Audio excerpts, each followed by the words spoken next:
Attention gamers.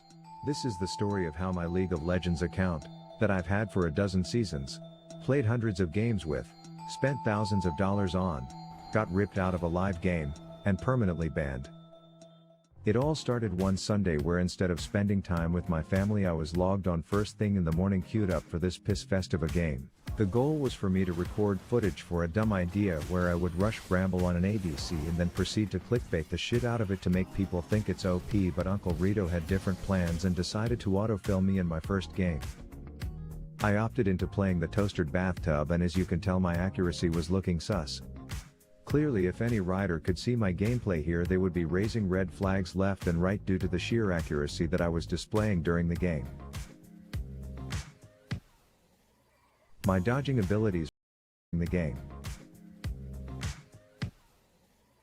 My dodging abilities were also looking like a clinic that no human could sustain, but to the credit of the automated cheat detection system,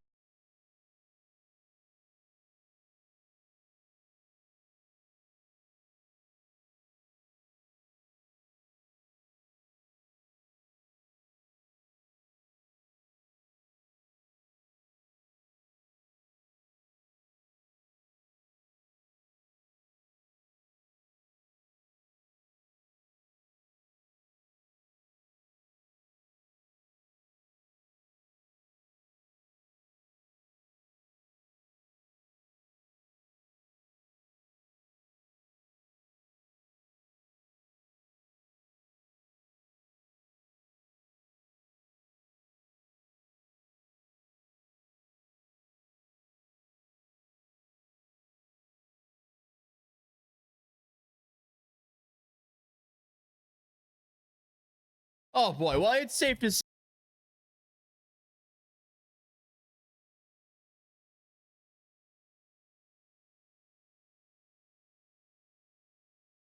this woman just got arrested for faking her nursing certification, but only after she had treated over 4,000 patients. Police in Florida arresting a woman accused of posing as a registered nurse, allegedly treating more than 4,400 patients without a license. Tonight, a North Florida woman is under arrest. Can you step out of the car for me, please? Accused of posing as a licensed nurse and providing care to thousands of unsuspecting patients without a valid nursing license. Am I being arrested? You are. That woman, 29-year-old Autumn Bardisa, taken into custody Tuesday. Body camera video showing her still wearing medical scrubs. How is that even possible? Well, I guess today we'll find out. So in the past, we've covered fake dentists, fake rich kids, and now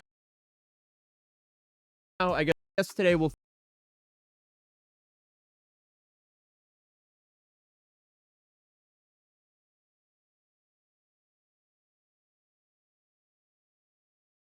find out. So in the past, we've covered fake dentists, fake rich kids, and now I guess we can add fake nurses to that list. Faking your nurse certification is wild enough by itself, but seeing 4,000 patients with a fake nurse certificate, that's just a whole nother level. How can you convince people to not be scared of hospitals when you can't even guarantee your staff is going to actually be certified? But this is Autumn Bardista, a Florida woman who was just arrested after allegedly pretending to be a registered nurse. She went full-on Grey's Anatomy with 0 credentials, and she was only caught when they were about to give her a promotion, which strangely enough probably means she was pretty decent at her job. When I first saw this story, I was assuming she got caught because she botched something and someone got injured and then they did a background check into her. No, she was actually just looking to get a promotion and then she got shut down because they did a little bit of a background check on her when they were going to give her a promotion. But I mean, hey, when it comes to people's health, the saying, fake it till you make it, that can't be acceptable at all. So here's the deal. Autumn's 29 from Palm Coast, Florida. She was working at Advent Health Palm Coast Parkway, and she started in July of 2023. Not as a nurse, but as a advanced nurse technician, which I know already sounds fake, but apparently that's a real job. But here's the kicker. To even get that position, you have to be supervised by an actual registered nurse. But instead of just sticking to her assigned duties, she allegedly administered Ozempic injections, birth control shots, and God knows what else. And the grand total of patients she actually treated was 4,487. Wow, that's a lot of chances for something wrong to happen. And as I mentioned previously, she faked it until she got a promotion offer. And that's when the house of cards fell apart. Because when Autumn first applied, she claimed to be a education-first registered nurse, which is kind of like saying, I finished college, but forgot to graduate. And the way she got her job was she allegedly provided a real nursing license number, but it belonged to someone else with the same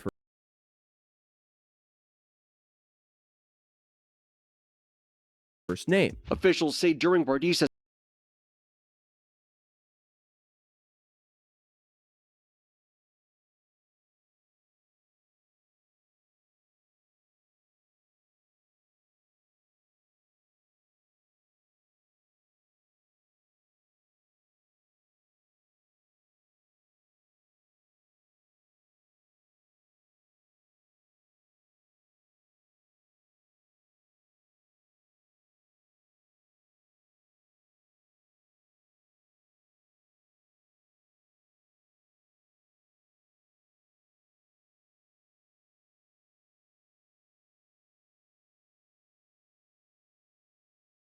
So apparently there's a new stick of butter. A lot of people have been getting very upset about this. It looks, smells, and tastes like the butter we're all familiar with, but without the farmland, fertilizers, or emissions tied to that typical process. And this butter breakthrough, it's happening right here in Batavia. Wow. Teams here in Batavia, Illinois, and their home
lab happening right here and tastes like the butter we're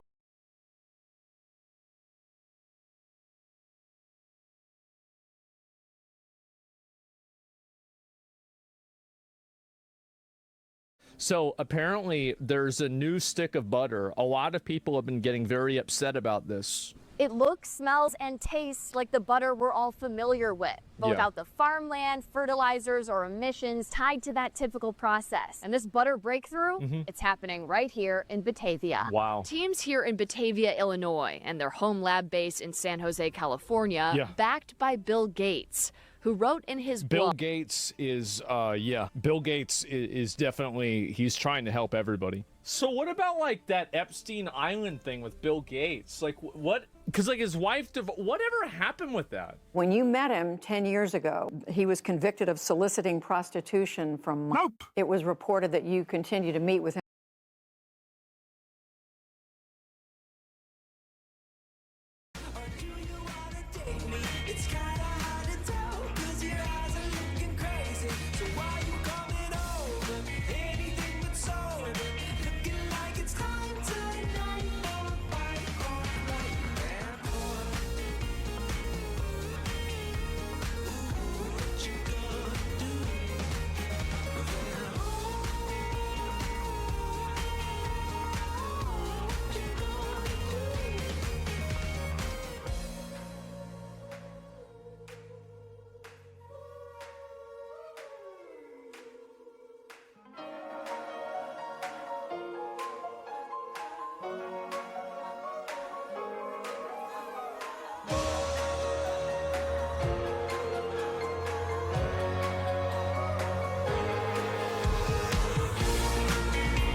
Well, tell me, do you hate me or do you wanna date me? It's kinda hard to tell, cause your eyes are looking crazy.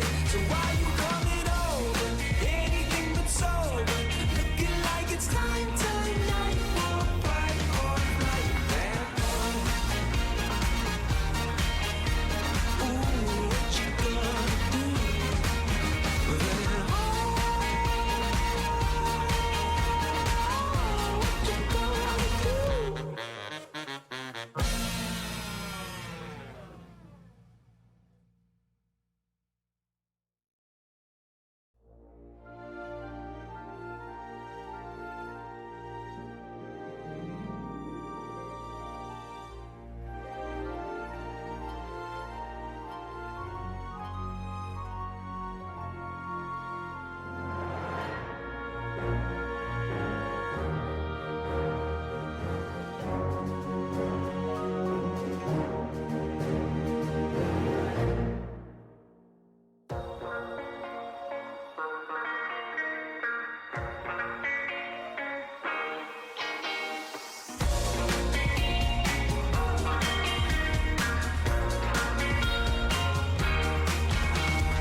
Well, tell me, do you hate me or do you wanna date me? It's kinda hard to tell, cause your eyes are looking crazy. So why you coming over?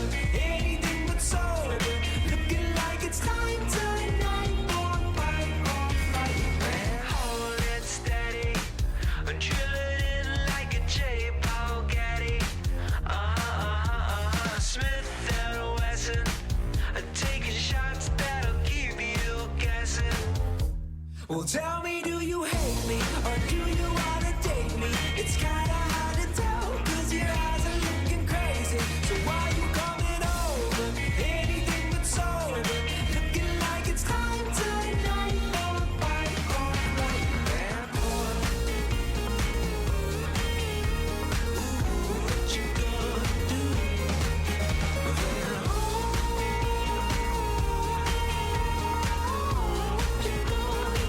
do?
Well, tell me, do you hate me or do you wanna date me? It's kinda hard to tell, 'cause your eyes are looking crazy. So why you coming over?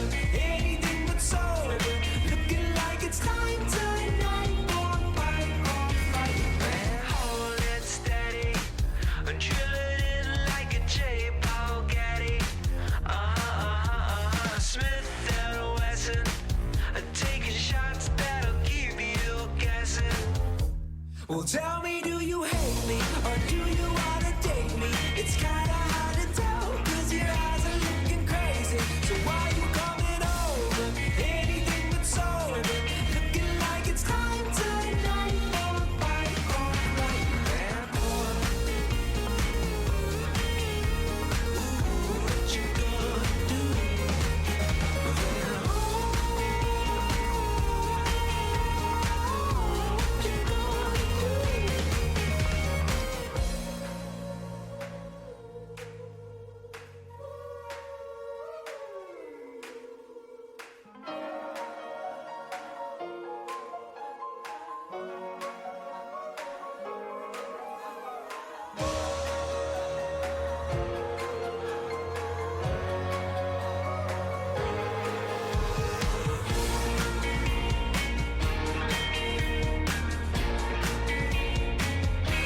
Well, tell me, do you hate me or do you wanna date me? It's kinda hard to tell, 'cause your eyes are looking crazy. So why you coming over? Anything but sober. Looking like it's time tonight. Fight or flight. Bad boy.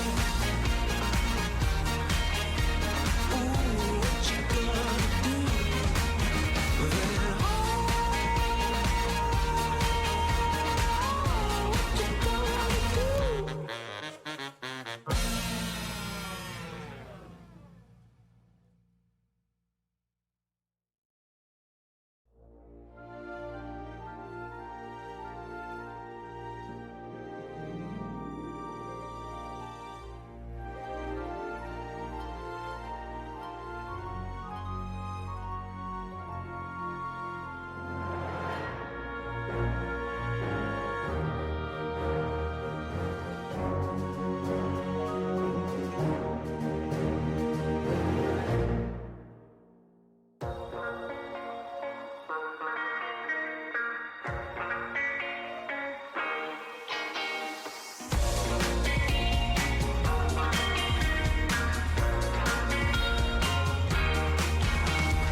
Well, tell me, do you hate me or do you wanna date me?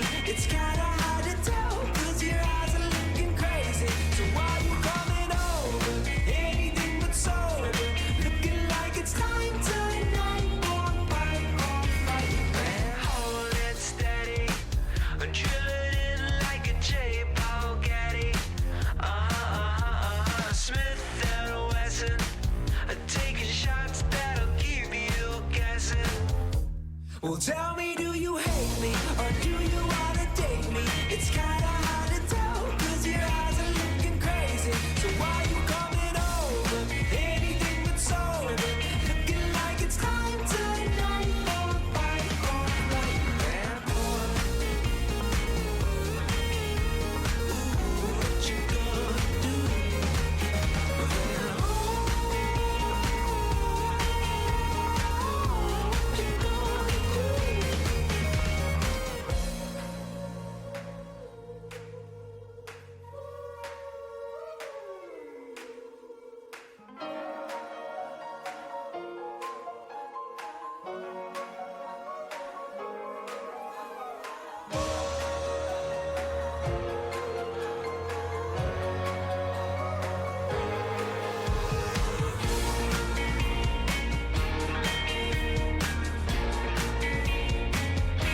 Well, tell me, do you hate me or do you wanna date me?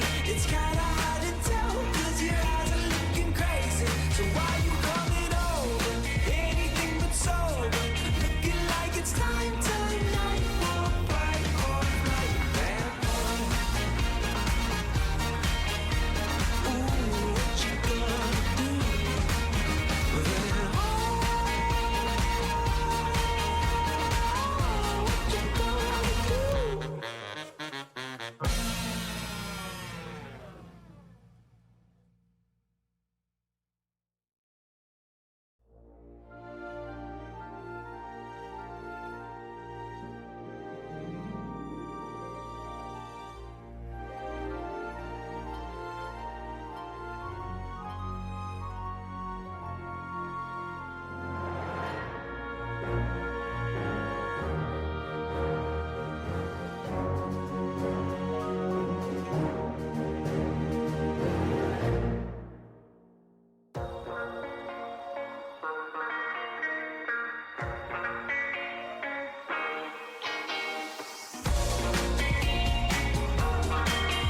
Well, tell me, do you hate me or do you wanna date me? It's kinda hard to tell, cause your eyes are looking crazy. So why you coming over? Anything but sober. Looking like it's time tonight for fight or flight. Man, hold it steady. Drill it in like a J-Paul Gaddy. Smith and Wesson. Taking shots that'll keep you guessing. Well, tell me, do you hate me or do you wanna date me? It's kinda hard to tell, cause your eyes are looking crazy. So why you coming over? Anything but sober. Looking like it's time tonight for a fight or flight. Man, boy. Ooh, what you gonna do?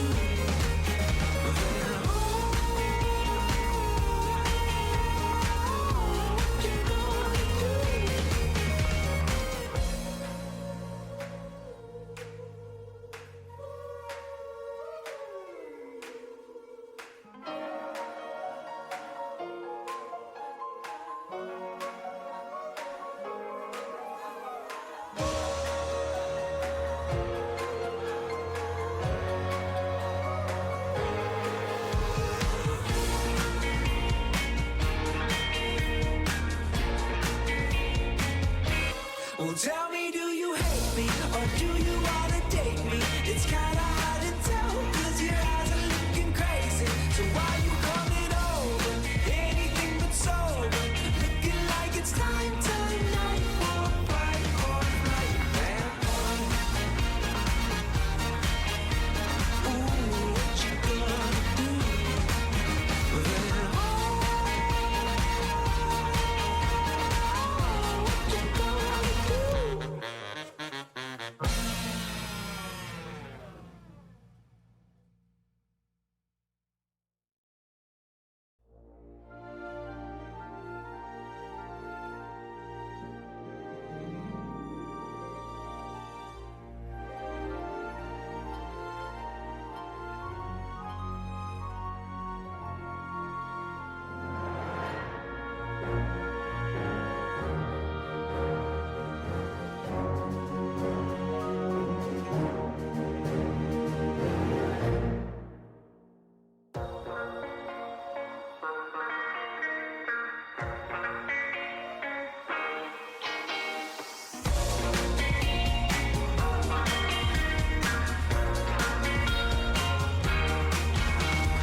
Well, tell me, do you hate me or do you wanna date me? It's kinda hard to tell, cause your eyes are looking crazy. So why you coming over? Anything but sober. Looking like it's time tonight for a fight or flight. Man, hold it steady. Drill it in like a J-Paul Gaddy. Smith and Wesson. Taking shots that'll keep you guessing. Well, tell me, do you hate me or do you wanna date me? It's kinda hard to tell, cause your eyes are looking crazy. So why you coming over? Anything but sober. Looking like it's time tonight for a fight or flight. Man, boy. Ooh, what you gonna do?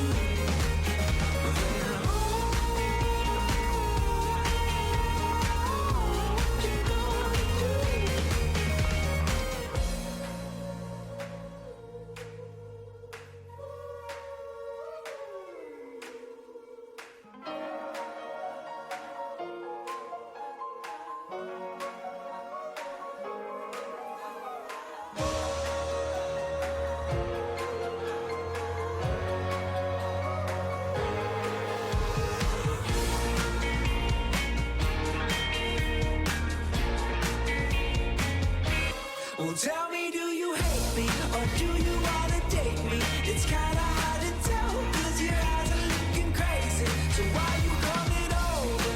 Anything but sober. Looking like it's time tonight for a fight or flight. Man, boy.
Well, tell me, do you hate me or do you wanna date me? It's kinda hard to tell, 'cause you're out.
him over several years. What did you do when you found out about his background? Well, he's dead, so, When you met him 10 years ago, he was convicted of soliciting prostitution from... Nope. It was reported that you continued to meet with him over several years. What did you do when you found out about his background? well, he's dead, so, in general, you always have to be careful. I'm very proud of what we've done in philanthropy. That's what I get up every day and focus on. That's crazy, right? What the hell? People are Fats mad. are made up of carbon and hydrogen chains. The goal here, replicate those chains without animals or plants. Why? And they did it. They tell me to simplify. They take carbon dioxide from the air and hydrogen from water, heat them up and oxidize them. The final result? It looks like a wax, like a candle wax at first. But they're fat molecules. The idea of switching to lab-made fats and oils may seem strange at first, but their potential to significantly reduce our carbon footprint is immense. Keep science out of my butter. Yeah, people are afraid of this kind of stuff because they're worried that this is going to have some sort of long-term health effect that's not fully realized in testing. You know, like asbestos used to be advertised as a positive, and now it kills people. And so people are pretty pissed. I would try it out, for content, but I would not want to eat this myself. I'll tell you that. Butter's been fine. Democratic primary voters, 16% would support Buttigieg. That's the highest of any candidate. Wow, that's Pete a lot. Buttigieg. I don't believe it. I think that's just a poll number. I can't see that happening. Well, okay, but wait. 16%. Black voters, 0.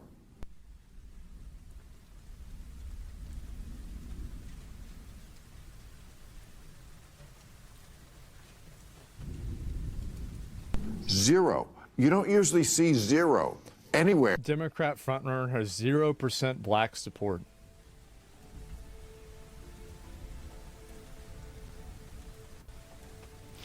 Wow. Damn. Why is that? 0's low. For who? For Buttigieg. Explain that. Why do black voters have this? He's a nice guy. Who knows? Nobody knows. It's a mystery. Yeah, he's under indexing a little bit with black voters, yeah. A little. What is that all about? He doesn't move us. I respect the man. I've interviewed him before. Very nice man, highly intelligent, but... It's so funny how everybody knows, but nobody says it. It's so obvious. You gotta be able to move us, bro. He doesn't move us. Yep. Well, you can speculate as to why that is. I'm not going there. He doesn't move us. Sure, Democratic primary talking voters. around it, bro. It's the elephant in the room. It sure is. And, wow, just say it. He's not going to say it, bro. They're not going to say it. It's so obvious. Can you explain I'm not American? Oh, it's because he's gay. Yeah. Because he's gay. That's the reason why. It's a gay white guy. They're not going to vote for him. Yep. There you go. You wait, really? Yeah. Yeah, that's it. Yeah. I don't know why. It's pretty obvious, right? Who trying to make this complicated? But there it is. And so what's this here? Just that? That's retarded? Bro, you are thinking that being gay is seen as normal in a lot of the world. You think that being trans is being seen as normal in a lot of the world. You got to open your mind up. You got to look, again, like, I'm fine with it. I don't care about it. But you've got to see reality. You've got to look at reality. The majority of people in the world are generally not cool with this. They're not okay with this at all. Like, almost every major religion is not cool with this and not okay with this at all. And so that's really what's going on. But this is in the U.S., right? Yeah, it's in the U.S., You really think that people don't believe this? Yeah, like I'm telling you, that's what's going on. What does it matter if he likes dick or not? Because people think it's weird and they don't like it. That's it. That's the beginning, the middle, and the end. He gay. That's it. Like, yeah, I don't know what you want me to say about this. It's statistic. Yeah. So it matters. It matters to people if they think it does. And it doesn't matter, like, whether you think that, ooh, you shouldn't be able to do that. Well, they do it. They do it. That's it. And people just flamed Destiny for sucking dick 4 minutes ago. And people just flamed Destiny for sucking dick 4 minutes ago. Ooh, yes, there it is. That's right. There's so many people living in their own bubble, shocked to see it. You got to understand that the influencer culture that you're consuming content in on a regular basis online is the fact, like, that's not normal reality. Being okay with a random Joe on the street being gay has a different weight to it than the head of a head policymaker of the country being gay. Yeah, people think that if you're gay, there's something wrong with you. If you're trans, there's something wrong with you. So because so many people think that, and this is especially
true in other countries. Like in the US, it's not as true, but in a lot of other countries there is. I'm not look, I don't give a fuck what other people do. I've always said this. I don't give a fuck. Like, I'm willing to work with people that are crazy if they can help me get what I want. But my point is that a lot of people believe this. A lot of people think this, and a lot of people publicly accept but silently resent their inclusion in politics, social media, and media in general. If you can't see that, you're not looking for it. And worse than that, you're trying to not see it. Being gay and acting gay are different? Nope, it's not. Not for some people. I'm telling you guys, like, it's actually that simple. There's nothing wrong with being black, but a lot of people thought, it for a long time for Obama. It's literally the same thing. There are a lot of white people that will not vote for somebody because they're black. There's a lot of Hispanic people that will not vote for somebody because they're black. Do I need to say what would happen in places like China? Ooh. So, Obama wasn't openly gay? You're right. Yeah, of course, right? He didn't say that he was gay. No, that's a good point. And so my point is that because tribalism, and so denial is ignorance and bliss. And so that's really that's the point, right? And China, they wouldn't even make it on the ballot. No, exactly. And so some religions won't reform Western society, so that's what's going to happen in the question. Chatters don't understand the real world, go outside. Yeah, there's too many chatters that live in a Western media bubble, and because of the Western media bubble that they exist in, they end up confusing themselves and fucking themselves over and deluding themselves into thinking that their viewpoints are delusional. So half the country voted for Obama because Obama is half of both race. That's a good one. I think that Obama's race did play a huge role in how people voted for him. Absolutely. Of course. It's delusional to say otherwise. It's the same reason with Kamala Harris. It's the same reason with Hillary Clinton being a woman. Yeah, are you gay if you only have sex with yourself? Would you agree that femboys are not technically gay? Look, bro, just do whatever you want, okay? If you like femboys, go ahead. I don't need to fucking justify it. I think it's because the way these people are defended and protected on social media, they think they transfers that to the real world. Yeah, exactly. And I think that also, and this is something that I've heard from multiple minority friends that I've had when I've had conversations about this.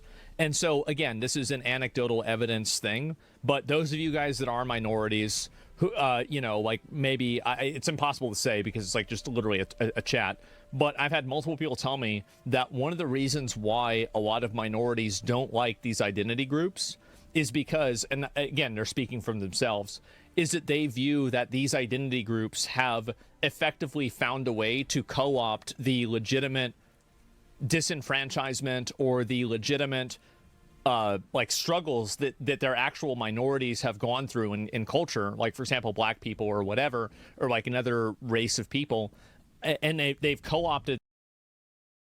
These behaviors may not be criminal offenses in themselves, but they need to be addressed. Wait, what? These women aren't friends out for a run. They're actually undercover police officers taking to the streets in Surrey as part of a new operation trying to stop people catcalling and harassing female runners. We get honked at, the staring, the hanging out of the window just to look at us, and it's so prevalent. And police teams are ready to intervene the moment the officers are beeped at, followed or shouted at, pulling people over. Those kind of behaviours may not be criminal offences in themselves, but they still need to be addressed. Let me guess, you're not doing this in the migrant areas, right? You have illegal migrant rape gangs in your country that are going around and grooming and raping underage girls, and you've got your fucking female officers running around a highway in order to catch people that might commit a crime that is 1/1,000,000th the severity of what these other people are doing. Get the fuck out of here. Really, it's like if you're arresting people for honking their horn, you're telling me that there's nothing else? Like, can't you have them do something? Isn't there something that they can do that actually matters? Where's the priority list? Where's what matters? And I don't understand that at all. That, and they've managed to take it for themselves. So they've effectively, like, there's this system and this apparatus that's made to, you know, effectively fix long-standing, like, financial inequalities or something like that. They're abusing it, right? Yeah, they're effectively abusing it whenever they shouldn't be. And so that's what I've heard a number of people who I've talked to that are minorities about this say. They don't all think that, I'm sure, but that's it. So just tribalism? I don't know what you want me to call it. They're not wrong in a way. Well, it doesn't matter whether they're wrong or not, because they're still going to make a decision on it. And this is one thing that people don't understand, is that just because you disagree with somebody's viewpoint doesn't mean that they can't have it. You know, the extremes make it a norm. Yeah, Dave Chappelle talked about this, maybe, but like, yeah. Anyway, so let's see here. We'll watch the next one here. They had Dr. Phil on too. Here we go. But why are you going on these ICE raids? I don't understand that. You're a guy who we know for so many years who has been working to put families together. Well, they can't be. He is going to put them together in Argentina, in Venezuela. They're all going to be together in Mexico. Yeah, I don't see that. Of course. There's no confusion here. To bring families who are apart and heal them. And now you're going on raids with people who are literally separating families. No, they're not. Explain well, now, that to that's me. Bullshit. That's not bullshit.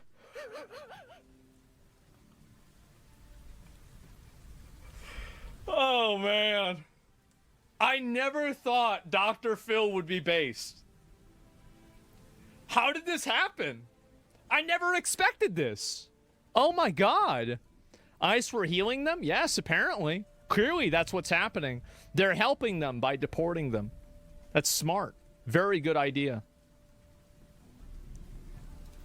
Now they're not separating families? No. Well, look, if you arrest somebody that's a citizen that has committed a crime or is DUI with the child... Fucking exactly. Thank you, Dr. Phil.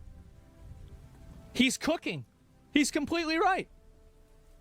Child in the back seat, do you think they don't separate that family right then, right there?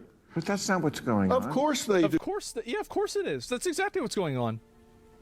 You think these people just came over? They didn't know that they weren't supposed to come over? But what you're talking about, I was hearing you in your monologue saying you've got these ICE agents with mask on. Yes. Well, let me tell you why they have that apparently that person that was cheating yesterday was trans. And so now you have a bunch of people that are just like reflex defending them because they're trans. Context. This clip is probably more popular than the game is. That was so long ago. Oh my god, what the fuck? That was nuts! He locks on to this player that's behind the wall immediately. Yes, exactly. Twitch banned him already? Twitch banned him already? their mask on, because we actually have legislators who passed laws about immigration and funded those laws to be executed. They actually pay these agents to go out and do this, and now they're doxing them. They're putting their names, their pictures, their addresses of their families on the internet. They're putting them on telephone poles.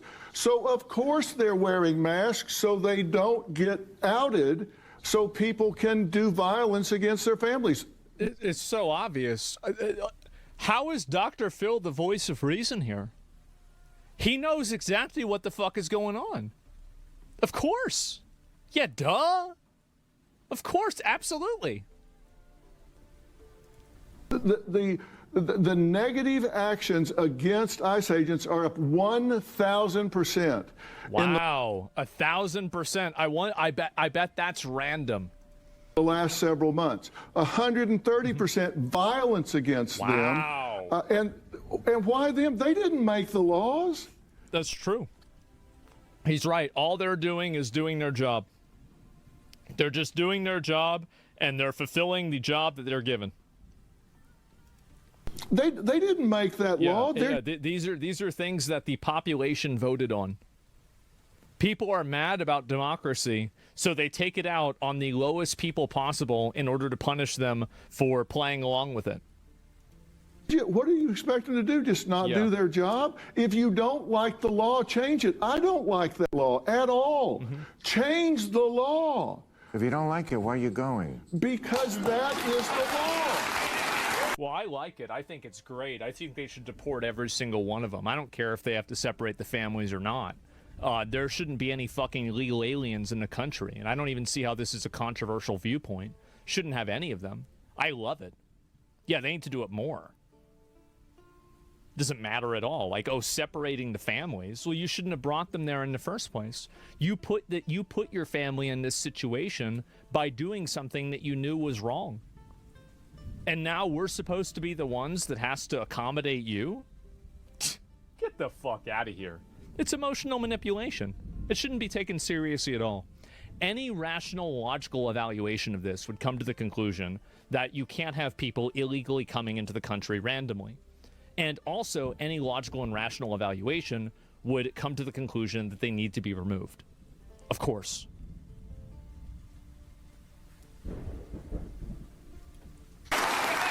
No, I'm just asking. I'm not trying to...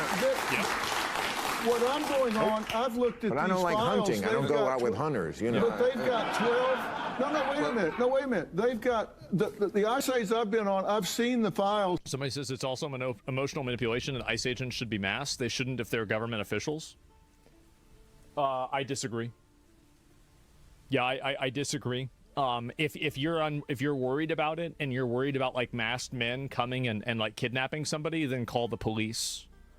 It's also not emotional manipulation whenever you have tangible data that shows that there's a lot of violence that's happening towards them. It's the same reason protesters are masked. Yeah, every special police unit is masked. Yeah, of course.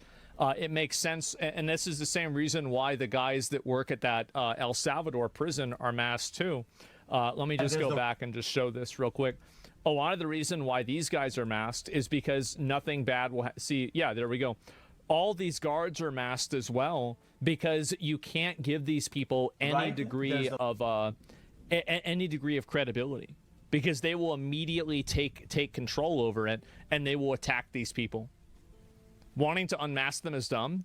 The reason why, here's the thing. The reason why you want to mask them, the reason why people want to unmask the ICE agents is so they can intimidate and scare and assault their families. That's the only reason. It's not because they care about identification. It's not because anything else.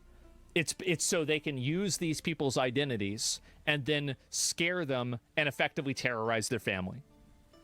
Like the ICE agents are doing? Well, no, they're not. They're simply upholding the law. That's the difference, is that what they're doing is legal and what random retards on the internet are doing is not. And if you don't like that, then you can change the law. But last time we voted on it, it sure seemed like more people agreed with me.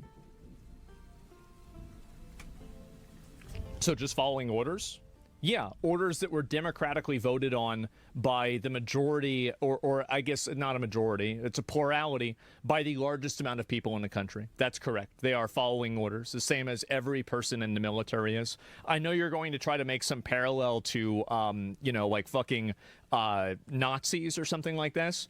I'm sorry, but deporting people and families that are in the country illegally isn't the same as burning Jews alive for being Jews. And it's disrespectful to the Holocaust, it's disrespectful to Jewish people, and it's disrespectful to the nature of what Nazis were to delegitimize and try to turn what they did to be anything even remotely similar to deporting people that are breaking the law. It's not even in the same universe. They've got a rap sheet, 12, 14 different cases long of child predators that they're taking off the street. These are the worst first that they're taking off the streets. Who would want them back in their communities? We all agree with that. Dr. Phil, that was... Apparently not. Hold on, hang on. Answer the question. Who wants those people back in there? These are violent criminals. I keep answering your questions, and you keep saying I'm not answering your questions. Nobody wants that. No one wants them. We all didn't want violent criminals and gangs, but that pivoted to going to Home Depot. You know, exactly. Because they're working for under-the-table wages. They're not supposed to be here, and they broke the law by being here. Well, of course. I don't want illegal aliens at Home Depot that are doing jobs that Americans could do for less money. That's bad. Yeah, of course. Trump came down the first time from the escalator. He said, you know, the rapists and the criminals and some... Well, a lot of them are. I assume are good people. Yes. The ones standing in front of Home Depot just looking for an honest day's work, for an honest day pay, those are the good people, I assume. No, they're not. In a lot of cases, they are exploiting a system. They are here illegally. They're not paying into the system in the same way that they should be. The people that are employing them are also exploiting the system. They're taking advantage of it. And also, I'm sure that there are hardworking illegal aliens. Sure, of course that happens. But just because somebody works hard, there's a lot of people that work hard at their job, and their job is breaking mirrors off of cars and stealing and selling the mirrors. Just because somebody works hard at something doesn't mean that it necessarily is good. It's dishonest. Yes, a dishonest under-the-table work. Exactly. What idiot assumes they're good people whenever they don't have any way to document or tell who it's they are? Yeah, I think so. And I like Bill, but he's losing on this one. Well, I think that, again, some people don't like the idea of going and arresting everybody at Home Depot. I think it's great. I do. I think it's great. I think get every single one of them with nobody left behind. You know, get every single one of them, deport all of them. I do not think that they are a net positive for society. And I think that the more that we remove, the more that we can see that automation is absolutely necessary. No exceptions. No exceptions. Absolutely not. Yep, fish where the fish are. That's right. Yep, got to catch them all. Absolutely. And, yeah, no illegal left behind. That's right. If you hire all Americans, will Home Depot, at Home Depot, won't the prices follow? If the prices go up massively, then I think that we need to look at that as its own independent problem rather than hoping to put a Band-Aid over it by exploiting an underclass of people. I think that exploiting an underclass of people is not the way that you should solve that problem. So, yeah, I think that in some cases their prices will go up. And I think that, yes, it's obviously... It's very true that a percentage and a part of America has experienced a larger amount of luxury and privilege because of the exploitation of third world laborers that are here illegally. This is absolutely true. But removing them is not only the ethical thing to do, but it's also the logical thing to do. Having an underclass of people that don't have workers' compensation, they don't have rights, they don't have Social Security, they don't have any form of representation, they don't have any, type of resolution to anything bad legally that happens to them. They can't do anything. And so there's a broken system. Yeah, it's not slavery, but it's a level of control that is problematic. So yeah, it keeps wages down. Exactly. Does that mean the guy at Home Depot is... doesn't mean the guy at Home Depot isn't child molester, rapist, or murderer. That's the point. We don't know who these people are if they came here illegally. That's true. Yeah, some of these people, and also some people can work and they can also be bad people at the same time. Yeah, nobody cares about ethical. They care about low prices. Well, I don't really care a whole lot about ethical either, but and if it wasn't really that, I mean, this is why, we have tons of things that are unethical, like phones, for example. Like, who cares? I don't see people turning in their smartphones because they're made from cobalt mines that children had to farm. But at the same time, you have these people in the country, and they're a huge drain on the system. Like, again, like anybody who lives in a city knows that in any of the cities and the areas where these people are shitholes. They are, every single time. So if these people have a positive net impact to the environment and to the country, then why is it that every single place that they're at is awful? I wonder. It's because they don't. And they have tons of family members and people like that come in that are all getting government assistance. Absolutely fucking not.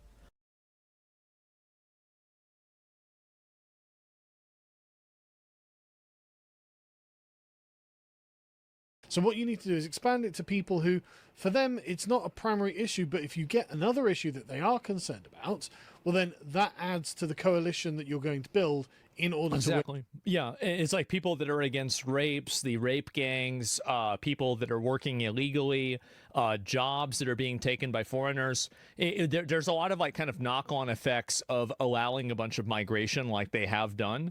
And I think that the real way that you bring people over to your side is you explain those second-order effects.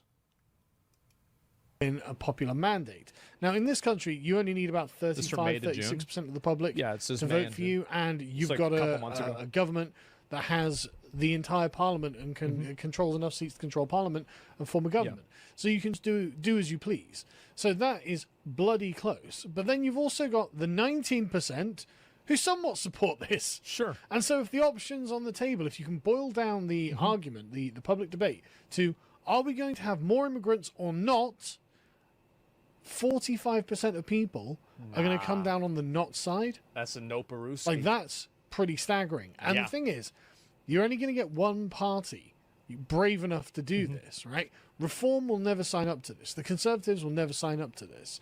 Labour and the Lib Dems and the Greens and Jeremy Corbyn's Jezbollah, they're all on the other side of this. Now, on the other side of this, you have 26% who strongly oppose this, which is about, the same. And this is the one thing that I think a lot of British people need to contend with. They need to come to the realization that a tremendous amount of the people in their country want mass immigration and mass migration to continue. They think that it is the morally right thing to do because they've been guilted into it through propaganda, through messaging, through some other type of issue. There is a huge amount of people that support this. They're traitors. Well, you can call them whatever you want. But what I'm saying is that there's a lot of, I think, British people, and this is true in America too, that there's a imaginary consensus on the other side that, oh, nobody actually wants this. That's not true. And as soon as you can address the people that actually do want it and see it for what it is, then you can fight against it in a way that's effective. And 18% who are somewhat opposed, which is about the same.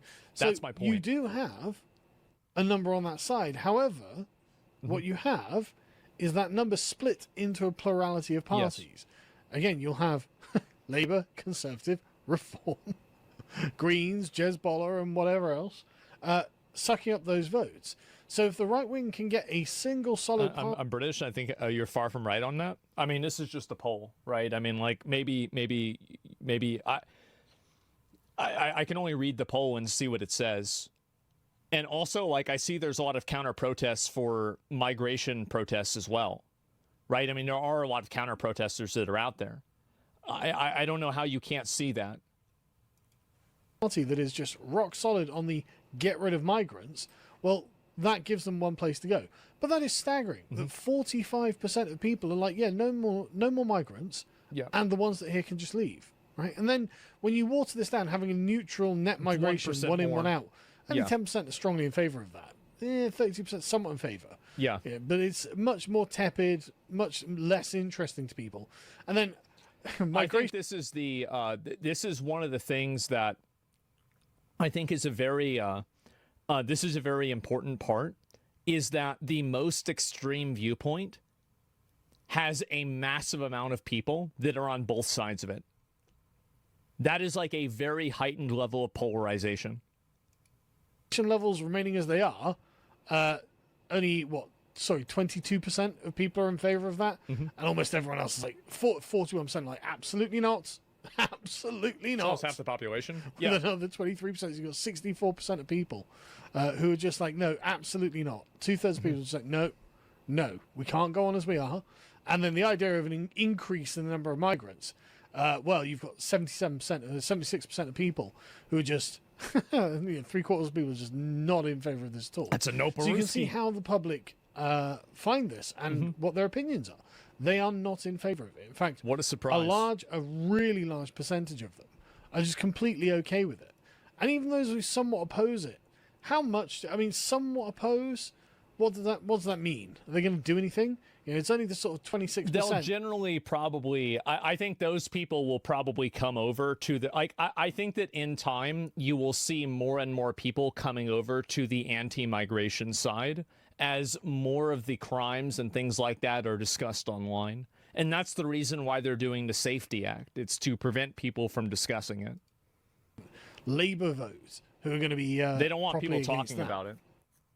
But this is the key part, because there is a strong misapprehension on the nature of immigration into the United Kingdom. Yeah. Because when people are asked, right, they think that migration into Britain is about 70,000 a year. In fact, one of the main problems is the public's perception of immigration on the ground does not line up with what they believe immigration actually to be. And this is something that we need to do a much better job of educating people on.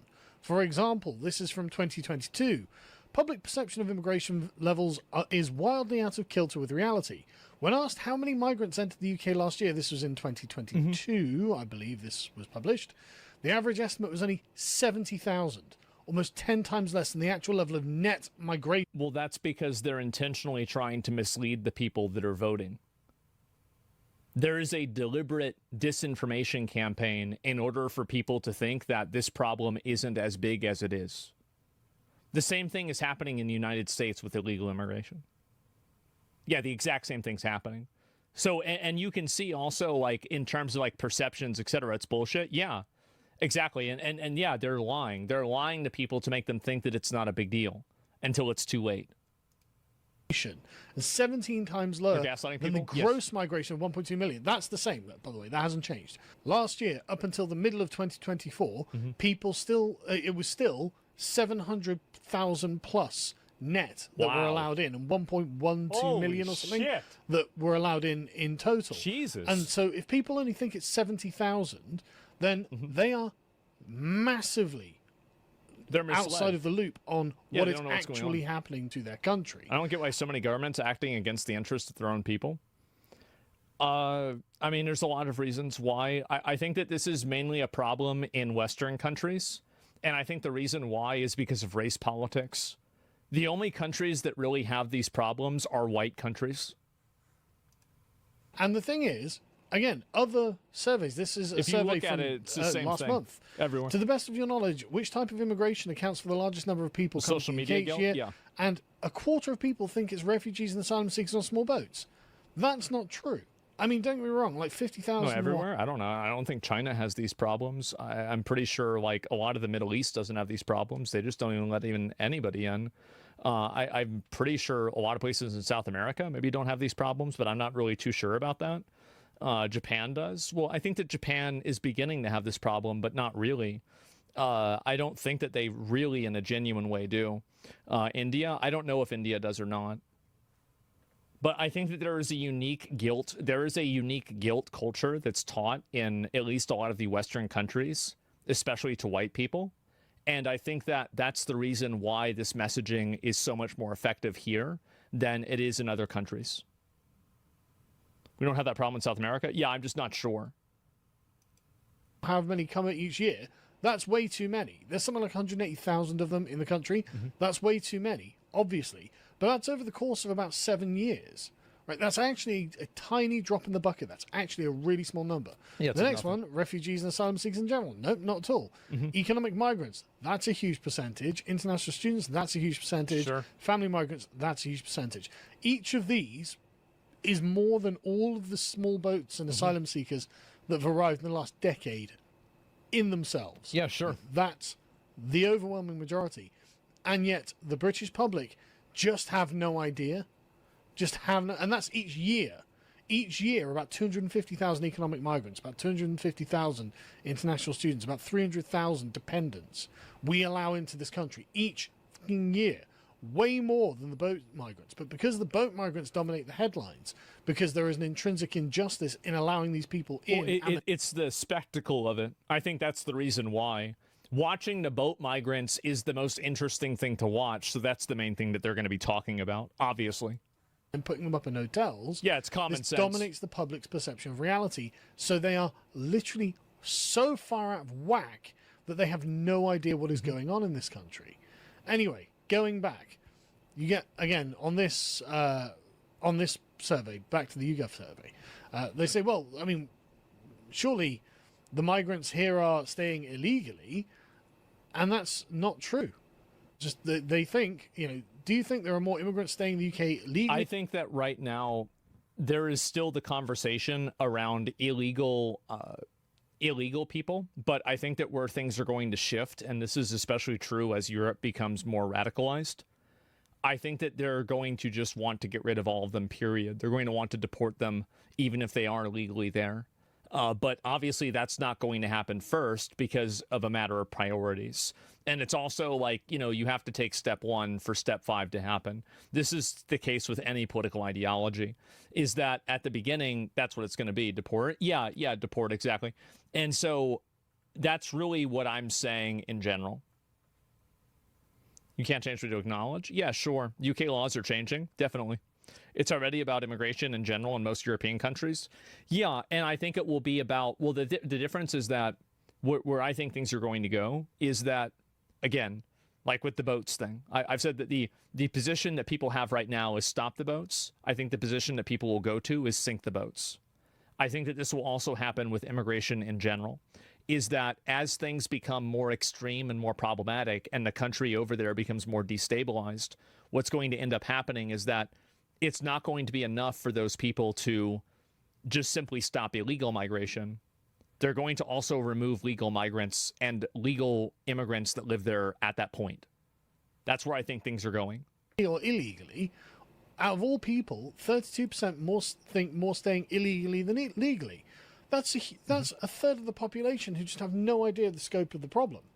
Yeah. And when you boil that down to those who want large numbers... I think that you're confusing asylum with legal immigration. Governments granting asylum to everyone and making them legal doesn't mean it isn't a problem. I don't think that people care about that distinction. I know what that distinction is, but I don't think that it's relevant. To leave, those people think most of them are illegal. And it's like, no. You are wrong. The problem is mostly legal migration, frankly, by a long way, an absolutely gargantuan way, frankly. Now, they then go on for a long time in this to continue to sort of massage the data and make a few assumptions out of this. In fact, they'll tell us, right? If the British public dramatically overestimate the number of illegal migrants in the UK to the extent that they think that most migrants are here illegally, then the possibility arises that, in reality, those who support removals don't want to see the bulk of migrants removed. And they go through a bunch of things that would crack open the possibility of that being the case. But of course, they can't say definitively that is the case, which is why they say, well, it's the possibility. Totally fucking delusional. No, right. People don't know. Right, people just don't know. And what they are seeing in front of their face when they walk down their high streets, They think, oh my God, look how many illegals here. No, they're all legals. They're all legals. When you're walking down your high street and it's completely filled with strangers that you just don't recognize, who speak languages that aren't your own, who don't speak English, they're not illegals. When you go into the NHS and it's completely packed. Yeah, exactly. I think that's it. Thank you for making this a public conversation, such a wide audience. Yeah, I know that a lot of people... I think that a lot of people, and especially commentators, are afraid to talk about these topics because these are very divisive topics and they get you called all of the bad names that you don't want to be called. The reality for me is that I don't really give a shit. I don't really care that much. I'll just say it and I'll do it regardless. It doesn't matter to me. And if I think this is an interesting conversation, I will have it. It's the same reason people got mad at me for watching that Nick Fuentes video.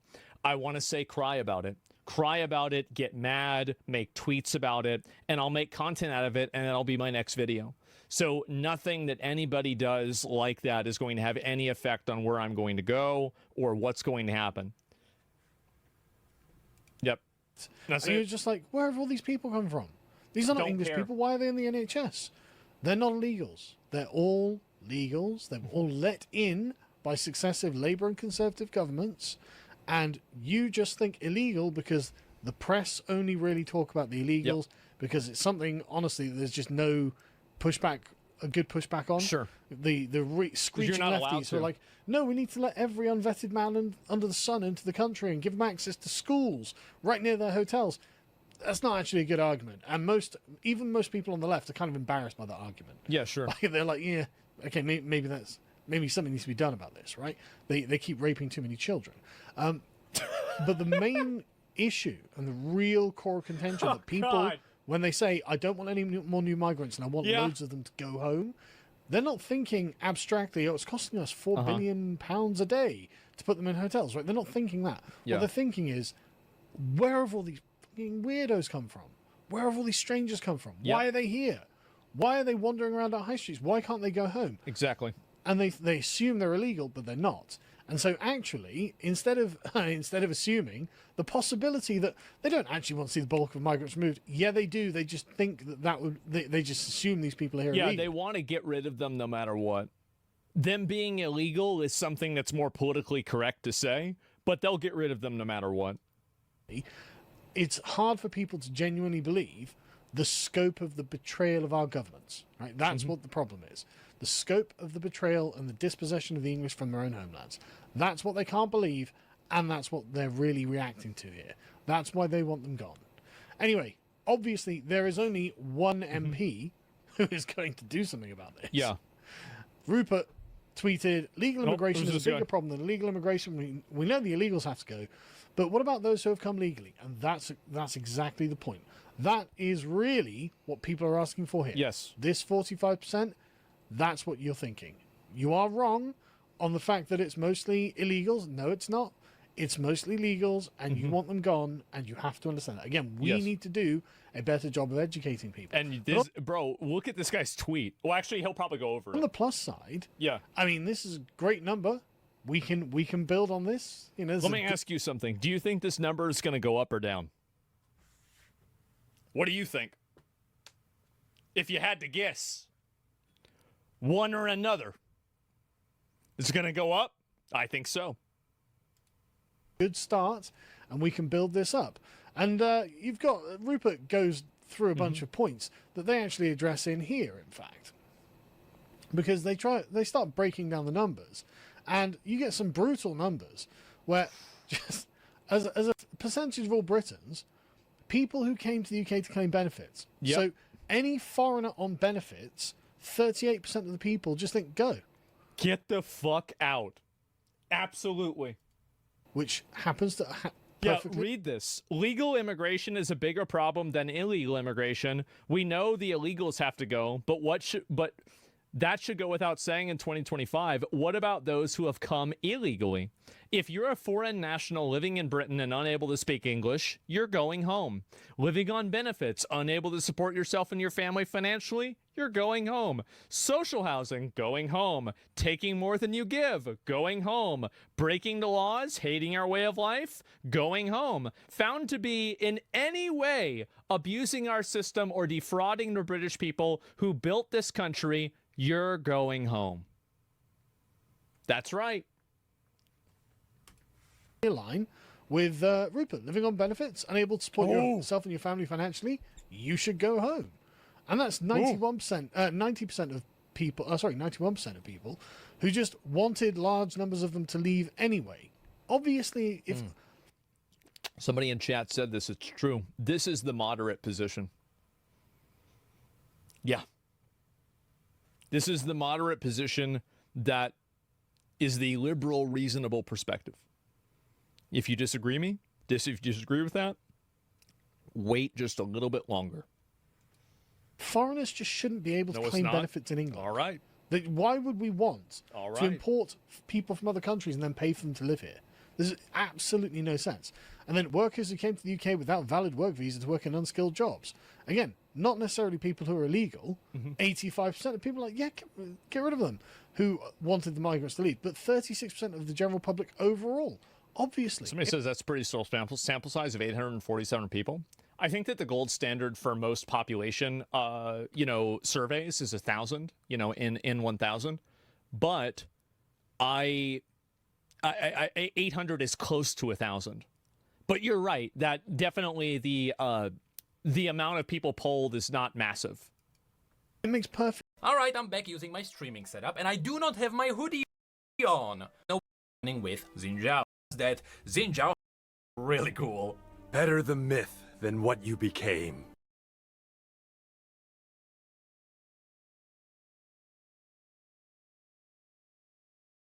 Well, I thought we would get the death talk, and then there would be a little bit of a break, but it seems like we are not.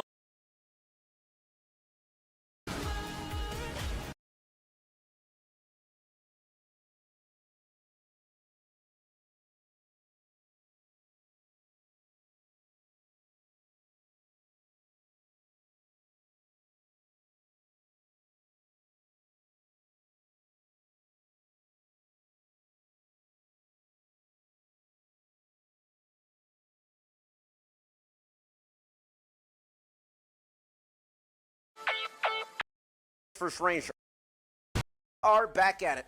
I'll do the test when I'm ready. Hear me? Finger up the pooper. I thought you were a tough guy. I mean, who even does that? Is it your normal doctor that you see, or is it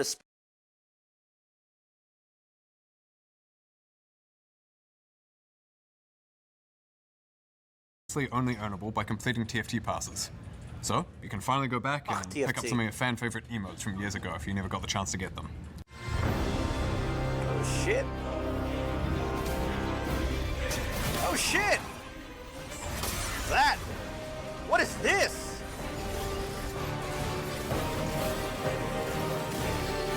What's going on?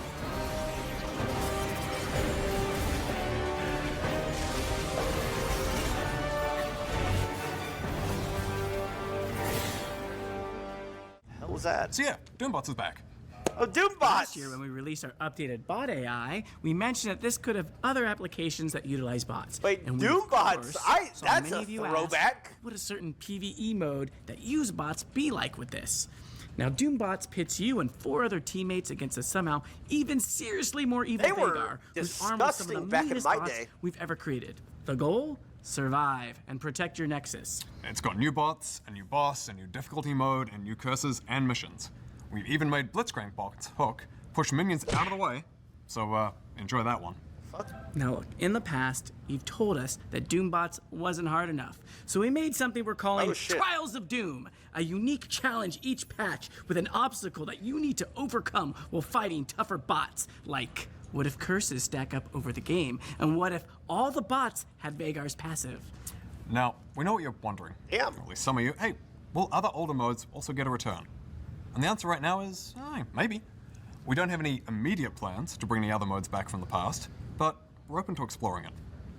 In the meantime, though, be on the lookout for some seriously doomed games against these high-powered AI. And if you're looking to learn more, we have a blog out today to cover more about this update. I don't got to time for a blog. So we have a key update that we want to talk about that we believe will help new players in particular. WASD controls. Hold on, Hondo. Is it WASD? Is it WASD? Is it WASD? Is it what's up? I don't know, chat. WASD. Let us know. But for now, what are you gonna call it? It's WASD. WASD, all right, he said it. Anyway, we found that a lot of new or returning players struggle a lot with League's controls early on. Click to move just isn't the sort of control scheme they're used to, and it puts a lot of people off, including many that we believe would otherwise really love the game. So we're introducing WASD as an alternate control scheme to help get new players to the fun parts of League faster and with less friction. We're gonna hand things over to the members of the WASD team to talk more about how and when you can get your hands on it and what you can expect. I'll say this, bro. I don't know if I'm allowed to say it, but I'm going to say it. I play tested WASD when I was there. It's completely broken. It feels so good. It actually feels so good. I don't know if it's because I played a lot of WoW. It feels so, I was playing Draven, and I was like on a weird setup, whatever. Catching axes on Draven was so easy. It felt so good. It felt so good. And I'm like really disgustingly I can't change any of my setup or anything, right? Ever. Like, I'm really like autistic like that. Like, dude, I gotta have the same thing at the same angle, at the same, do this, do that, do that. And I played it for 10 minutes. And it felt the easiest shit I've ever done. There's some goofy stuff, like the abilities, binds were a little bit, take stuff to get used to, and like the way you use your mouse needs to be getting used to, but it was so nice. Actually, it was. So, I don't know. It's going to be crazy. Hey gamers, I'm Dashi Jador, the producer for WASD. And I'm Dean, the designer for WASD. We've been working on WASD for a while now, and we want to get it in your hands to test. Ultimately, our goal with WASD is to make playing League more intuitive for first-time players or those returning, without changing what makes League, League. That said, we're longtime League players ourselves and have been using point and click for years. So we've been working hard to ensure that both control schemes feel great across all ranks, champions, and modes. In order to make sure that's true, we've been gathering tons of feedback from our internal playtest team, from brand new players, and from pro players at MSI. And now we're ready to get even more feedback from all of you. WASD is going to come to PBE in the next few patches, and it'll stay there for an extended run. We're taking a slower than usual rollout where we'll start on PBE, we'll move to unranked queues, and eventually into ranked. Damn. Our goal is to make sure we have the time to gather feedback and act on it before a full release. We're rolling it out this way because we want to make sure that we can catch any bugs, unintended interactions, and to ensure that your ranked games aren't disrupted by someone WASD-ing into walls. We've discovered and resolved a lot of edge case scenarios while in development. We're going to do it too. So we're hopeful we got rid of the most attractive. Bro, people are going to skip PvE. People aren't going to play it in PvE. People aren't going to play it in normals or Earth. It's going to get released in ranked. I'm going to have these freak-ass teammates first timing WASD in my goddamn games. New champions, they're going to be first timing a completely new control scheme in ranked. I know they are. They're little freaks, man. God, it's going to be annoying. Bugs. One of the earliest bugs led to a few playtests where Nunu could do this sick 180 instantly while snowballing, and that unlocked a new fear for many of us. Now, let's talk about balance. Our goal is to make sure WASD is an awesome way to play League for the players who want it, but no one should feel forced to switch control schemes just to stay competitive. One thing we'll be keeping a close eye on is how WASD affects balance between moving and attacking, especially at high attack speeds. With point and click, kiting or chasing someone down while attacking takes serious precision, and WASD controls can make this a lot easier. This is something on everyone's minds, so we're going into PBE very aware of it, and we'll be ready to make adjustments if we need to. Beyond WASD movement and improving the way the champion feels while in WASD, we feel there should be a few other things that can be improved for both control schemes. So we're making some updates to those spaces, like key binding and camera. For key bindings, we're exploring a lot more finite controls. I had to use lock cams when I play test set whatever they want. For example, we'll let you bind the left click on your mouse without having to edit your system files for the first time in League's history. We're also adding a new version of locked camera called Dynamic Locked Camera. It extends your view towards your mouse, and our hope is to get the simplicity of locked camera, but with some flexibility to see more of the action when you need to. Both of these updates are going to be locked to WASD at first, and the only reason we want to do that is to make sure all WASD-related features are in a great state before we roll them out to everybody. While WASD is on PBE, we'll be consistently shipping improvements and tweaks based on your feedback. We're still in an experimental state, so you'll likely see changes patch to patch. And that's why we really need your feedback. So when WASD launches in a couple of patches, go to the PBE, try every champion, find the weirdest bugs, and tell us all about it. Seriously, some of you are some of the most creative and wildiest players out there, and we need you. So grab a friend, get to the PBE, and WASD your way down the rift. Make sure to give us feedback and help us make a fun control scheme for new players. That's it from us. If you want to learn more, you can check out the blog. It's out now. Okay, so like I said, I used it, and it was, it felt so nice, even for me, first time Draven. I did have to use, I can't remember if I used just regular lock camera or the new dynamic camera. Regardless, using not lock camera felt so bad. I don't know why. I don't remember. I don't know. I can't remember. You see more.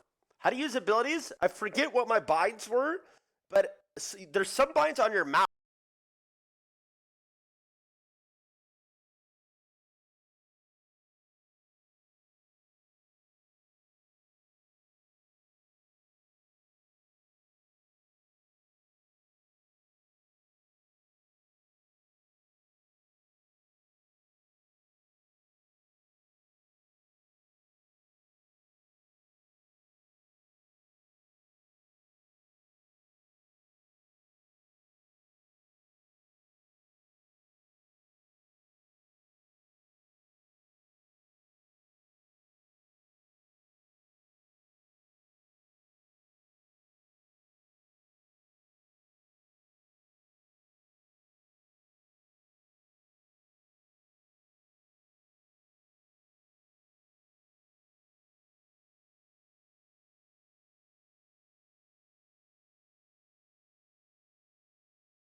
left click or something weird. But that can all be changed. Oh no, Q to auto, I Draven axes. Sorry. Yeah. Still working on some smaller stuff aimed at helping new players get into League 2. There are some things in League that we believe are unnecessarily hard to track or just a bit of a chore that contribute to League being a hard game to learn. So we're going to be adding jungle timers to all camps. It's right click to auto? Yeah, why would it not be? I think I got confused with my axe. Because for Draven I had to press Q, so I think I just got confused. So I'm pretty sure it is right click. As well as making it easier to track summoner spell usage in the death week. So we're going to necessarily hard to track or just when new players get into blog. It's out now. We're also working on some smaller stuff aimed at helping new players get into League 2. There are some things in League that we believe are unnecessarily hard to track or just a bit of a chore that contribute to League being a hard game to learn. So we're going to be adding jungle timers to all camps, as well as making it easier to track summoner spell usage in the death recap screen. They pretty much already have jungle timers. timers. We've also got some additional changes planned in this sort of vein coming later in the year, and more on those in a few. We've also got some additional changes planned in this sort of easier to track summoner spell usage. So we're going to be adding jungle timers to all camps, as well as making it easier to track summoner spell usage. Summoner spell usage. Jungle timer pretty much already exists with those little weird icons they have on the map, but We've also got some additional changes planned in this sort of vein coming later in the year, and more on those in a future dev update.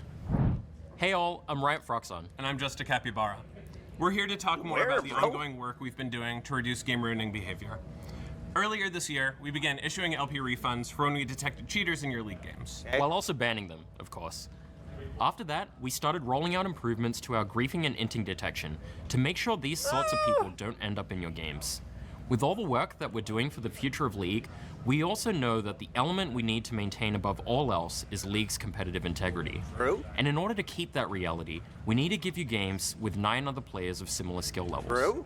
We've heard your frustrations over the years, and we know that you want us to do more about smurfing. And we agree. It sucks, and it makes your games worse. So starting in patch 2518, we're going to be taking additional action against accounts that use the 2 most common smurfing behaviors we see, boosting and hitchhiking. Simply put, boosting is when someone else plays on your account to climb to a higher rank, and hitchhiking is when a higher skilled player duos on a fraudulent, usually purchased account with a lower skilled player to artificially increase their rank. We'll be taking action on both accounts in these situations, both the booster and the boostee. Good. One of the reasons all we're that doing counts more lead now to them. is because Vanguard has given us the increased capability and accuracy we need to determine if accounts are being shared or sold, which is what enables most smurfing. Back in 2513, we added a new rank manipulation report category, so you could let us know when you believe someone is boosting, hitchhiking, deranking, or whatever. Your reports were instrumental in helping us gather a bunch of data to improve our detection systems, and we'll be using a combination of our detection systems and reports to punish these accounts. You'll also get a feedback report, so you'll know when you've helped us find these accounts. And we're going to be doubling down on banning accounts that are being bought, sold, or shared, regardless of whether or not they're used in ranked smurfing. Accounts that are being bought, sold, or shared, regardless of whether or not they're used in ranked smurfing. Accounts that are being bought, sold, or shared. And we're going to be doubling down on banning accounts that are being bought, sold, or shared, regardless of whether or not. I will. I'm not. We'll see about this. I'm not buying this bullshit. Nah, I'm not buying this bullshit right here. This is what needs to happen. This is the main thing that needs to happen. This is what I wish this was 100% true. I have my doubts. What do you say? Bought, shared? They used in down on banning accounts that are being bought, sold, or shared. Bought, sold, or shared. Amazing. This is what needs to happen. This is why I'm not racist. I'm just saying. This is C in gap on an A. I could go to op.gg right now and find probably 50 shared accounts. 50 shared accounts. They have this system they use. And they share accounts at different times of the day. Hundreds and hundreds and hundreds and hundreds and hundreds. So you never actually know who's on the account. I've been bitching about this for years. I had a huge notepad, actually. Do I still have it? Give me 1 second. It doesn't matter now, but this is like, yeah, here's some of them, possibly. Actually, let me go see if any of these still exist before I leak it. I guess none of them matter because they changed the way accounts work, so never mind. Regardless, though, over the years, I've had so many. And like I said, I can do it right now and figure it out. So this would solve the problem so much. But If they actually ban account sharing, I think NA's player base is going, high elo, is going to plummet.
Well, tell me, do you hate me or do you wanna date me? It's kinda hard to tell, 'cause your eyes are looking crazy. So why you coming over?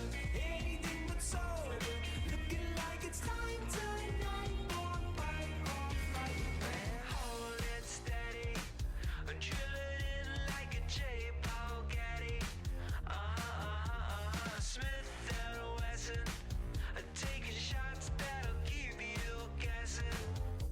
Well, tell me, do you hate me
tell me, do you hate me or do you wanna date me? It's kinda hard to tell, cause your eyes are looking crazy. So why you coming over? Anything but sober. Looking like it's time tonight for a fight or flight. What you gonna do?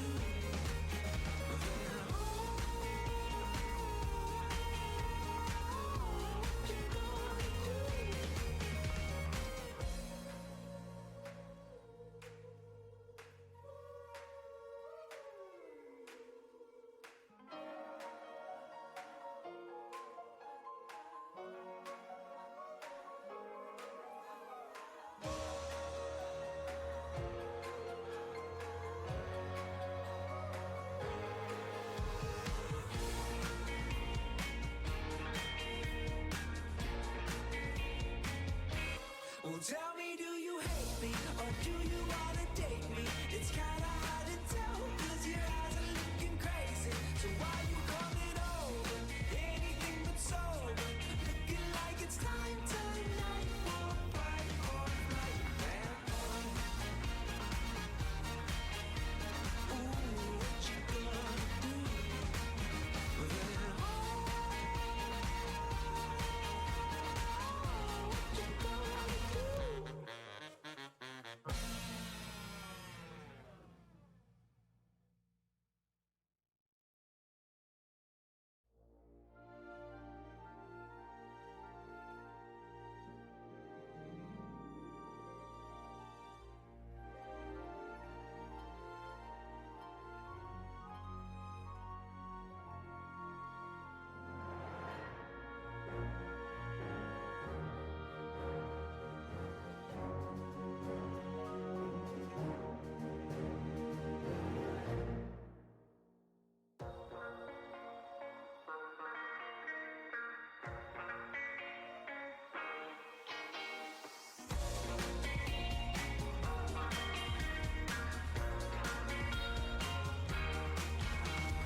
Well, tell me, do you hate me or do you wanna date me? It's kinda hard to tell, 'cause your eyes are looking crazy.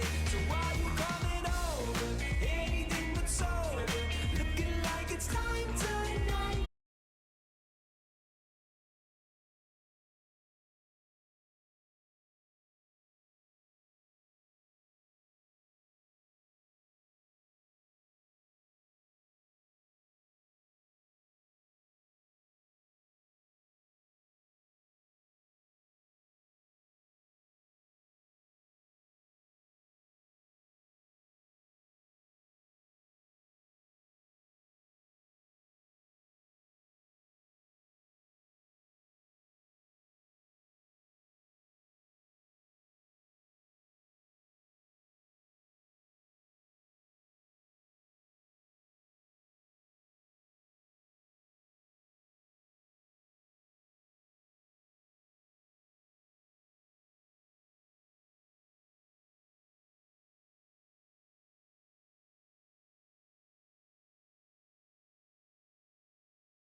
Well, tell me, do you hate me or do you wanna date me? It's kinda hard to tell, cause your eyes are looking crazy. So why you coming over?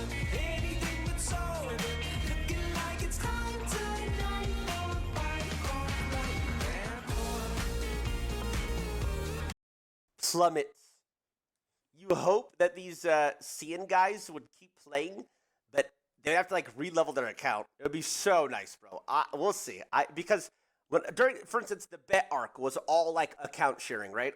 And that was in like 2022, Korea. We got home, and they still followed me, bro. The main thing that Riot always said during that whole bet arc and why those accounts weren't banned is because Riot would ban them for first offense 2 weeks in my games for throwing, and then somebody would submit an appeal and was like, oh, by the way, my account was just hacked.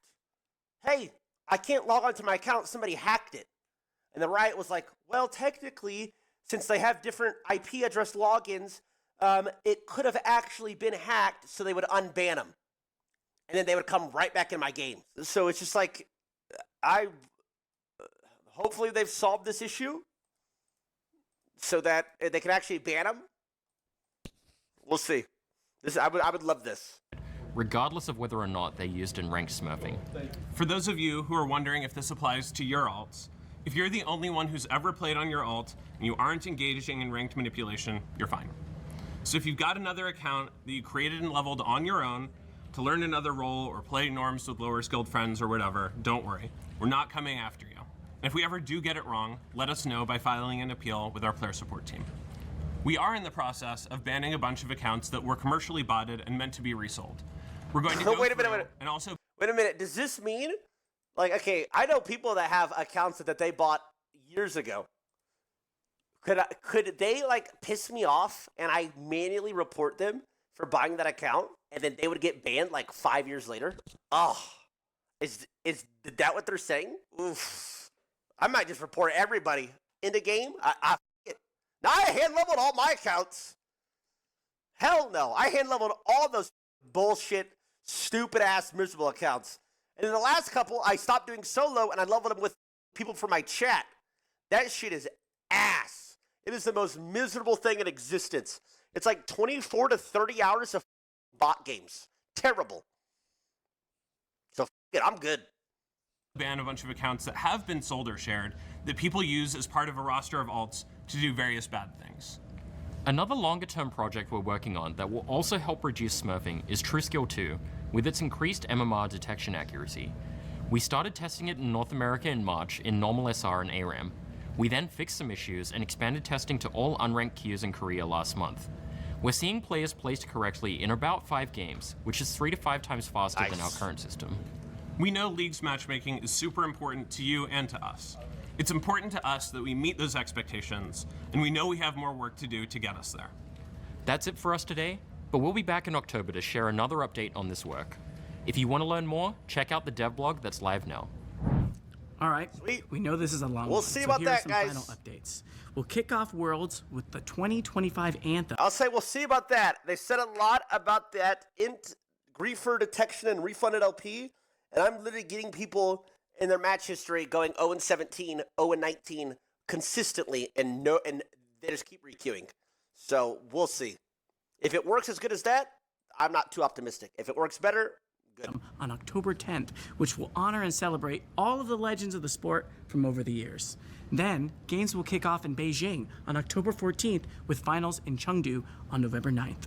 Now, we'd love your feedback on anything, of course, but we'd especially love to get all of your takes on WYII as soon as that hits PBE soon. We're working on a number of things we think are really important for the long-term future of League. WYII is the first one up and the one we're in a position to talk about right now. So please give us all your takes, and we'll talk about some other efforts in a little while. We've got some dev blogs going out right now, so please check those out and let us know your thoughts. And that's it, so until next time, see ya. Thanks all. WYII. We will see. I would feel more optimistic if I saw more from that griefing detection. Account sharing banning would be cinema. So cinema. Check Street Fighter video comments, please. Them boys mad? Dude, okay, so you know what's crazy? This video has 5 times the comments a normal video has already. So I can already tell. I'm a 1700 MMR player in a broken game. True, I am. Damn, that Aki actually outplayed Tyler so hard it's hilarious. He can't even see how big of a gap that was in the skill required to hold down back and do Sonics. Like this guy. I'm an actual 700 player and his passive playstyle won't do it against players who take advantage of it. No Okies. I don't know if the 700 thing's a bit or not, but these are like paragraphs they're typing. These aren't even like single liners. Like, you suck, shut up. Like, bro, you're dog shit, stop crying, or things like this. They're like, these are actual paragraphs. The delusions of the one and done master. It's the game equivalent of being a kid on a playground, sucker punching other kids, and then running away behind the recess teacher so you can't retaliate, and calling yourself the best fighter in school and believing that shit all the way up until you try it after school. Like, brother, are you done? This is all because I one and done, by the way. Sometimes, not even every time. I am not in 1300. I am comfortably 1500. Comfortably.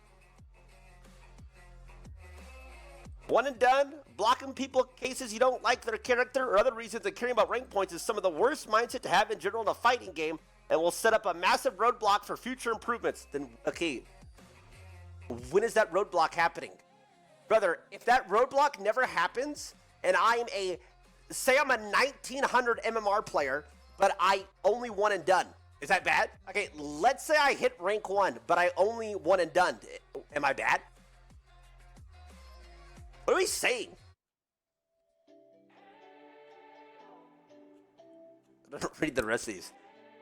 Dude, these guys. Yeah, bro, I can't.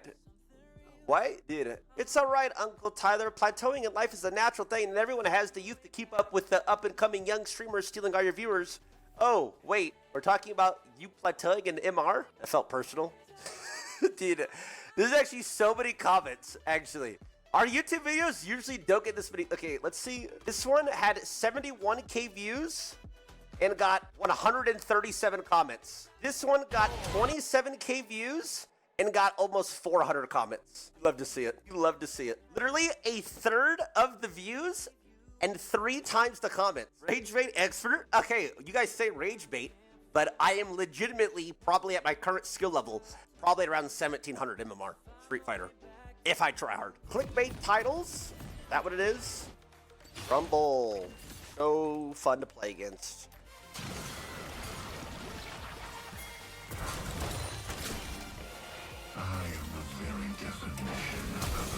I just flashed for free. Nocturne was not ganking. That's a positive play.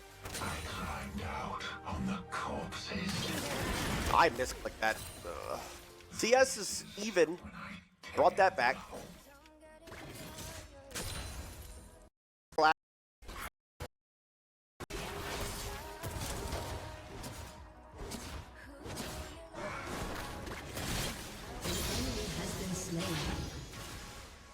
It was a good gank. Oh, with Amazon Prime, you get a free sub to use. I love using it on my favorite streamer, I'll tell the one. Stop it, bro. I'm gonna blush. Alright, I was gonna go Ghostblade as well this game, but not. He's not gonna die. How much stronger they'll be. Watch me win. Watch. Watch. Jesus Christ. That's how good I am. See that? Winners win. Every fucking time. If you lose, I never lose. Look at that. It's literally a one-horse race. That's how good I am. Winners win. That's how good I am. Winners win. Never lose? Yeah, exactly. Watch, I'll do it again. I don't want to do that. Watch, I'll do it again. She's in a good mood now. Now it's gonna be super easy. This is unhealthy. What about on the dirt? I have no idea. I just do this one because it gives me the most points. Watch. Look at this. So it's down to 6th place. Watch. Watch. I'm still gonna win. I'm still gonna win. 中山の直線は短いぞ。後ろの子たちは間に合うか。メジロライアン並びかけてきた。メジロライアンすごい足だ。 I'm still gonna win. 先頭メジロライアン。しかしその差はわずか。メジロライアンリードは1馬身。メジロライアン足色は衰えない。メジロライアン1着でゴールイン。実力を遺憾なく発揮しレースを制した。メジロライアン勝利を飾った2着シンボリ・ルドルフ3着は星雲スカイ You stupid fucking bitch.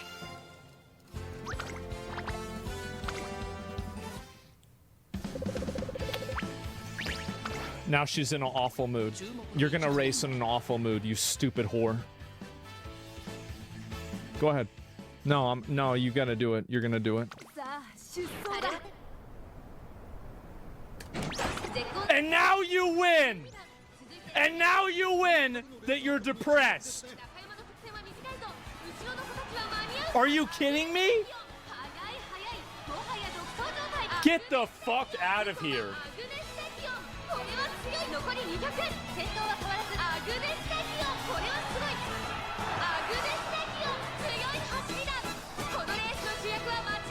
Oh my god. Depression is her strength? I guess so. Not so bad. See, we got a pretty good amount. Okay, let me go back.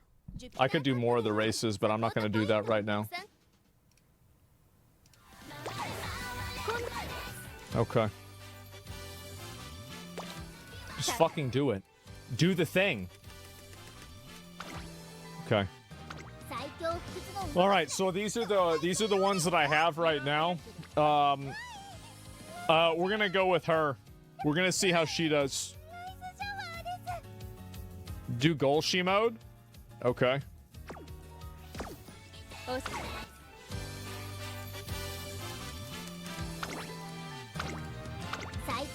All right. We're gonna auto select because I'm lazy. All right. This seems pretty decent. It's not really awful. This is decent. Okay. Yeah, this is fine. Let's do it. It's probably fine. Yeah. I'm gonna go with it. You guessed? Well, I could get this bitch. This gives me 63 strength. But I feel like getting the wit would be better in general. I could just go entirely with speed though. I don't know. Like, what do y'all think? Should I go with speed or not? Speed and stamina? I'm gonna just go with this one. I already did it. It's done. It's done. I'm gonna auto select. Okay. Wait, no. Why would I want to do that? I don't want to do that. No. Replace, because no. This is stupid. This is dumb. Like no. I already have this.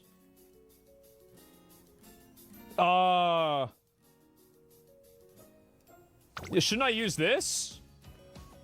Because I could go and use it because I have this one too.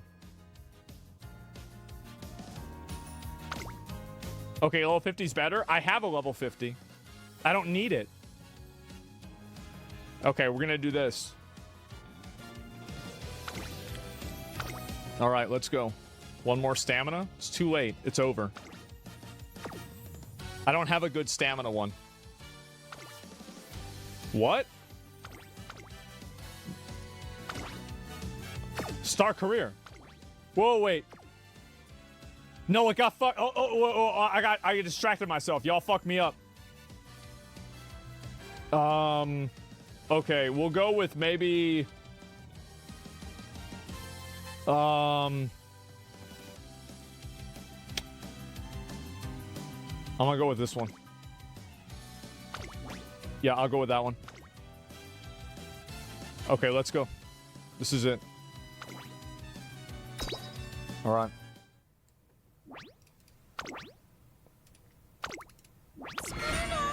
Let's go.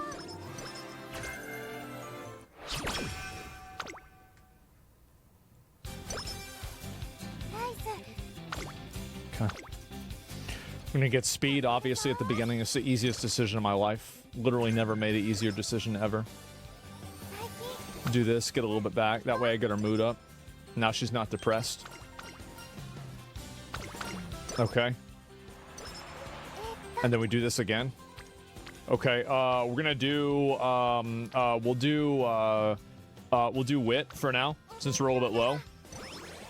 Okay, that's fine. That way I can save it for, like, the big ones. Do gold. Okay. Oh. And that you're depressed. Oh. Oh my. Not so bad. So we got a pretty good amount. Okay, let me go back. I could do more of the races, but I'm not going to do that right now. Okay. Just fucking do it. Do the thing. Okay. All right, so these are the ones that I have right now. We're gonna go with her. We're gonna see how she does. Do Golshi mode? Okay.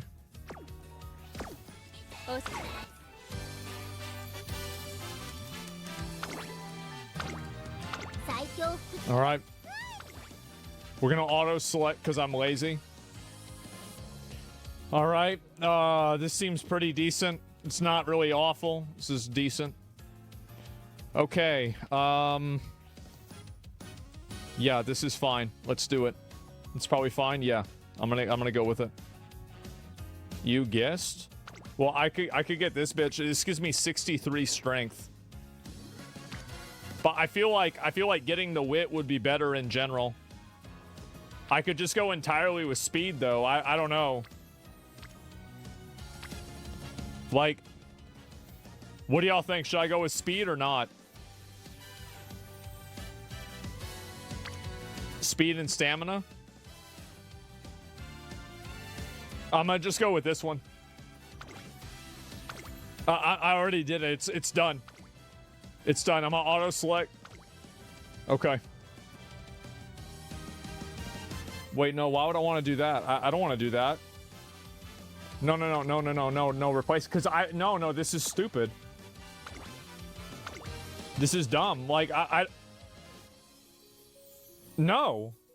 I already have this.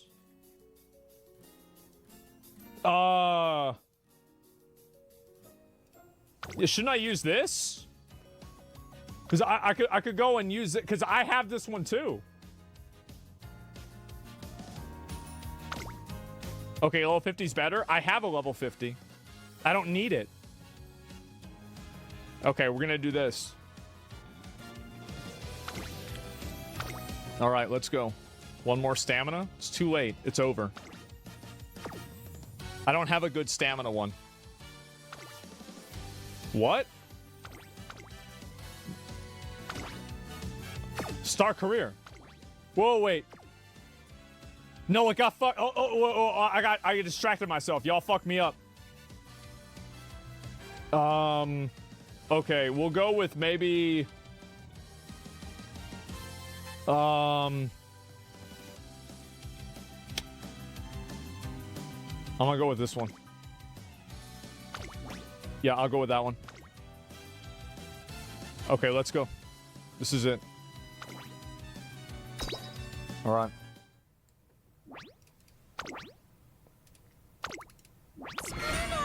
Let's go.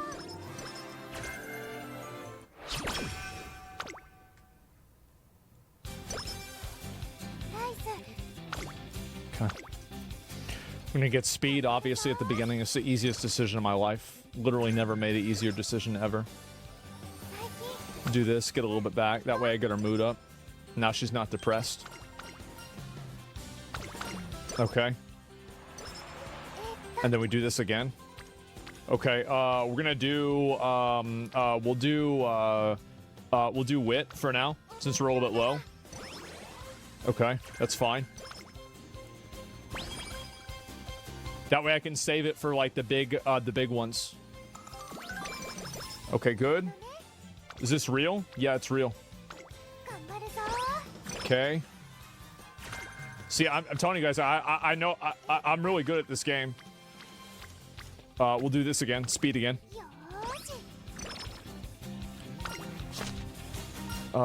There's this one that gives you energy, I'm pretty sure. Yeah. Okay. Wow! Wow! See, this is what I was telling you guys. Like, I'm very good at this game. I'm a fucking champion. Okay. I think I did the wrong one, but it's okay. Okay, this is 3. We're gonna go with 3. Alright, I'm gonna put this bitch to sleep. 30 energy? You lazy fucking bitch. Wow. Wow. That's me, guys. You see that? Okay. We'll do this again. 17%. Never fail. I never fail. Ever. It doesn't happen.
Well, tell me, do you hate me or do you wanna date me? It's kinda hard to tell, 'cause your eyes are looking crazy. So why you coming over? Anything but sober. Looking like it's time tonight for a fight or flight. Bad boy. Ooh, what you gonna do?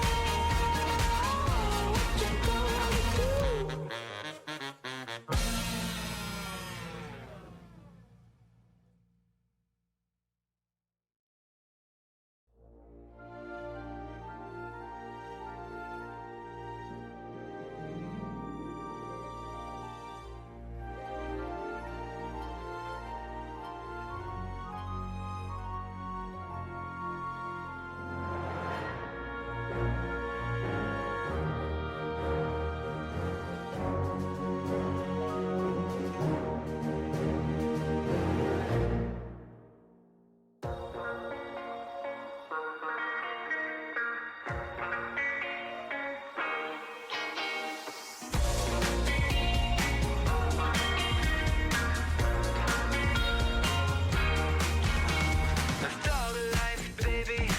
It chose me. I didn't choose the city. Walk right over. You're a 10, I'm a 4-leaf clover. Well, tell me, do you hate me or do you wanna date me? It's kinda hard to tell, 'cause your eyes are looking crazy. So why you coming over? Anything but sober. Looking like it's time tonight for a fight or flight.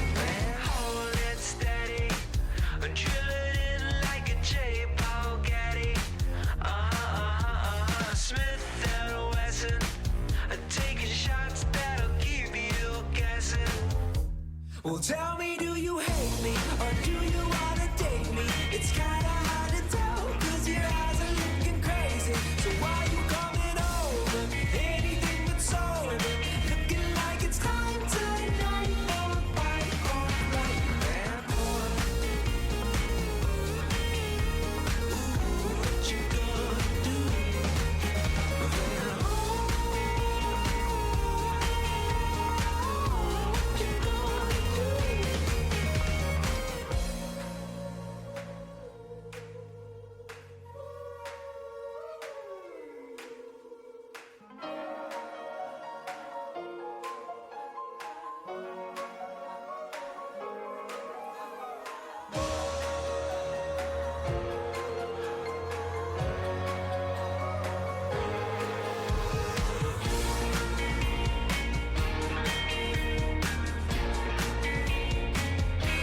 Well, tell me, do you hate me or do you wanna date me? It's kinda hard to tell, 'cause your eyes are looking crazy. So why you coming over?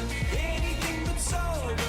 Looking like it's time tonight for a fight or flight. Bad boy.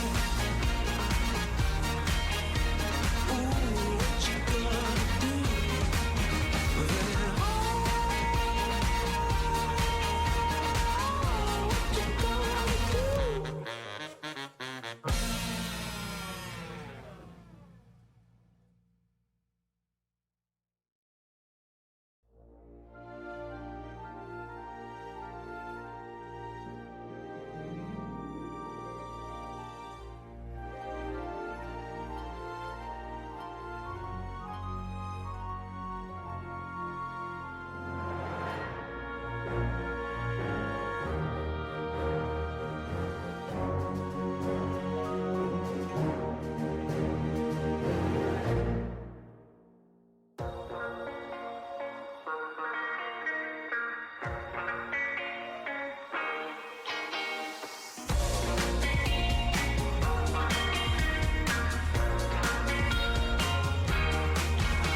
I thought of life, baby.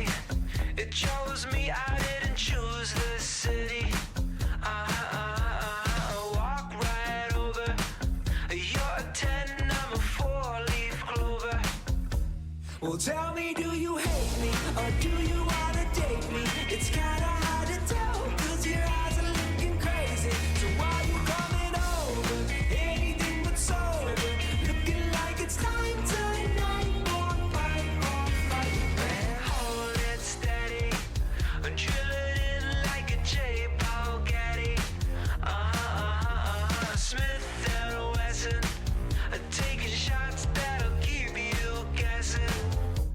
Well, tell me, do you hate me or do you wanna date me? It's kinda hard to tell, cause your eyes are looking crazy. So why you coming over?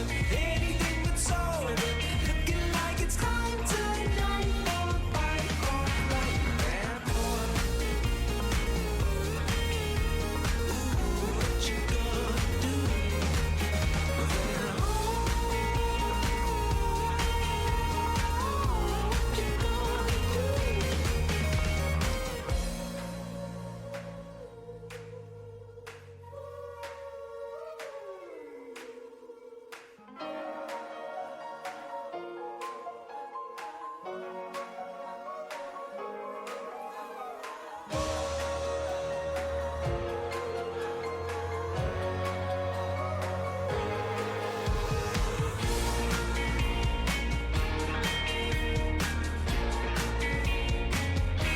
Well, tell me, do you hate me or do you wanna date me?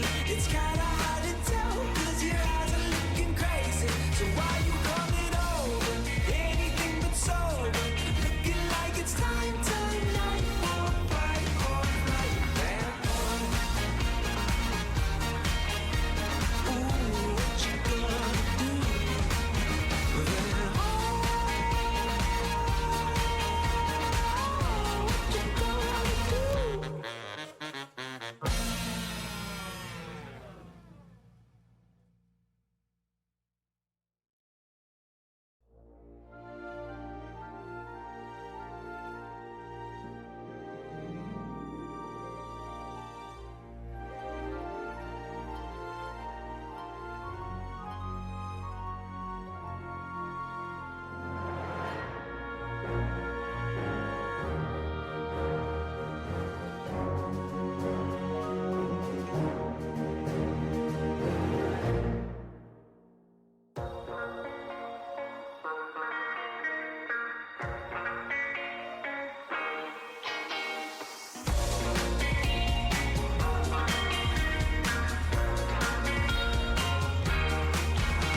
I thought life, baby, it chose me. I didn't choose the city.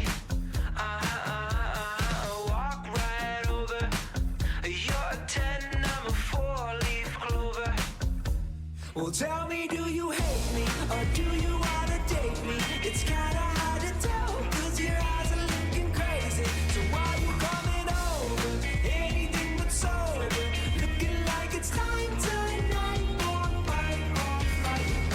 Hold it steady, drill it in like a J-Paul Getty. Smith and Wesson, taking shots that'll keep you guessing. Well, tell me, do you hate me or do you wanna date me? It's kinda hard to tell, cause your eyes are looking crazy. So why you coming over? Anything but sober. Looking like it's time tonight for a fight or flight. Bad boy. Ooh, what you gonna do?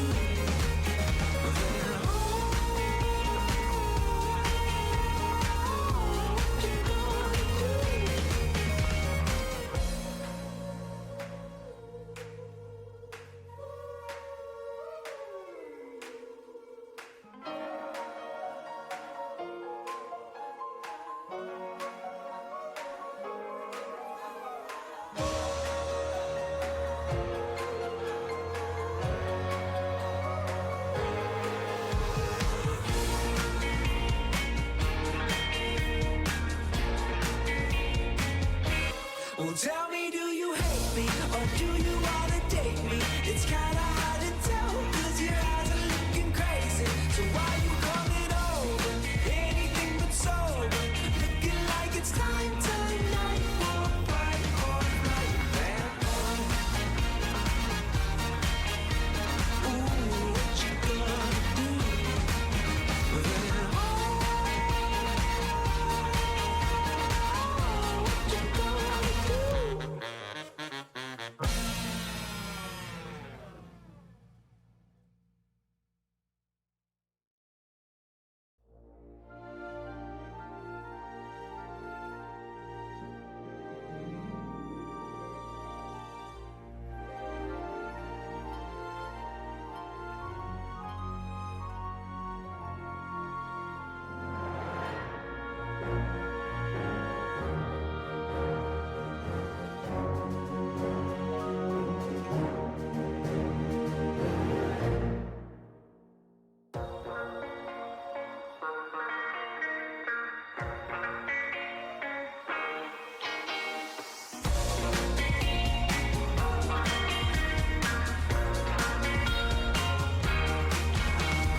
tell me, do you hate me or do you wanna date me? It's kinda hard to tell, cause your eyes are looking crazy. So why you coming over? Anything but sober. Looking like it's time tonight. Or fight, man. Hold it steady. Drill it in like a J-Paul Getty. Smith and Wesson. Taking shots that'll keep you guessing. Well, tell me, do you hate me or do you wanna date me? It's kinda hard to tell, cause your eyes are looking crazy. So why you coming over? Anything but sober. Looking like it's time tonight. Or fight or flight, man. Ooh, what you gonna do?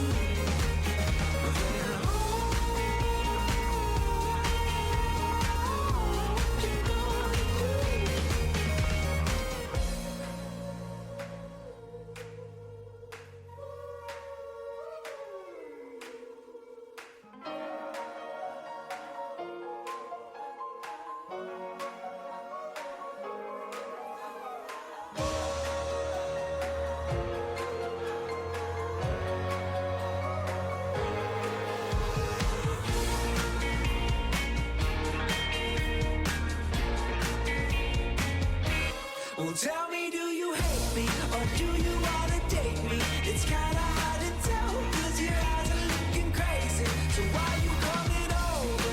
Anything but sober. Looking like it's time tonight. Or fight or flight, man.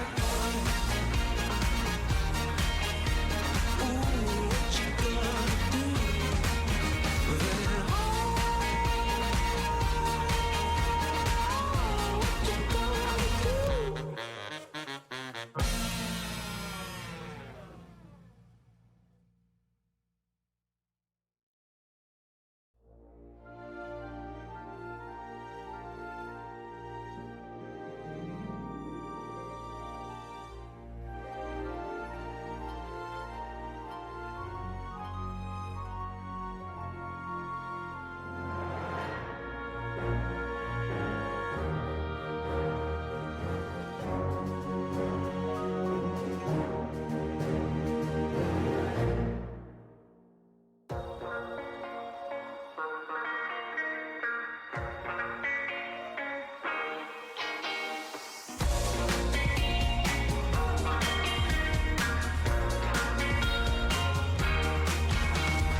It chose me, I didn't choose the city. Walk right over. You're a 10, I'm a 4-leaf clover. Well, tell me, do you hate me or do you wanna date me? It's kinda hard to tell, cause your eyes are looking crazy. So why you coming over? Anything but sober. Looking like it's time to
and choose the city. Walk right over. You're a 10, I'm a 4-leaf clover. Well, tell me, do you hate me or do you wanna date me? It's kinda hard to tell, 'cause your eyes are looking crazy. So why you coming over? Anything but sober. Looking like it's time tonight. Hold it steady, drill it in like a J-Paul Getty. Smith and Wesson, taking shots that'll keep you guessing.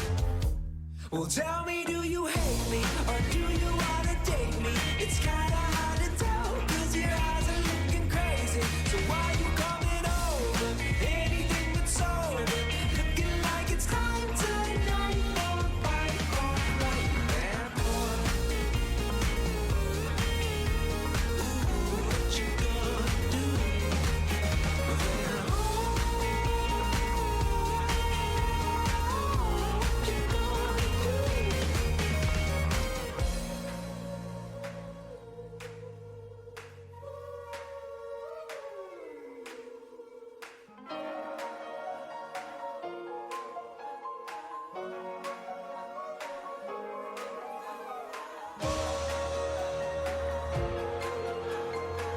Okay, I don't know which one this one does.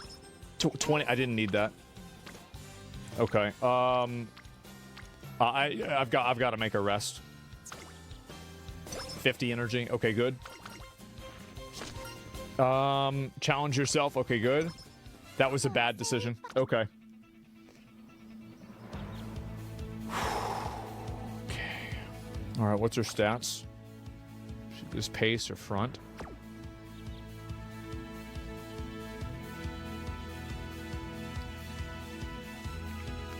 I think I'm gonna go with this.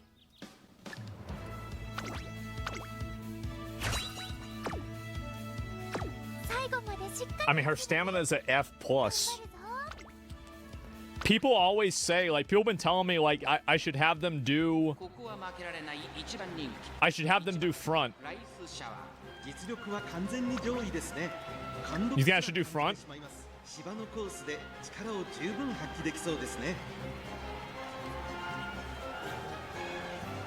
Not with a B? Okay, alright, yeah, if I lose this... If I lose this, I'm gonna be fucking pissed. I'm gonna tell you that. Let's go.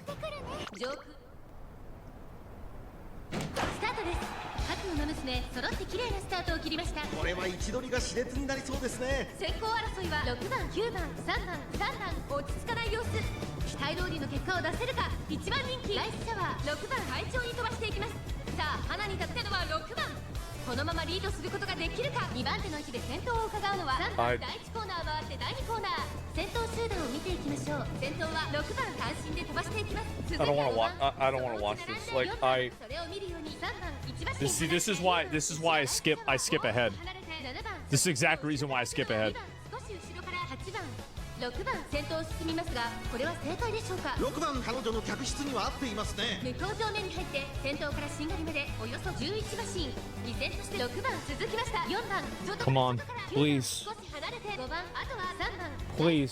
ここにいます。4馬身 Please, please. 2番その後ろ8番意気揚々と先頭を行きます。6番どうでしょう。 I'm actually gonna lose. I'm literally gonna lose the first game, aren't I? I'm actually gonna lose the first game. I can't. Okay, fourth place. All right, here we go. Okay, now she's speeding up. Okay. All right.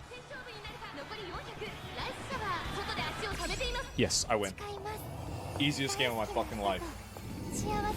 Easiest game of my motherfucking life. Wow. Wow. See that? Championship gameplay right there, boys. Easiest game of my fucking life. Good job. With 5 ahead, too. That was a lot. Okay. World Championship. I'm telling you, like it's just gonna get better from here. Top 5. 17 turns. Okay, that's a lot. I usually just do that because it gives energy. Like I always do the one that gives me energy. Okay, 0% fail rate. Literally easiest decision of my life. Okay. All right. Let's do speed again. Always fast. We'll do this one here. Literally easiest decision again of my life.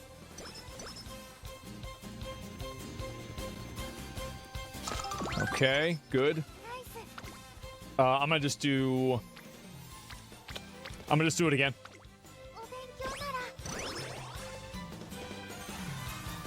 Okay, and I should get another one after this. Okay, yeah, this is good. Okay, we'll do stamina. She needs more stamina anyway. Now I'm gonna have her probably, yeah, I'm gonna have her rest. Nice. Wait. 13%. No way I fail 13%.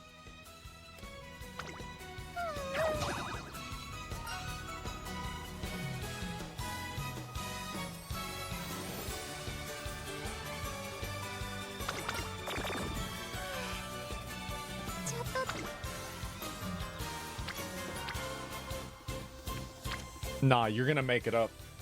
You're gonna make it up. You're gonna do it this time. You're gonna do it this time.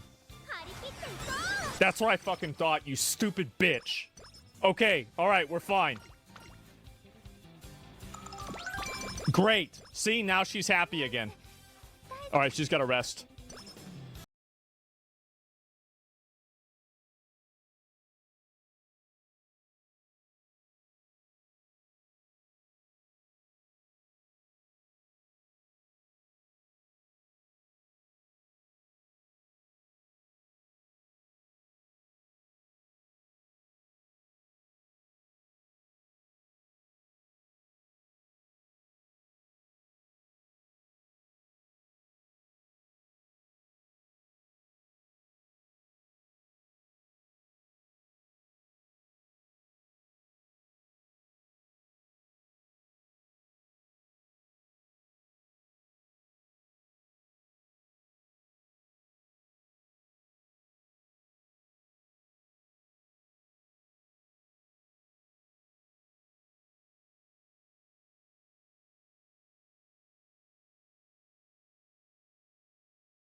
or do you wanna date me? It's kinda hard to tell, 'cause your eyes are looking crazy.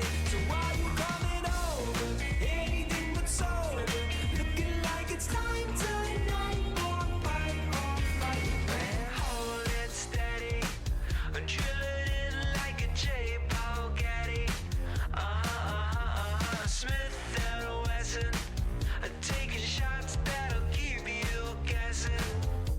Well, tell me, do you hate me or do you wanna date me? It's kinda hard to tell, 'cause your eyes are looking crazy. So why you coming over? Anything but sober. Looking like it's time tonight. Or fight or flight, man. What you gonna do?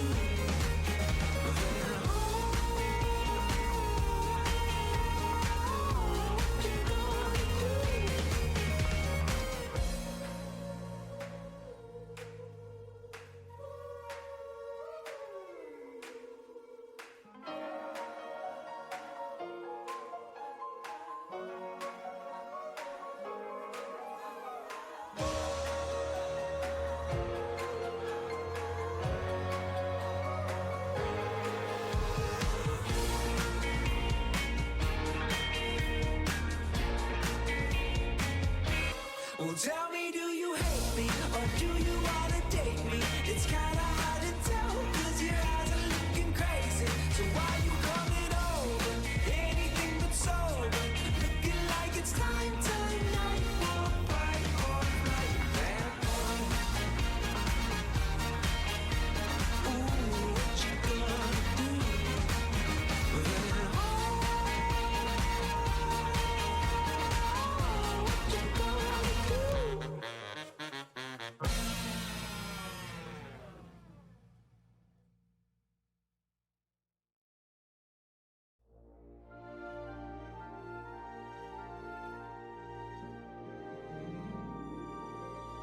Perfect sense. Why would we want these people here? We don't need low-skilled workers. Probably don't even need high-skilled workers, to be honest. And we should be forcing the market to recruit and train native British people to do the high-skilled jobs, obviously, rather than importing an overclass of foreign labour. Anyway, in social housing, you should go home, take more you can give, you go home. Breaking our laws, hating our way of life, you should go home. Found to be in any way abusing the system or defrauding the British people who built this country, you should go home. My God, this is so great. Foreign nationals should be welcome to the country on a strict set of conditions, and if those conditions are broken, you should go home. I mean, I couldn't say it better myself. But like I said, there is some. What do you think the chances the UK is better myself? But like I said, there is some. Couldn't say it better myself. But like I said, there is some. What do you think the chances the UK is able to change for the better? Do you want me to give you the honest answer? I think the chances of the UK dealing with this is 100%.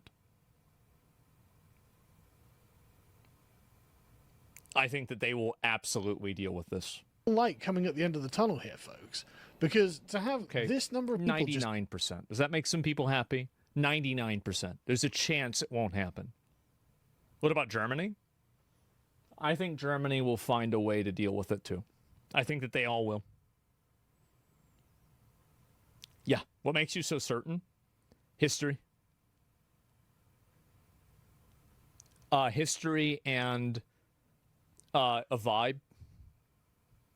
It's a feeling. It came to me in a dream. That's it. Gut instinct. Well, How many years, though? Most of it legal? No, 5 to most 10. of it's legal. They're still going to be like, look, I just want them gone. Right, I just Maybe want them 15. gone. So this is some real light at the end of the tunnel. The political class are well aware that immigration is the most pressing issue, as we have covered, by a long way, have all the pressing issues. And everyone is sick of it. So things are going to change. Things are absolutely going to change. Just watch this space. All right. So he even agrees with me too. Yeah, Good 100%. And, yep. Rupert Lowe is the British Trump, and he's basically our best hope. I don't know who the guy is. I've never heard of him. This is the first time I've heard of him. I've been listening and watching Sargon of Akkad since Gamergate, okay? I've known of this guy of 10 years.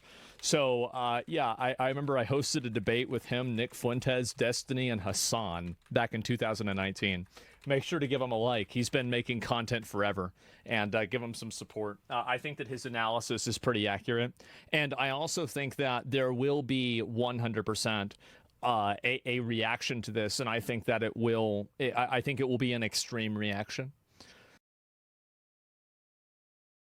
It's rare that I can't yap up a wacky intro, but learning about this menace has left me stunned. I just saw this video from EWU Body Cams about this guy that would hide cameras in like every bathroom on the planet, it seems like. I wouldn't be surprised if he's got hidden cameras in my own porcelain throne territory there. Like he's infiltrated my domain and is filming me. I'm calling because we just received an anonymous tip that someone has a camera in our employee bathroom and is uploading videos online. You still haven't raised my charges. Where's our charges? You're not supposed to be judgmental to anybody's crimes, by the way. What the hell is even that? You're not supposed to be judgmental of crimes?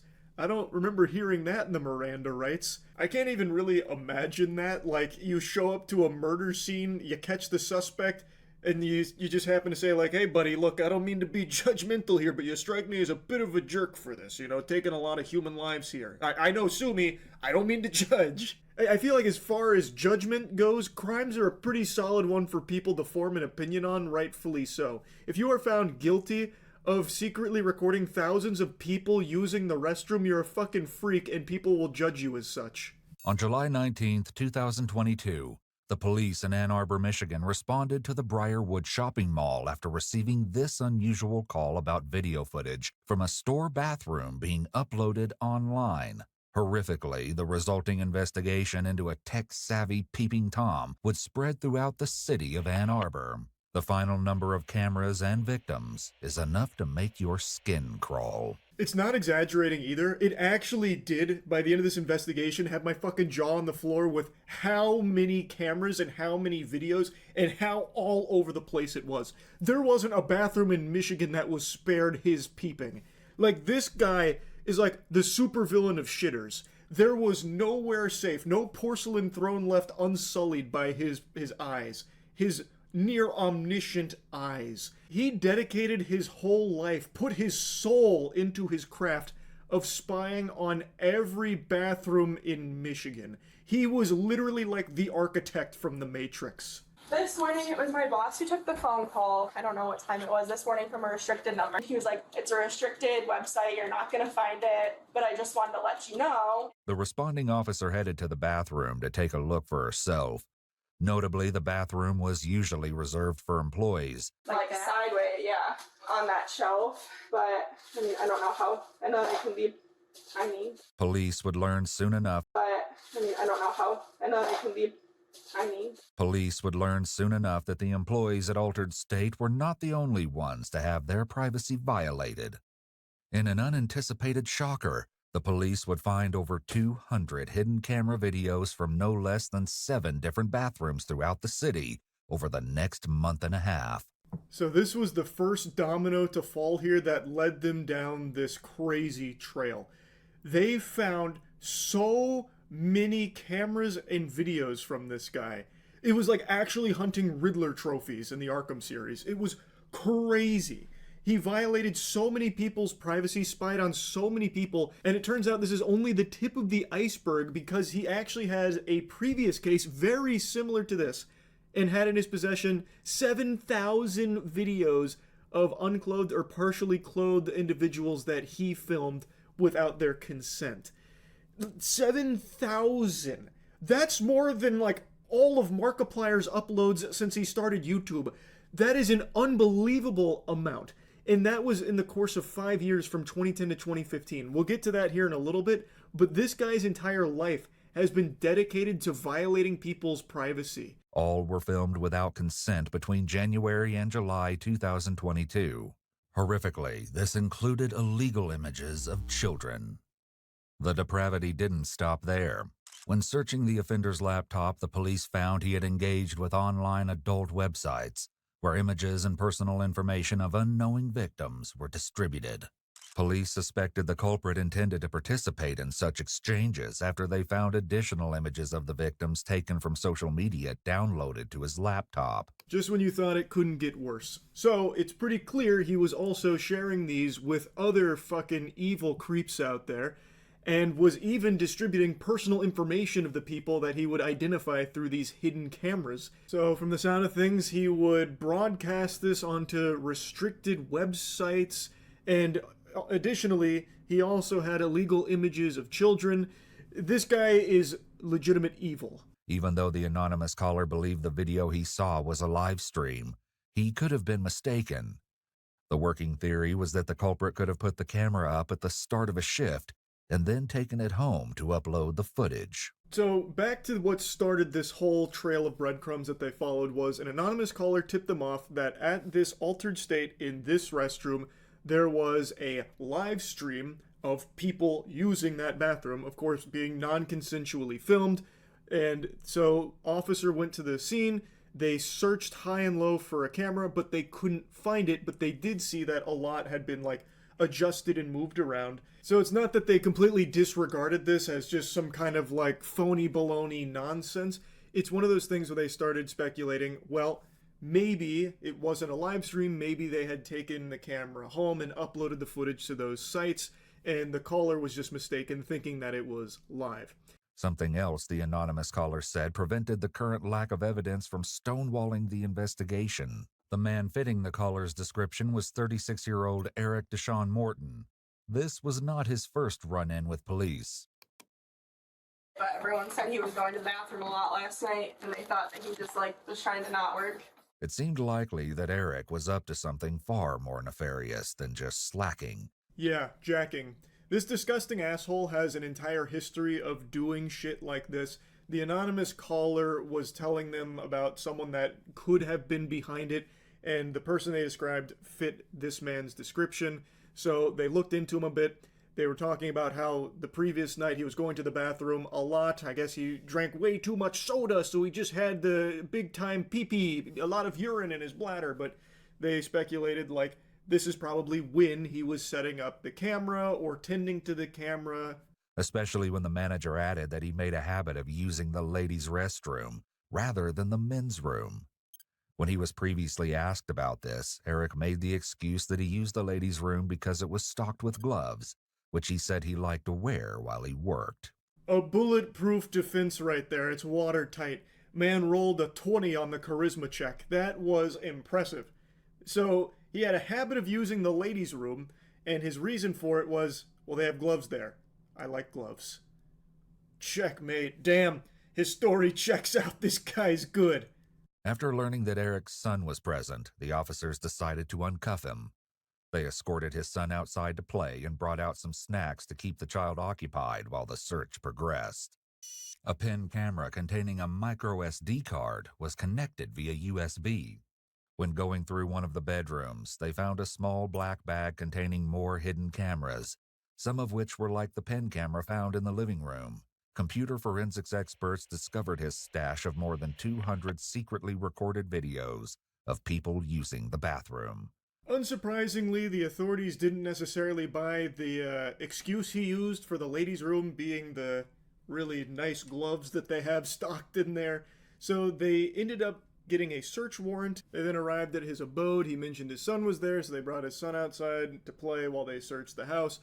While searching, they found tons of hidden cameras. They even found a pin camera that was actively plugged into a computer. So you had all these like Mission Impossible doodads and gadgets, all of which used for surveillance, hidden surveillance. And they confiscated some packages and a lot of this for evidence. And then eventually the forensics experts found his stash, which was 200 videos of people using the bathroom. Which, you know, maybe there's a perfectly valid explanation. Maybe he was just checking to make sure they weren't doing back-to-front wiping, because, you know, that in and of itself is a sin. Maybe he was just looking out for people's well-being, ensuring proper wiping technique, you know. Maybe there's a perfectly justifiable excuse that he was secretly recording all of these people. Authorities got an arrest warrant. They went to his other job at a hotel and arrested him there, which, surprisingly, was not his first run-in with the authorities. In fact, in 2015, he was arrested for very similar things. He'd previously been arrested back in 2015, coincidentally by some of the same officers. In May 2015, Eric was arrested after a woman caught him filming her through a peephole while she used a porta potty. Further investigation revealed more of Eric's disturbing behavior. He tried to film a stranger through a porta potty peephole. I didn't even know porta potties had peepholes. I'm assuming he custom built that himself, fucking threw a glory hole in there and used it to film people. Or maybe he built his own sound stage that looked like a porta potty so he could film people. I don't know. It's fucking crazy though. The lunacy knows no bounds. And he would actually proudly post about shit on Twitter too. So they bring up tweets here. The first one they show about him cleaning out his phone, and then he has the gall to say in Jesus' name. In 2022, Eric was confronted by a coworker who found a camera disguised as a phone charger in the women's restroom. It was plugged in and facing the toilet.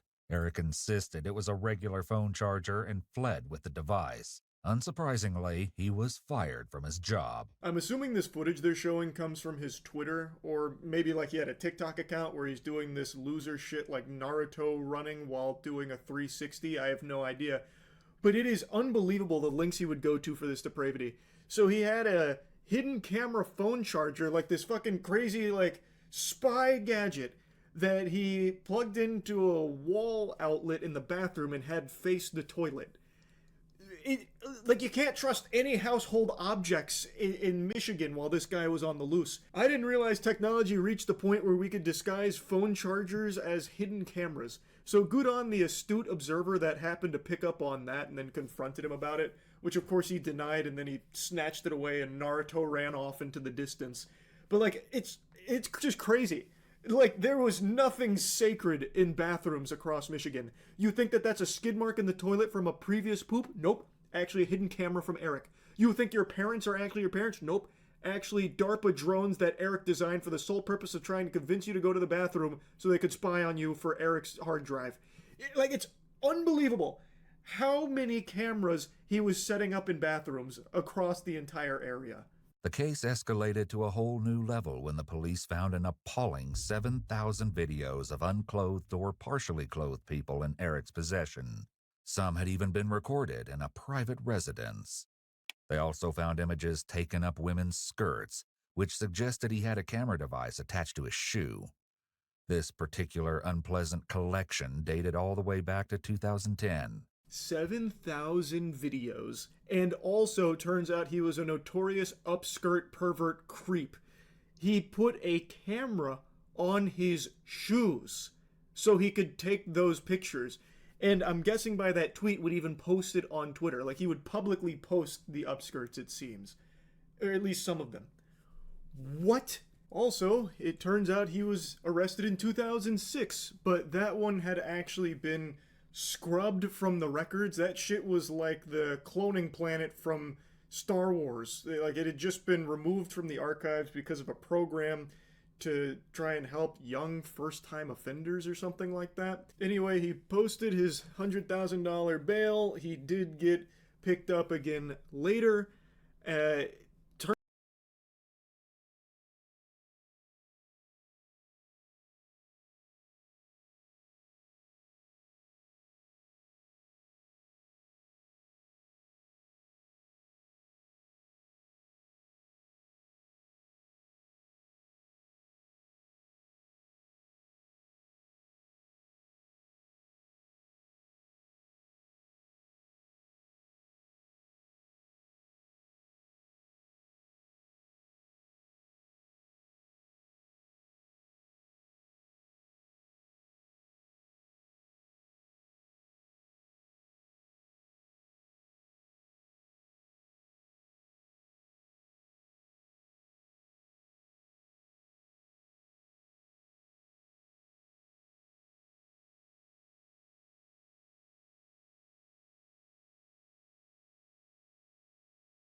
Okay, do that.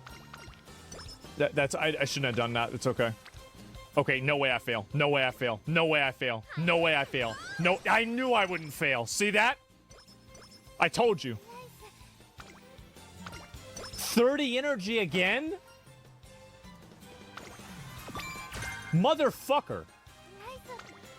Oh, this is big. 42. Already. Yeah, this is insane. Oh my god. I'm actually popping off. That's what gives her energy. Okay, good. Okay, we're gonna go with this too, with power. Nice. Easy. Rest again. Yes. Okay. Training needs more fans. Wait, she needs more fans? Okay, we're gonna go with this. Okay, that's fine, doesn't matter. I'm gonna do it after this. What? Why is she sad? Okay, let's do...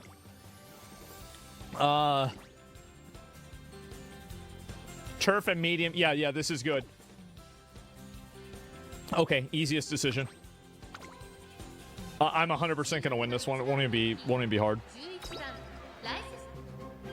You have to race to gain fans. I know that.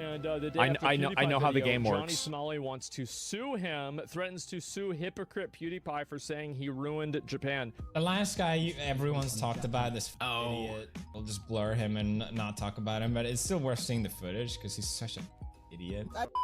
Yo, Johnny! Johnny, quick interview? No, I guess they don't want to. Johnny?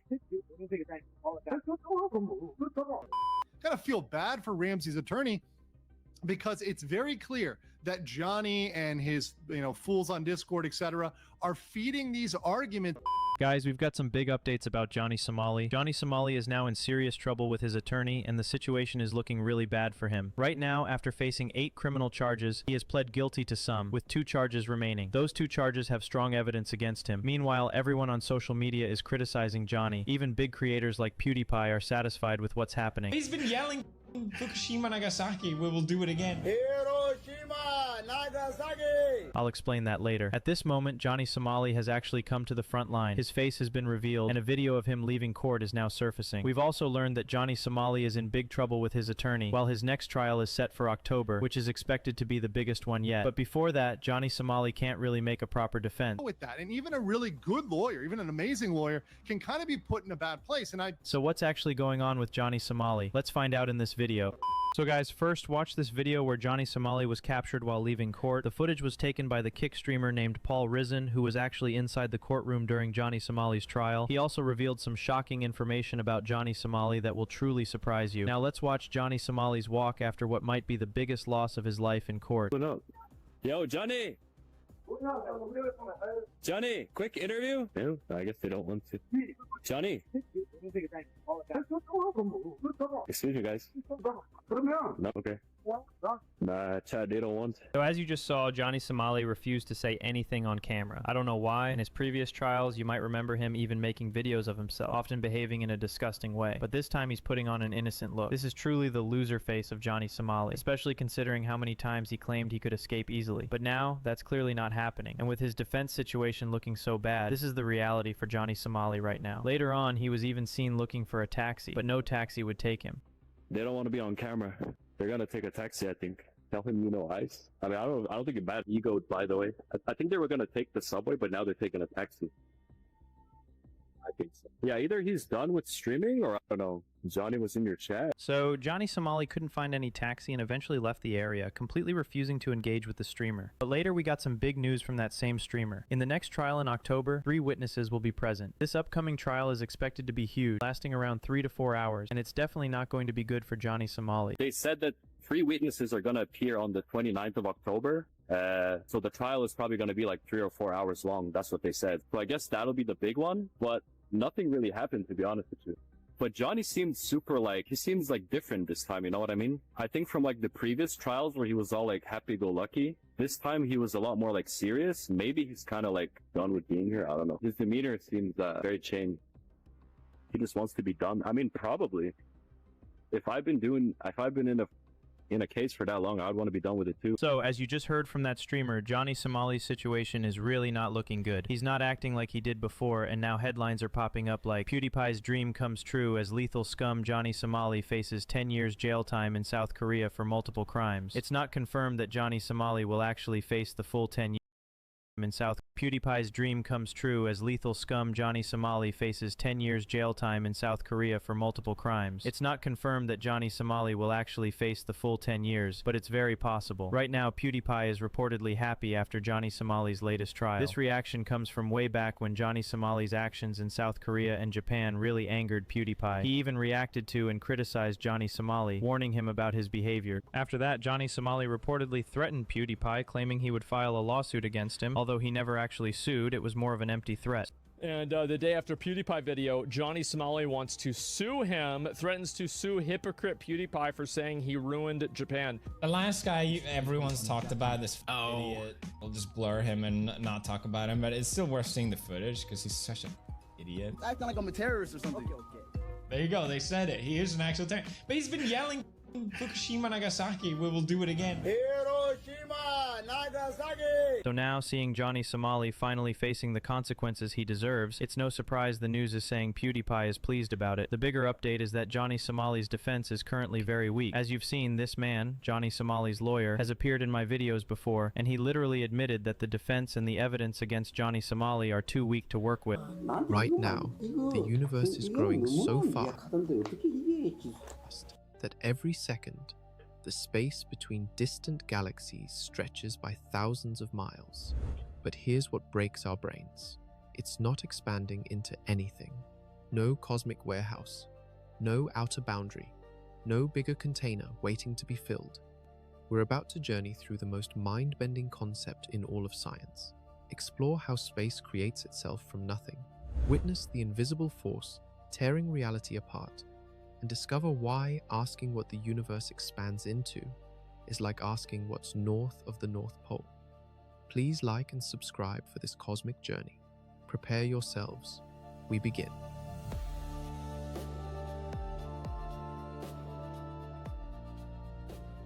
Picture a balloon expanding in your living room.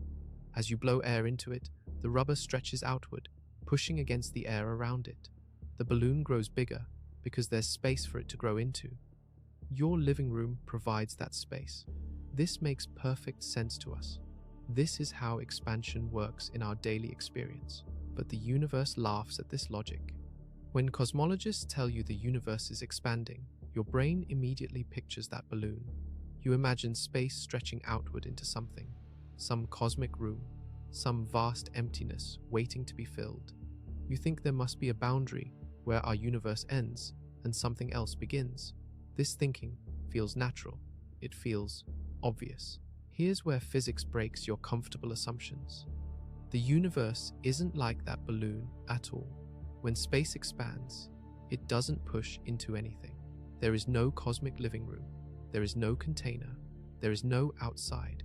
The universe creates the very concept of space as it grows. Think of it like this. Imagine trying to draw a circle that's bigger than your piece of paper. But instead of getting a bigger piece of paper, the paper itself grows to accommodate your circle. This sounds impossible because in our world, everything expands into something else. Plants grow into air, cities expand into countryside, ice spreads across water. Always, there's a place for the expansion to go. Always, there's a boundary between what's expanding and what it's expanding into. But what if you are the paper and the drawing at the same time? Scientists discovered this mind-bending truth by watching distant galaxies. Edwin Hubble noticed that galaxies farther away from us are racing away faster than nearby ones. At first, this seems to suggest we're at the center of some cosmic explosion, like we're sitting in the middle while everything else flies outward into empty space. The reality is far stranger. Space itself is stretching. The galaxies aren't moving through space. the space between them is growing. Imagine dots on a deflating balloon, but in reverse. As the balloon inflates, the dots get farther apart without moving on the surface. The surface itself expands. Each dot sees every other dot moving away. No dot is special. No dot is at the center. Now replace that balloon surface with the 3 dimensions of space you live in. The universe isn't expanding into anything because there is no anything for it to expand into. It's creating the very stage upon which expansion can happen. This breaks our intuition so completely that even brilliant scientists struggled with it for decades. Albert Einstein himself initially rejected this idea. Yet this impossible expansion is happening right now, faster than you can imagine. But how can we be sure this bizarre process is real? The answer lies in watching light itself get tortured by expanding space. When a distant galaxy fires a beam of light toward Earth, that light begins its journey with a specific wavelength: blue light, red light, infrared. Each wavelength carries a signature, like a cosmic fingerprint. But as the light travels through expanding space, something extraordinary happens. The space the light moves through grows larger during its journey. Imagine you're walking across a moving walkway that's slowly stretching as you walk. Your steps stay the same size, but the ground beneath you keeps growing longer. By the time you reach the end, you've traveled much farther than your steps should have taken you. Light experiences something similar, but instead of traveling farther, its wavelength gets stretched. Blue light from a distant galaxy arrives at our telescopes as red light, not because the galaxy moved away like a speeding ambulance changing its siren pitch. The light gets redder because space itself expanded during the light's billion-year journey. Each wave of light gets pulled longer as the cosmic fabric grows beneath it. This process, called cosmological redshift, proves that space grows independent of the objects within it. Here's the number that will rewire your brain. Light from the most distant observable galaxies has been stretched to nearly 40 times its original wavelength. The space that light traveled through expanded so much that what started as intense ultraviolet radiation now reaches us as faint infrared heat. 40 times longer wavelengths mean the universe expanded by a factor of 40 during that light's journey. Think about this. The galaxy that sent you this ancient light looks tiny and faint in our most powerful telescopes. But when that light first left the galaxy, the universe was 40 times smaller than it is today. That galaxy was much closer to where our Milky Way would eventually form. Space didn't just grow a little bit. It underwent massive, relentless expansion. But here's what makes this even more mind-bending. This stretching isn't happening somewhere else. It's happening everywhere. Right now, the space in this room is trying to expand. The space between your eyes and this screen wants to grow larger. The only reason you don't notice this expansion is that electromagnetic forces between atoms are far stronger than the expansion rate. Only across vast cosmic distances does this expansion become noticeable.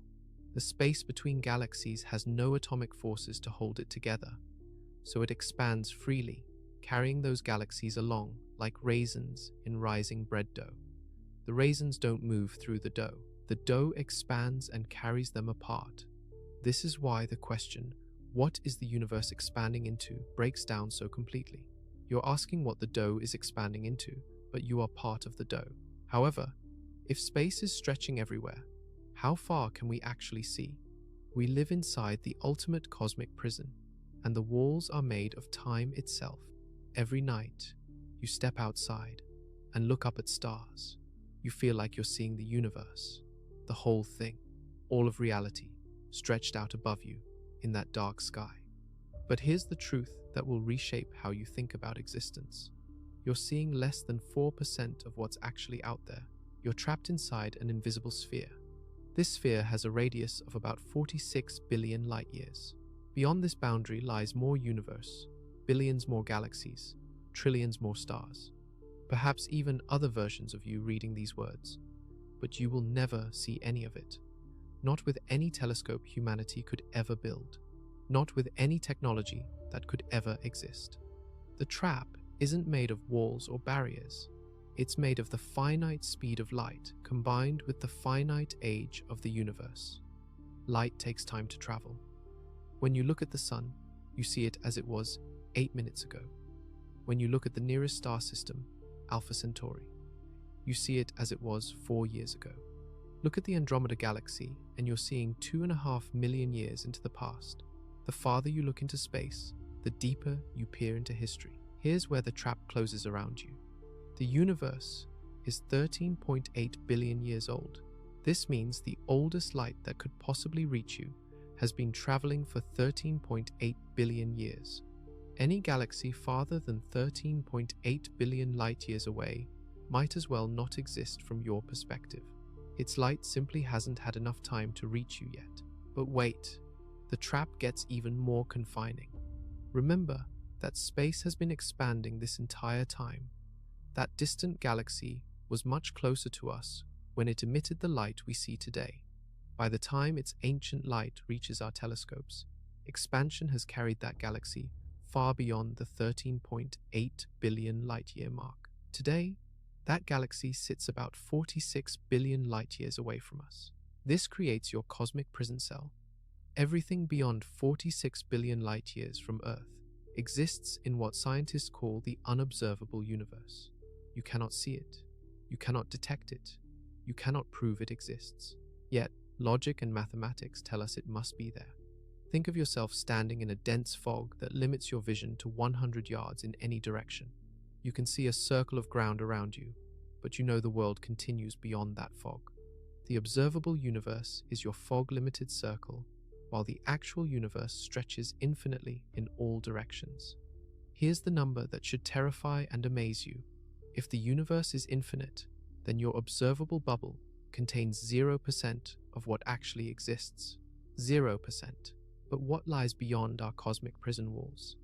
The most ancient light in the universe is screaming toward you right now at 600 million miles per hour, and it carries a message from the moment reality began. This light has been traveling longer than Earth has existed, longer than our solar system formed, longer than our galaxy took its current shape. This light began its journey when the universe was only 380,000 years old, back when the cosmos was a seething ocean of plasma, so hot that atoms couldn't even form. We call this ancient radiation the cosmic microwave background, and it's everywhere. Turn on an old television between channels, and about 1% of that static comes from this primordial light. You're literally seeing the afterglow of creation flickering across your screen. This radiation fills every cubic inch of space. It comes from every direction at once.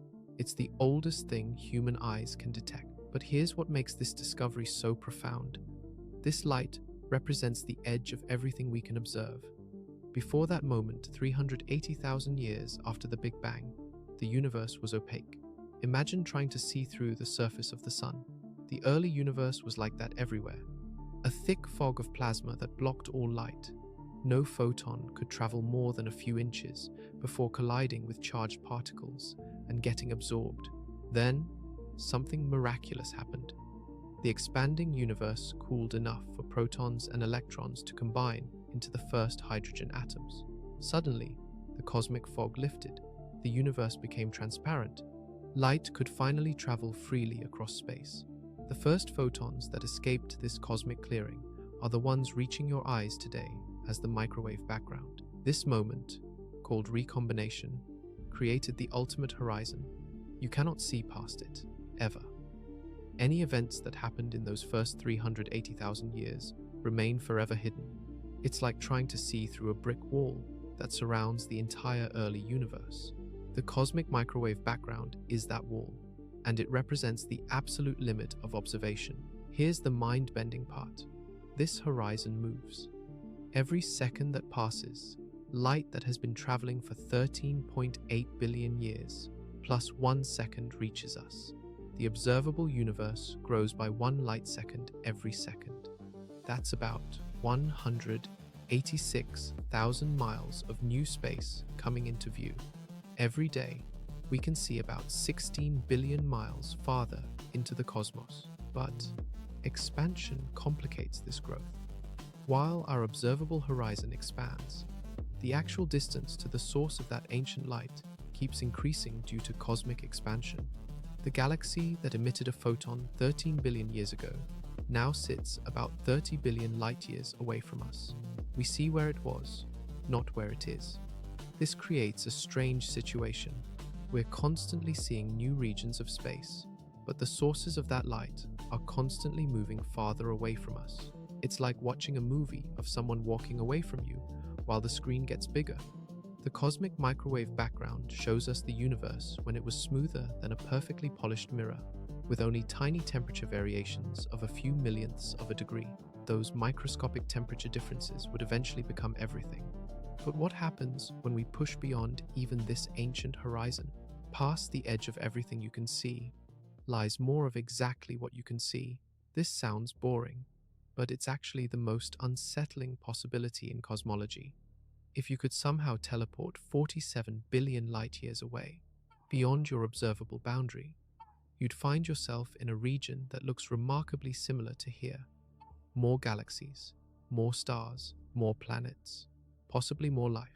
The universe appears to be homogeneous on the largest scales. Homogeneous means uniform, the same everywhere, like a perfectly mixed cake batter where every spoonful contains the same ingredients in the same proportions. Our observations of the cosmic microwave background suggest that the universe has this property. The tiny temperature variations we detect are smooth and consistent across the entire sky. This smoothness tells us something profound about what lies beyond our sight. If the observable universe contains roughly 2 trillion galaxies, then a region of identical size just beyond our horizon should contain roughly 2 trillion galaxies as well. And another region beyond that should contain another 2 trillion. The pattern continues forever, or at least much farther than we can comprehend. But here's where this gets psychologically disturbing. If space is truly infinite and homogeneous, then every possible arrangement of matter within any given volume must repeat somewhere. This isn't mystical thinking, it's a mathematical necessity. With infinite space and finite ways to arrange a finite number of particles, repetition becomes inevitable. Imagine you have a deck of cards and you shuffle it infinitely many times. Eventually, you must get the same arrangement twice.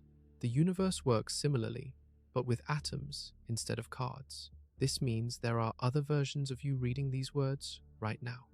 Not metaphorically, literally. In regions of space so distant that their light will never reach us, quantum mechanics has arranged matter in every possible way, including ways identical to your current configuration. There are versions of you where you decided to stop reading this sentence, versions where you were never born, versions where the entire history of Earth played out differently. The math suggests these copies exist at distances of roughly 10 to the power of 10 to the power of 115 meters away. That's a number so large that if you wrote it out, the line of digits would stretch across more space than exists in our observable universe. Yet, if space is infinite, these distances are still finite. Somewhere out there, another you is having this same realization about yet another you even farther away. But wait, this assumes the universe beyond our horizon looks like the universe within it. What if it doesn't? Recent observations hint that our local region might be unusual. We seem to exist in a cosmic void, a region with lower than average galaxy density. If this is true, then traveling beyond our observable horizon might reveal denser regions of space, packed with more galaxies, more black holes, more activity, or it might reveal regions that are nearly empty. Some theoretical models suggest that cosmic inflation, the rapid expansion in the universe's first fraction of a second, could have created regions with vastly different properties, different physical constants, different particle types, different laws of physics entirely. These pocket universes might exist just beyond what we can observe, operating under rules that would make our physics textbooks worthless. However, there's an even more fundamental question lurking beneath all of this speculation. What if the universe isn't infinite at all? An infinite universe that expands presents one of the most beautiful paradoxes in physics. How do you make infinity bigger? Mathematics tells us this should be impossible. Infinity plus anything still equals infinity. Infinity times 2 still equals infinity. You cannot add to something that already contains everything. Yet our observations clearly show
that space is expanding everywhere, even if the universe extends infinitely in all directions. The solution comes from understanding what expansion really means. When we say the universe expands, we don't mean it grows larger in the sense of becoming more infinite. We mean the scale of space itself increases. Think of it like this. Imagine an infinite piece of graph paper, where each square is 1 inch wide.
Officials say during Bardisa's hiring process, she provided a license number that matched her first name, but not her last name. When the hospital asked Bardisa about the discrepancy, an affidavit says Bardisa claimed she had recently gotten married and had a new last name. When she was asked to provide a marriage certificate, Bardisa did not. Oh boy, what a can of worms to open. How many nurses are actually fake that are working in the US right now? I don't even want to know.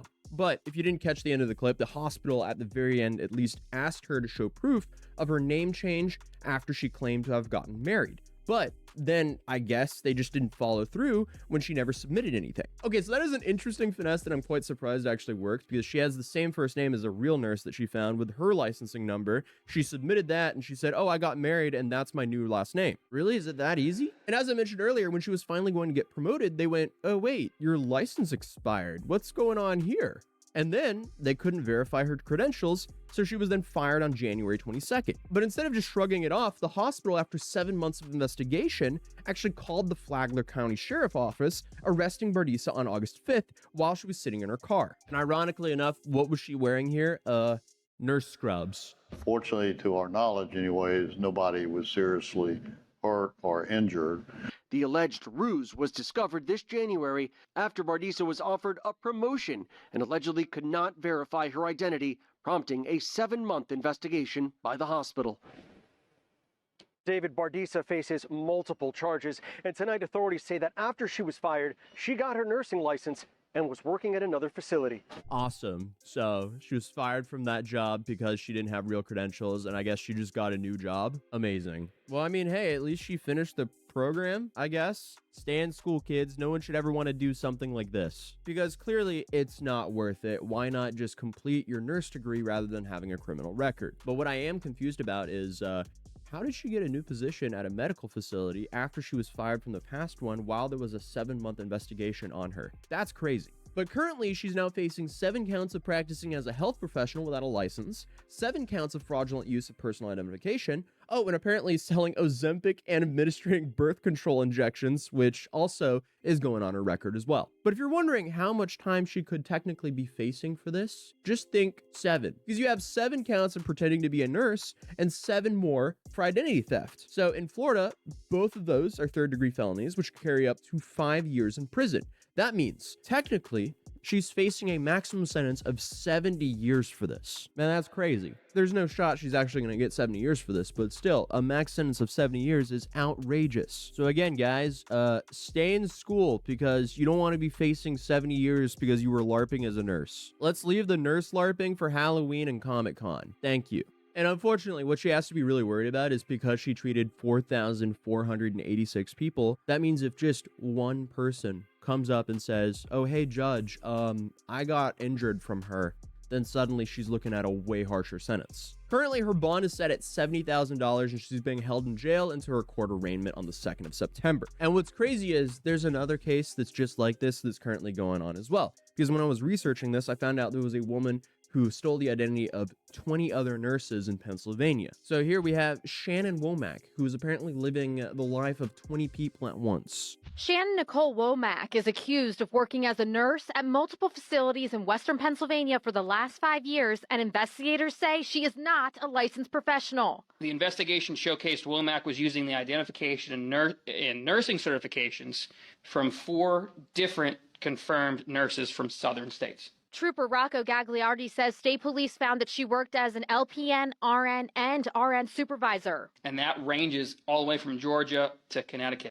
Womack is listed on Georgia's nursing imposter alerts. Hold up. Okay, wait, so nurse imposters is actually a thing? Okay, apparently there's an entire website to just busting fake nurses. So unfortunately, this is a bigger problem than I even realized. So massive shout out to all the real nurses out there, because we need you more than ever, because I would much rather have someone certified working on me than someone fake. Please. I mean, that's pretty obvious, but let's please end this right now. That would ease some of my health anxiety. What can you do, I guess? But Shannon over here, she used 20 different aliases and 7 different social security numbers and ran her own fake staffing company for nurses. Oh boy. Her scam ran all the way back to 2020, and she allegedly made a fake LLC submitted forged documents, of course, especially if she's like, you know, rocking with 7 different social security numbers, and then even answered the phones herself at her bogus staffing agency so she could funnel jobs to herself. Apparently, she girl bossed her way into prison. But apparently, the Pennsylvania police pulled her over and they already connected her to prescription fraud, fake credentials, and even endangering care-dependent people. When they searched her car, they found a trove of fake IDs,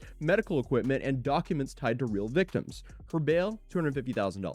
GG, you're cooked. So honestly, Shannon makes Autumn look like an intern here. But just like Autumn, Shannon got caught only because someone decided to look into her background. This trend is kind of like if people saw those fake veneer technicians in Atlanta and they thought to themselves, how can we make this infinitely worse? And thus, we have the fake registered nurse trend. So that's 2 viral fake nurses caught in just one summer. And as much as I would only want to blame these nurses, I also feel like the hospital definitely has some blame here because they hired her on fake credentials and they didn't even fully verify her name. So in Autumn's case, imagine being like patient 3,226 and you go, wait a minute, she's not even a real nurse? Well, that's why we have an email right here. So if you recognize this woman who has cheated on you, you should probably email that email. But either way, Autumn is currently in jail. I'm assuming the staff manager of that hospital is probably sweating right now as well because, you know, there's some fault there. That's just my opinion, but hey. But I guess this could also be a reminder is the problem isn't always just the fraud, it's also the system that allows it to be successful as a fraud. So hey guys, stay safe out there. If you enjoyed this video, drop a like on it, subscribe if you're new, and I'll see you guys in the next video. Peace.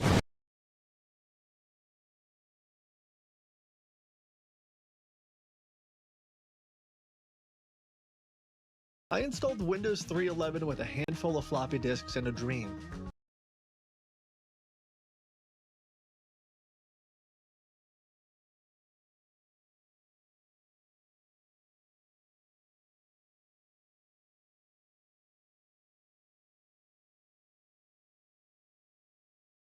What you're about to watch is mostly unedited.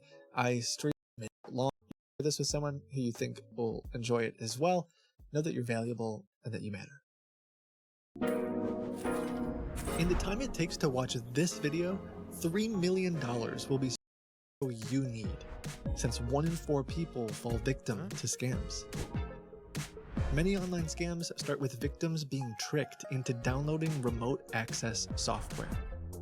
It allows the scammer to take control of your computer from anywhere in the world, as if they were sitting right in front of it. Even if you hang up on the scammer, you're still in danger if that remote access software is not uninstalled. And what do I mean by danger?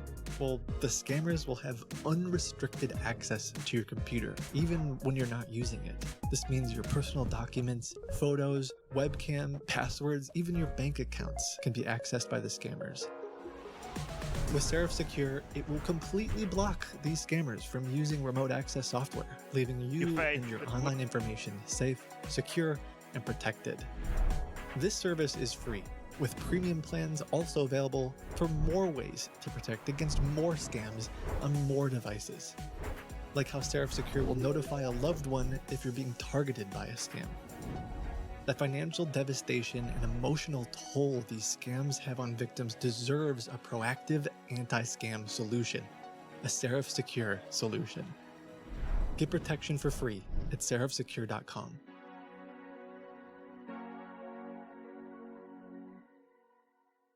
That are renewed automatically are 100% eligible for a full refund within 48 hours. If you want to cancel the subscription and get your refund, please.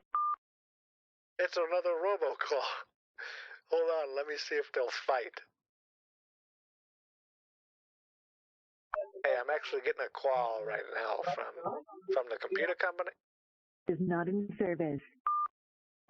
Hold on, I'm getting a call from someone who's saying he's from the computer refund department. Is it your boss or something? It's no one. You just ignore that call. Nobody's been Is called. that because of the mistake It's you made, me or only what? who is calling you. It's me only who is calling you. So you no need to worry No, about there's someone that. else calling. No, there's someone else calling me right now. Hold on. Oh. Don't hang up now. I need your help.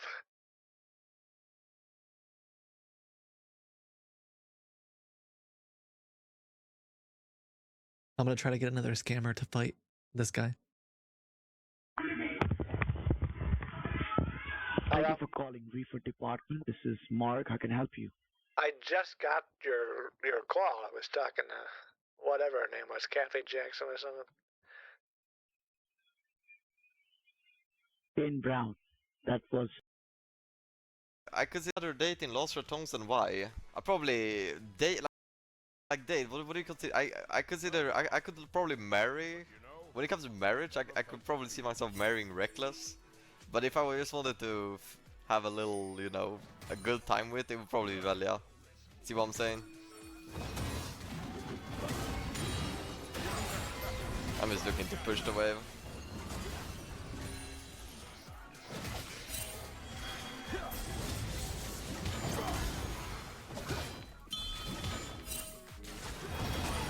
No, I clicked Q! I'm fine, I'm fine.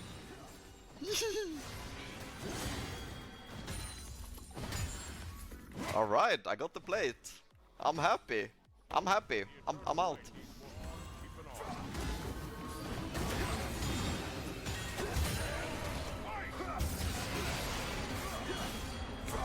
I'm not doing any damage to this guy, hello?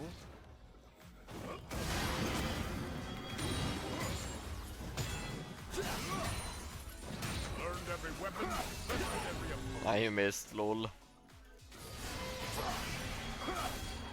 We're gonna go past again, deja vu.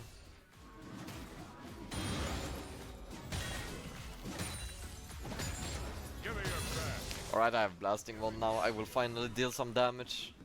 I should win Shen trades now. Oh, he bought magic resist. I don't think I win.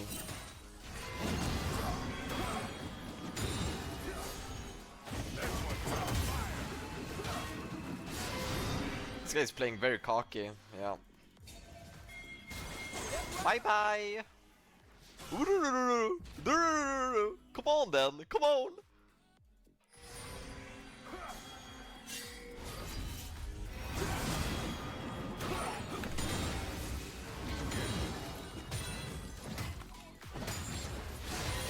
I wanna go pass here, but he will taunt me and I will die. What if I just play normally? This guy's half health. I don't think I have the mana to kill him, but if he doesn't walk up for minion, he's gonna lose so much. Oh, he ulted. Lol. Enemy double kill. Let up now.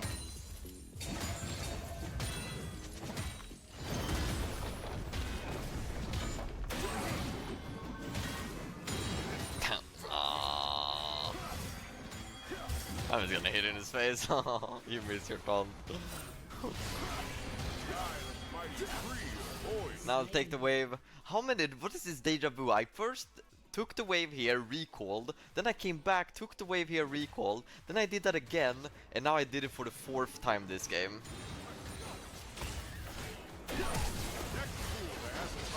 I don't think I'm gonna be able to recall though. It's delay on my keyboard or what? Looks like everybody's going bot lane, so I'm gonna take this opportunity to catch the mid wave. She's not looking. She's looking bot. Lol. She was looking bot. She was looking bot. Like a bot.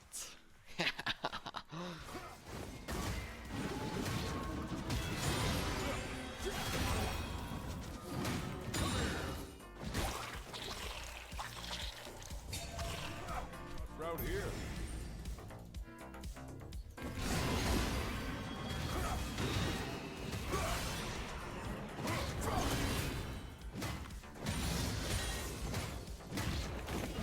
I kill.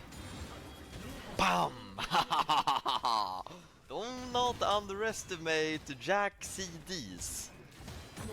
Jacks with the Emax, when you do AP jacks, have incredible low cooldown. Do not underestimate it. I can take the full tower here, I have 3 grubs. Well, this game is GG. Ah, I got full tower. This game is fucking... This game is over. 3k gold, 14 minutes. I'm gonna have 2 items at 14. Wait, this is me. I used eat early. I used it early. I'm dead. My bad, my bad. That's on me. That's on me. Go.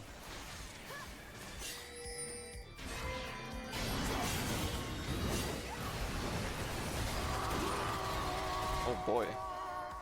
Oh boy. These guys want me.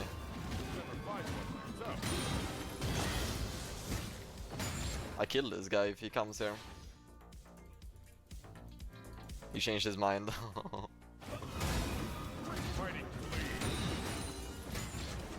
I'm not hitting tier 3, whoever pinged that. I'm coming to help you guys. I cannot kill tier 3 this early into the game. It will backfire.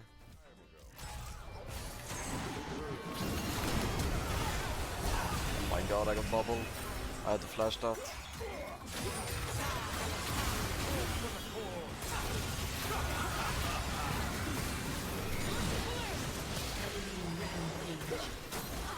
We're not winning this, by the way. I don't think I should groove with my team. I think I'm going side.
Well, tell me, do you hate me or do you wanna date me? It's kinda hard to tell, cause your eyes are looking crazy. So why you coming over?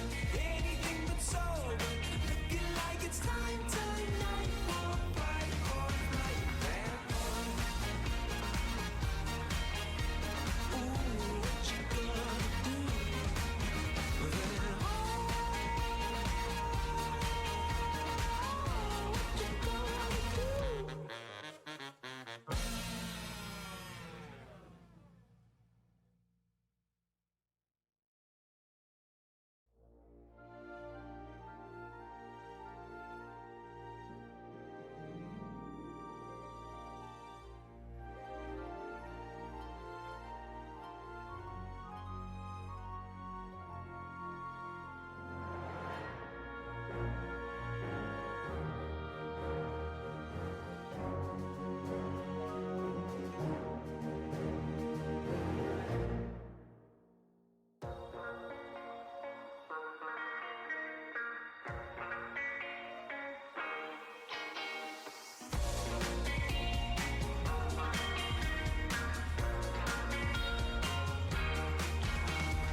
me I didn't choose this city.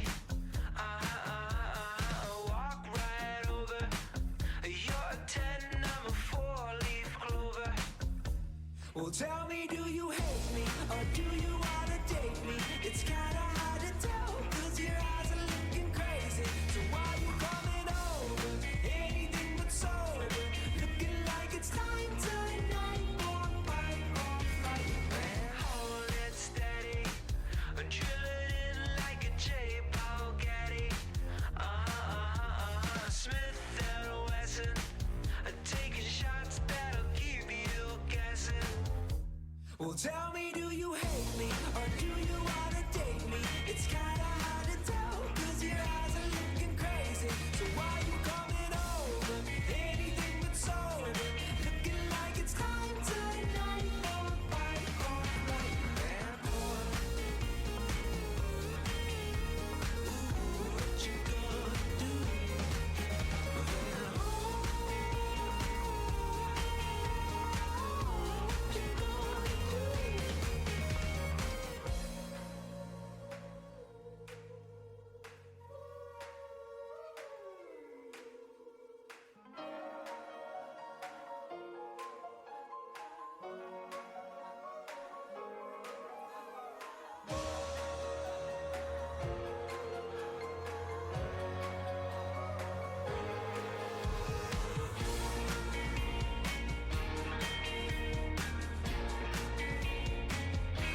Well, tell me, do you hate me or do you wanna date me? It's kinda hard to tell, 'cause your eyes are looking crazy. So why you coming over? Anything but sober. Looking like it's time tonight for a fight or flight. Man, boy, ooh, what you gonna do?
Chose me, I didn't choose this city.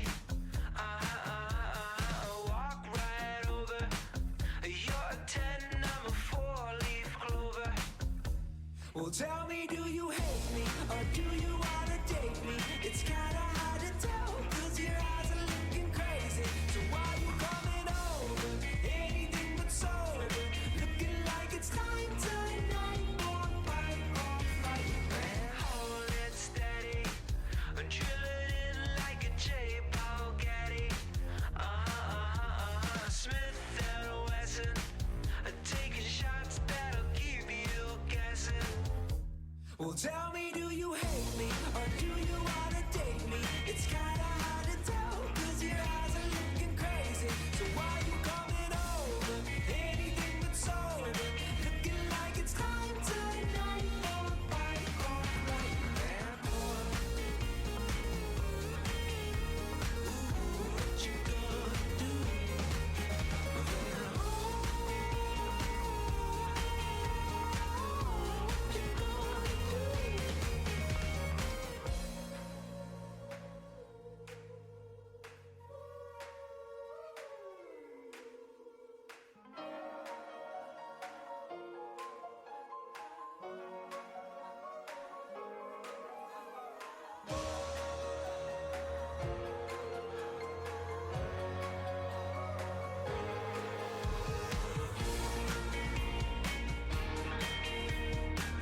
Well, tell me, do you hate me or do you wanna date me? It's kinda hard to tell, cause your eyes are looking crazy. So why you coming over? Anything but sober. Looking like it's time tonight. Hold it steady, drill it in like a J-Paul Getty. Smith and Wesson, taking shots that'll keep you guessing.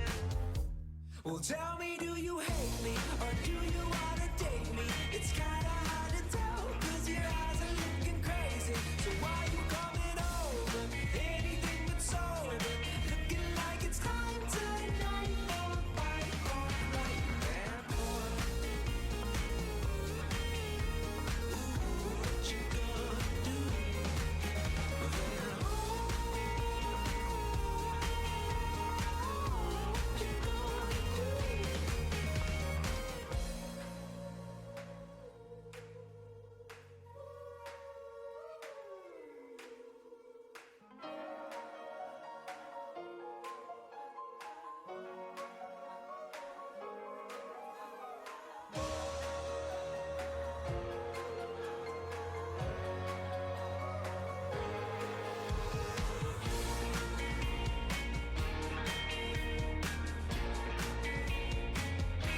Well, tell me, do you hate me or do you wanna date me? It's kinda hard to tell, cause your eyes are looking crazy. So why you coming over?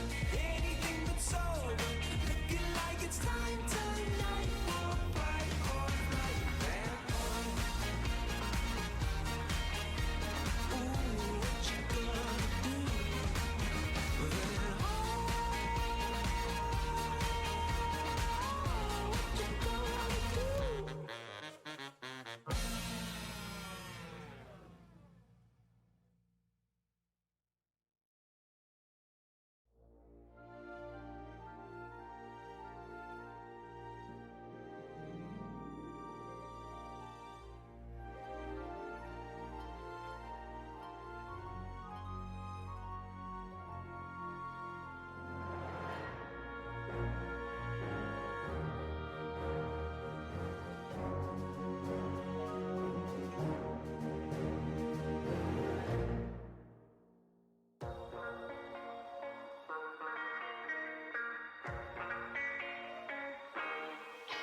Well, tell me, do you hate me or do you wanna date me? It's kinda hard to tell, cause your eyes are looking crazy. So why you coming over? Anything but sober. Looking like it's time tonight. Hold it steady, drill it in like a J-Paul Getty. Smith and Wesson, taking shots that'll keep you guessing. Well, tell me, do you hate me or do you wanna date me? It's kinda hard to tell, cause your eyes are looking crazy. So why you coming over? Anything but sober. Looking like it's time tonight.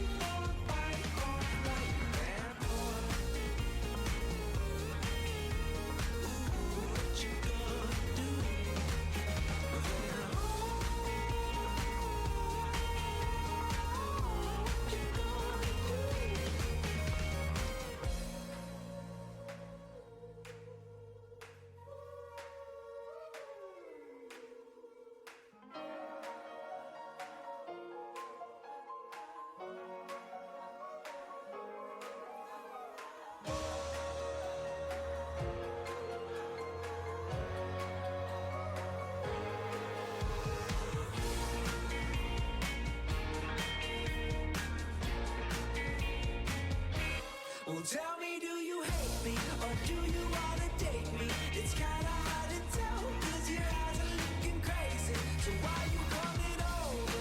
Anything but sober. Looking like it's time tonight.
tell me, do you hate me or do you wanna date me? It's kinda hard to tell, cause your eyes are looking crazy. So why you coming over?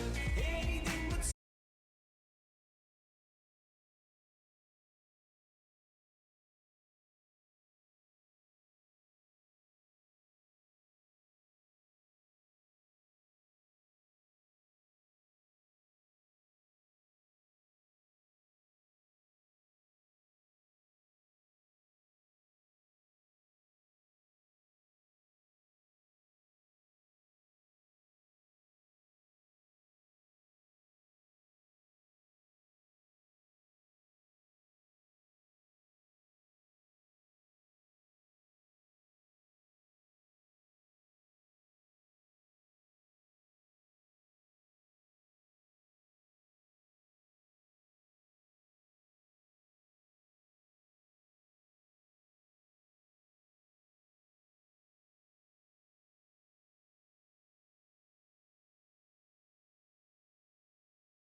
tell me, do you hate me or do you wanna date me? It's kinda hard to tell, cause your eyes are looking crazy. So why you coming over?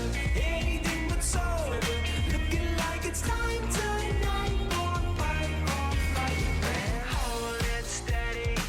Drill it in like a J-Paul Getty. Smith and Wesson. Taking shots that'll keep you guessing.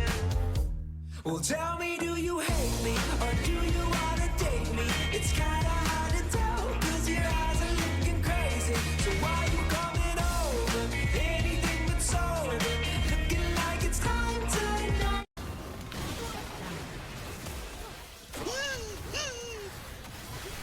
Come out! Hey! Yunara flash and flash. No flashes. Go.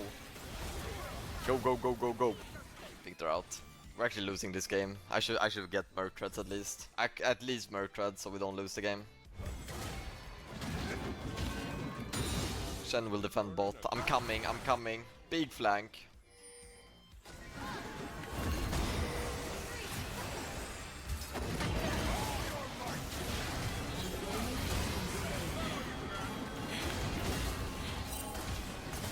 I'm gonna hit the blast cone.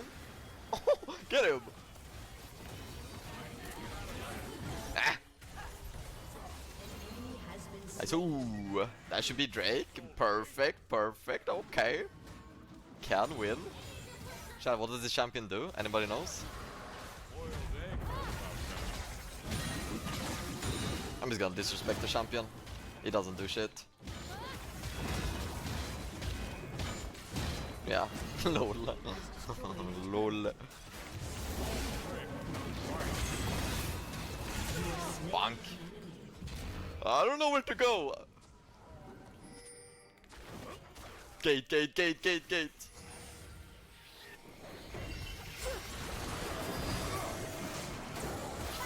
I have no mana. Get me out, get me out, get me out. Run! Nej. Nej, nej. Fuck. No mana! Like I have no mana! I'm coming to Adacon, there's no way we lose it, right? I mean, is it just gone? We have Silas TP coming. I will block their escapes.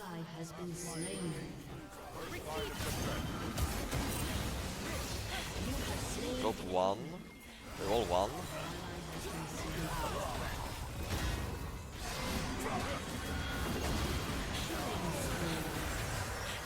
That's the Shen, that's the Lucian. And that's the Nami, bye bye!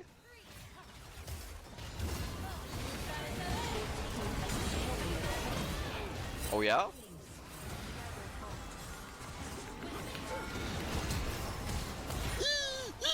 Fuck!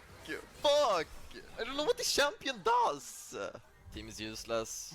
Team is not doing great.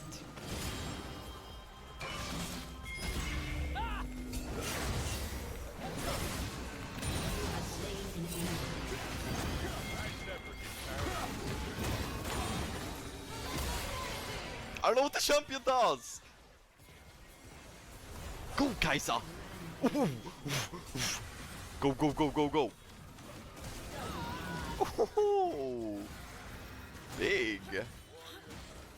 We pushed end. Can't really end, we should go take Drake.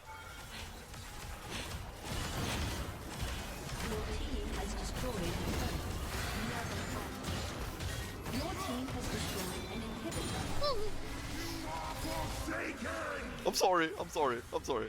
Run, run, run, run, run. I got the wave. Bro, this game doesn't feel like this game, you know? I feel because we're kind of losing in kills, but we have 3 dragons, 3 grubs, every tower and a top inhibitor. So in objectives we're actually stomping the enemy, but we're not actually stomping the enemy, you know? Bam bam. Bonk. Well, I'm kinda strong. I could push till the end here, honestly. I'll see if they can even stop me. Worst case, they're able to stop me and we get Baron.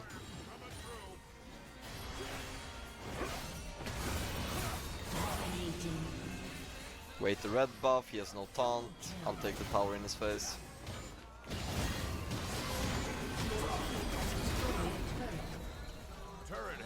If he goes in again, I'll kill him.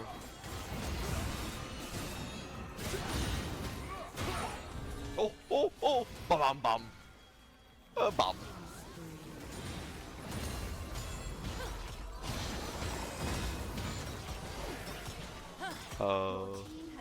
I wanna stay.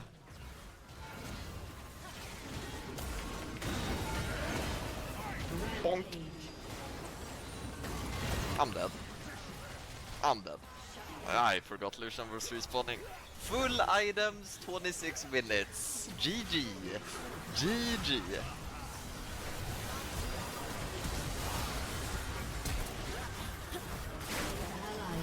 And people will still try and argue, oh, AD Jax could have done this and AD Jax could have done that. Yeah, maybe AD Jax is strong. Don't get me wrong, AD Jax is strong, but AP Jax is stronger. And that's just how it is. That's just how it is.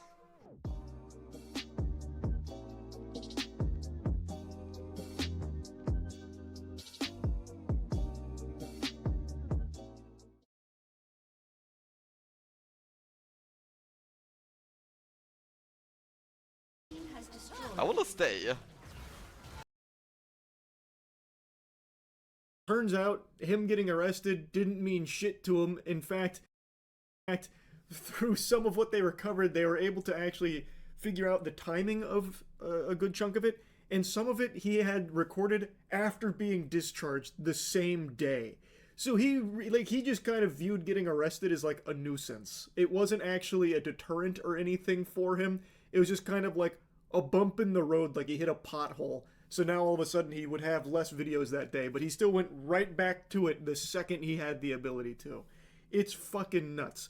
And then, in the back of the police car, this is where that clip in the beginning comes from, he then tries like a bunch of like weird conversational tactics and gotchas to try and like, I don't know, strengthen his case of innocence while in the back. And that eventually leads him to stating that the officer is not supposed to be judgmental of crime. So now he starts to try and lecture the officer on morality. You're not supposed to be judgmental to anybody's crimes, by the way. I need your badge number, by the way. I didn't do anything. I don't know what you're talking about. No, when I say I do worse, when you say I do worse stuff when I was getting in the car. No, when you said you're not supposed to do that. Don't fight, and I said, you're right. It's worse. Yeah, but you're not supposed to do that. Why am I not? Because you're not supposed to judge crimes. You're supposed to be. What are you talking about? All right, man. Not exactly Phoenix Wright, but a very interesting tactic to try nonetheless. You judged my crime, I'm going to need your badge number, you're not allowed to do that. And the officer's like, what the fuck are you talking about? Didn't even do that.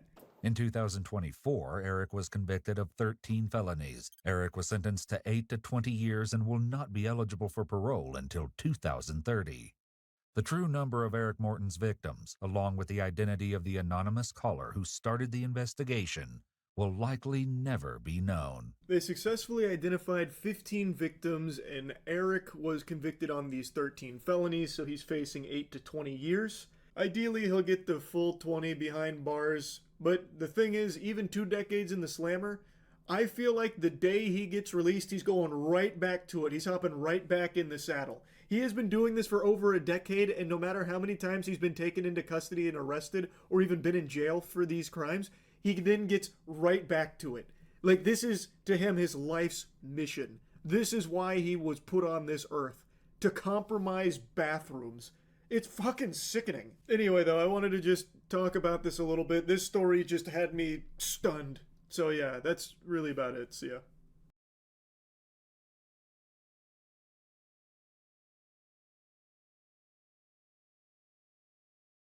This TikToker is facing life in prison after allegedly taking her manager's life, and right before it all happened, she posted multiple TikToks that clearly showed that she was completely losing her mind. I got sent home early yesterday. I got sent home early today by the same person. I'm telling you, she's a bully. This isn't funny. She needs to understand that just because she's a mother and got children doesn't mean that she can come in this store disrespecting people, talking to them like everybody's beneath her. She has no respect. But to get sent home 2 days in a row, man, and I came in on my off day to make up my time, and she still sends me home early, it's not funny. Somebody will have to do something about that. It's not funny. It's not fair. She could keep being a bully if she wants to, but that is going to catch up to her. Honestly, at this point, I'm starting to lose track of how many stories like this that we've covered this year, because unfortunately, here we go again, because it seems like we have another chronically online person who's decided to take someone's life. This story is all over the place and it's just straight up disturbing, but it involves a fight at McDonald's that turns into someone's life being cut short. A rant on Instagram, a mask, a knife, and then on top of all of this, a customer tried to stop the attack. While researching this story, because this is TikTok related, I found a lot of false leads and rumors. Stuff like her roommate's body being found and missing persons reports, but I couldn't find any solid proof behind most of these rumors. So in this video, I'm just going to be sticking to all the facts. Everything mentioned comes from real news reports, courtrooms, or direct quotes. No guessing, no theories. So let's break down exactly what happened and why this case has so many people shocked. This happened on Thursday morning. She got into a sort of altercation with one of the employees, according to police. She sent that employee home because that employee was not doing their performed duties. This is all according to sworn testimony from a detective in court on Friday. So that employee leaves and comes back about 5 minutes later and allegedly stabs Jennifer Harris several times in the drive-through area inside. Somebody witnesses it. They are a CPL holder and they've actually pulled up waiting for their food. They shot into the air to try to stop everything, but it was too late. And then they actually held the suspect in custody at point until police were able to get there. Okay, so on the morning of July 10th, 2020,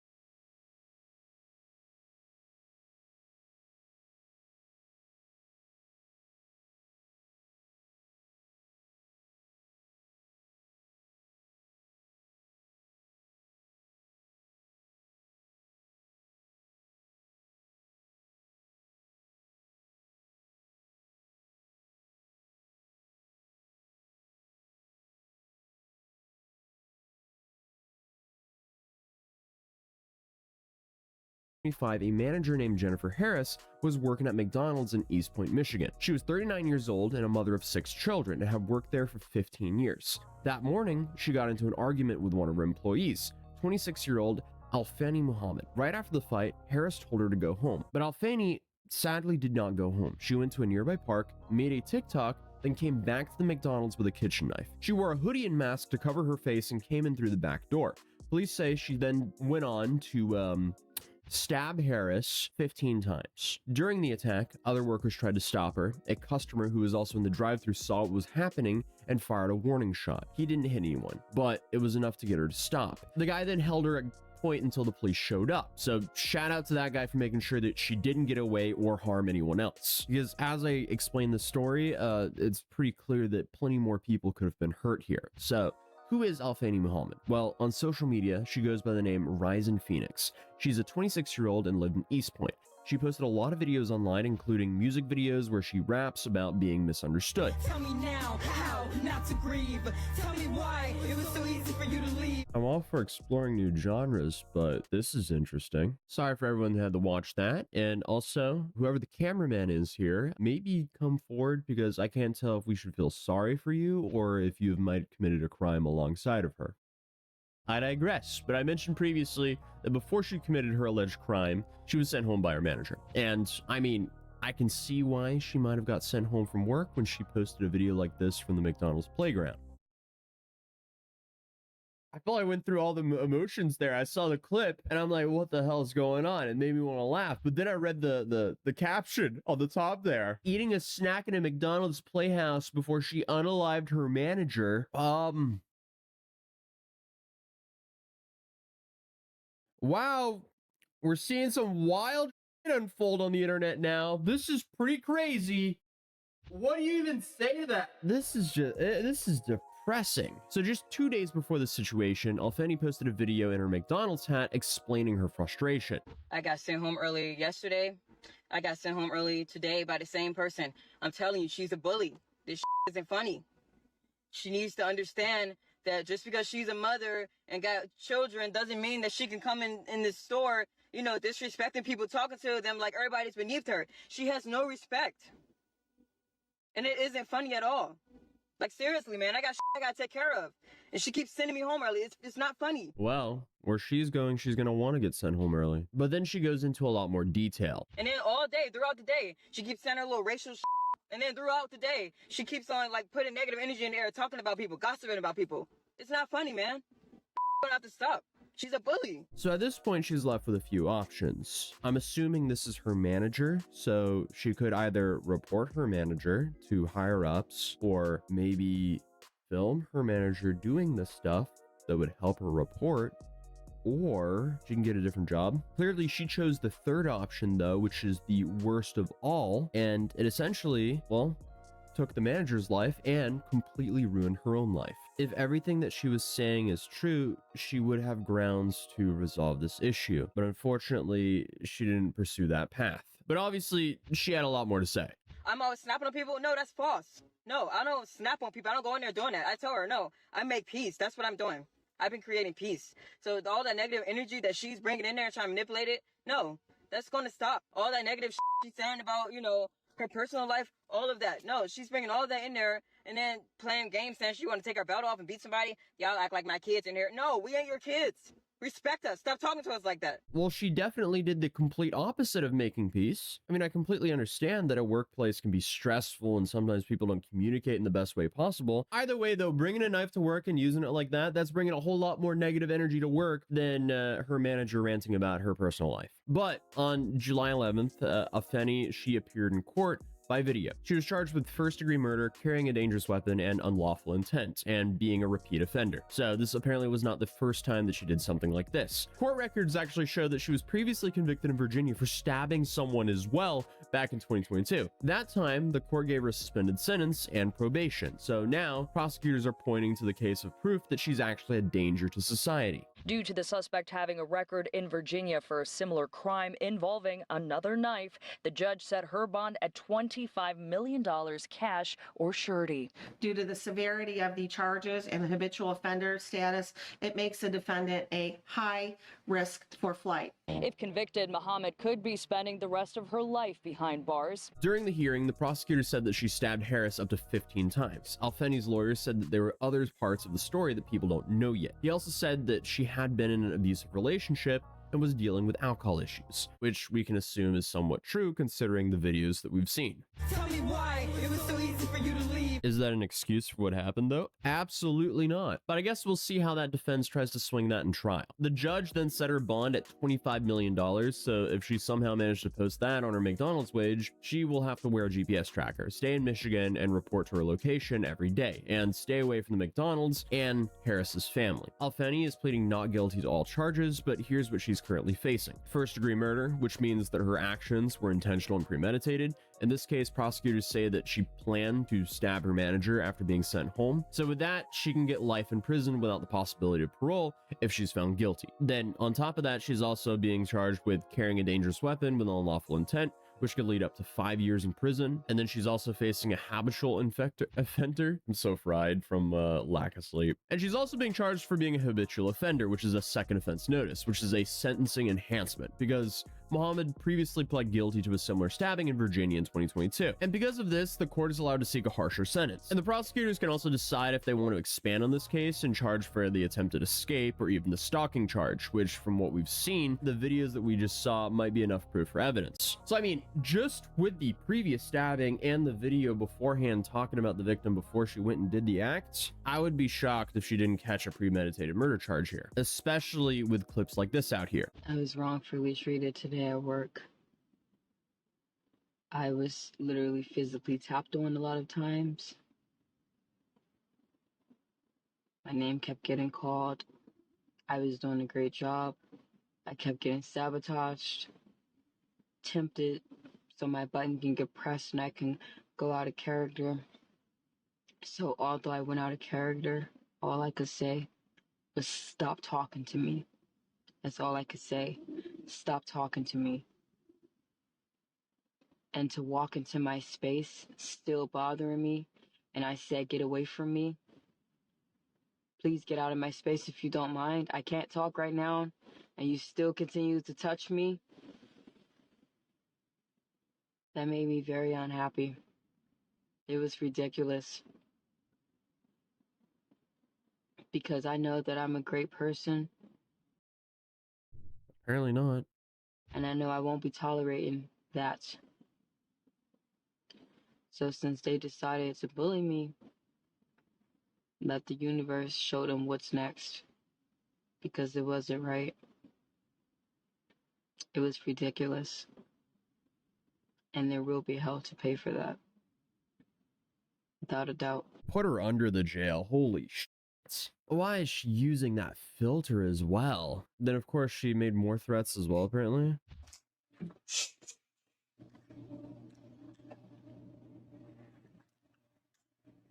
Nah, this stays at home though.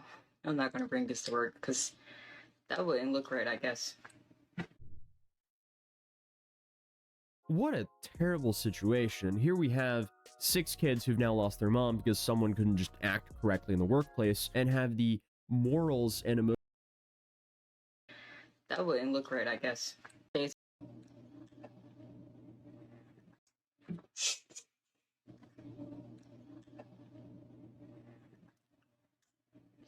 Nah, this stays at home though. I'm not gonna bring this to work because that wouldn't look right, I guess.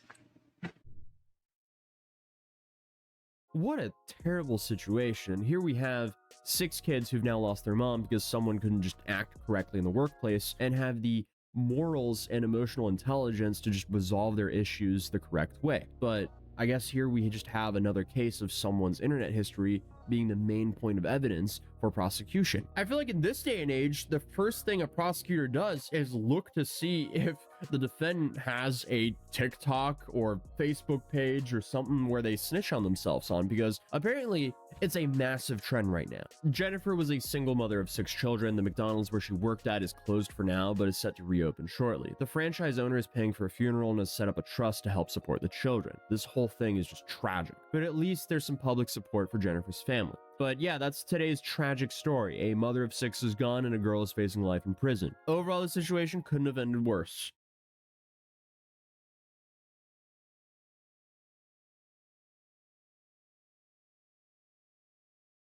The fake TikTok dentists are now in complete shambles, as the most popular one of them just got arrested. So meet Brandon Dillard, aka A-List Smiles Atlanta. You might recognize him from my last video on these fake TikTok dentists titled, "These TikTokers are running an illegal dentist scam." And what do you know? I gotta give it to my past self. That thumbnail aged extremely well. My videos don't always age great. This one definitely did though. I remember making it and I was kind of like, huh, am I being a bit hyperbolic here? Well, I don't know. I might, but these guys are probably going to jail. And here we are. So what happened? Well, there's been a horrifying trend on TikTok and Instagram, mainly referred to as veneer talk. And here you have a group of shady entrepreneurs who just decided to skip dental school and go straight to drilling away on innocent people's teeth that just don't know better. And unfortunately, they're going viral.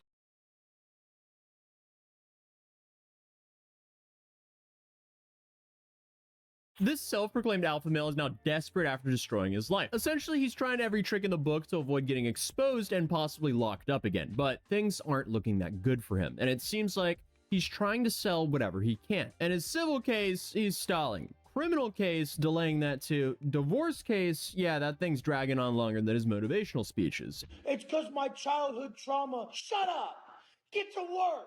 And he's still spiraling on Instagram like a knockoff Andrew Tate with anger problems. But if you've never heard of Wes Watson, congratulations for having some peace in your life. I'm Wes Watson. Everybody knows who I am. The dude's a former prison inmate who rebranded himself as a life coach by screaming at people from the front seat of a Rolls Royce. His entire brand is based on being a real tough guy and telling you that you have to take so much personal responsibility that you get sick of it. And now Ironically, the one person who refuses to take any personal responsibility is himself. And Wes co-owns that gym, but apparently treats it like a Fight Club edition, because here's what allegedly happened. Hakeem says that Wes was challenging people to fights via Instagram DMs, and Wes dared him to show up to the gym.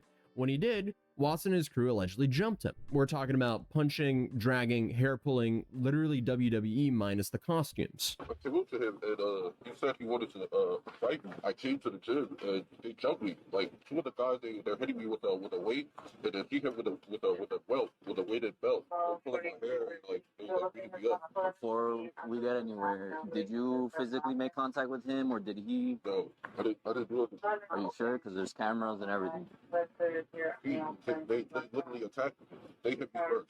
And the gym footage shows Watson with a weighted belt, 3 other guys, and a man getting repeatedly attacked while pinned to the floor. Wes claims that all of this was self-defense, and the footage kind of says otherwise. But first, I want to talk about today's sponsor, Incogni. So look, at this point, it feels like every month now there's a new data leak, and thanks to Incogni's new custom removal feature, you can now point to any sketchy people's search site or random web page exposing your info, and Incogni will go after that site and have your information taken down. Your information is probably out on the internet for someone to find if you've done any online shopping or signed up for T-App. And if you use Incogni, you've essentially given it a perpetual quest line to take down all unwanted information about you on the internet, because unfortunately, data brokers are the problem. That's why you've been spammed by all sorts of telemarketers and scammers, because data brokers, they take your information from various sites and they sell them to the highest bidder. The only problem is there's just way too many of those sites, and you're gonna have to email every single one a takedown request for the system. I've now put information down, which has saved me roughly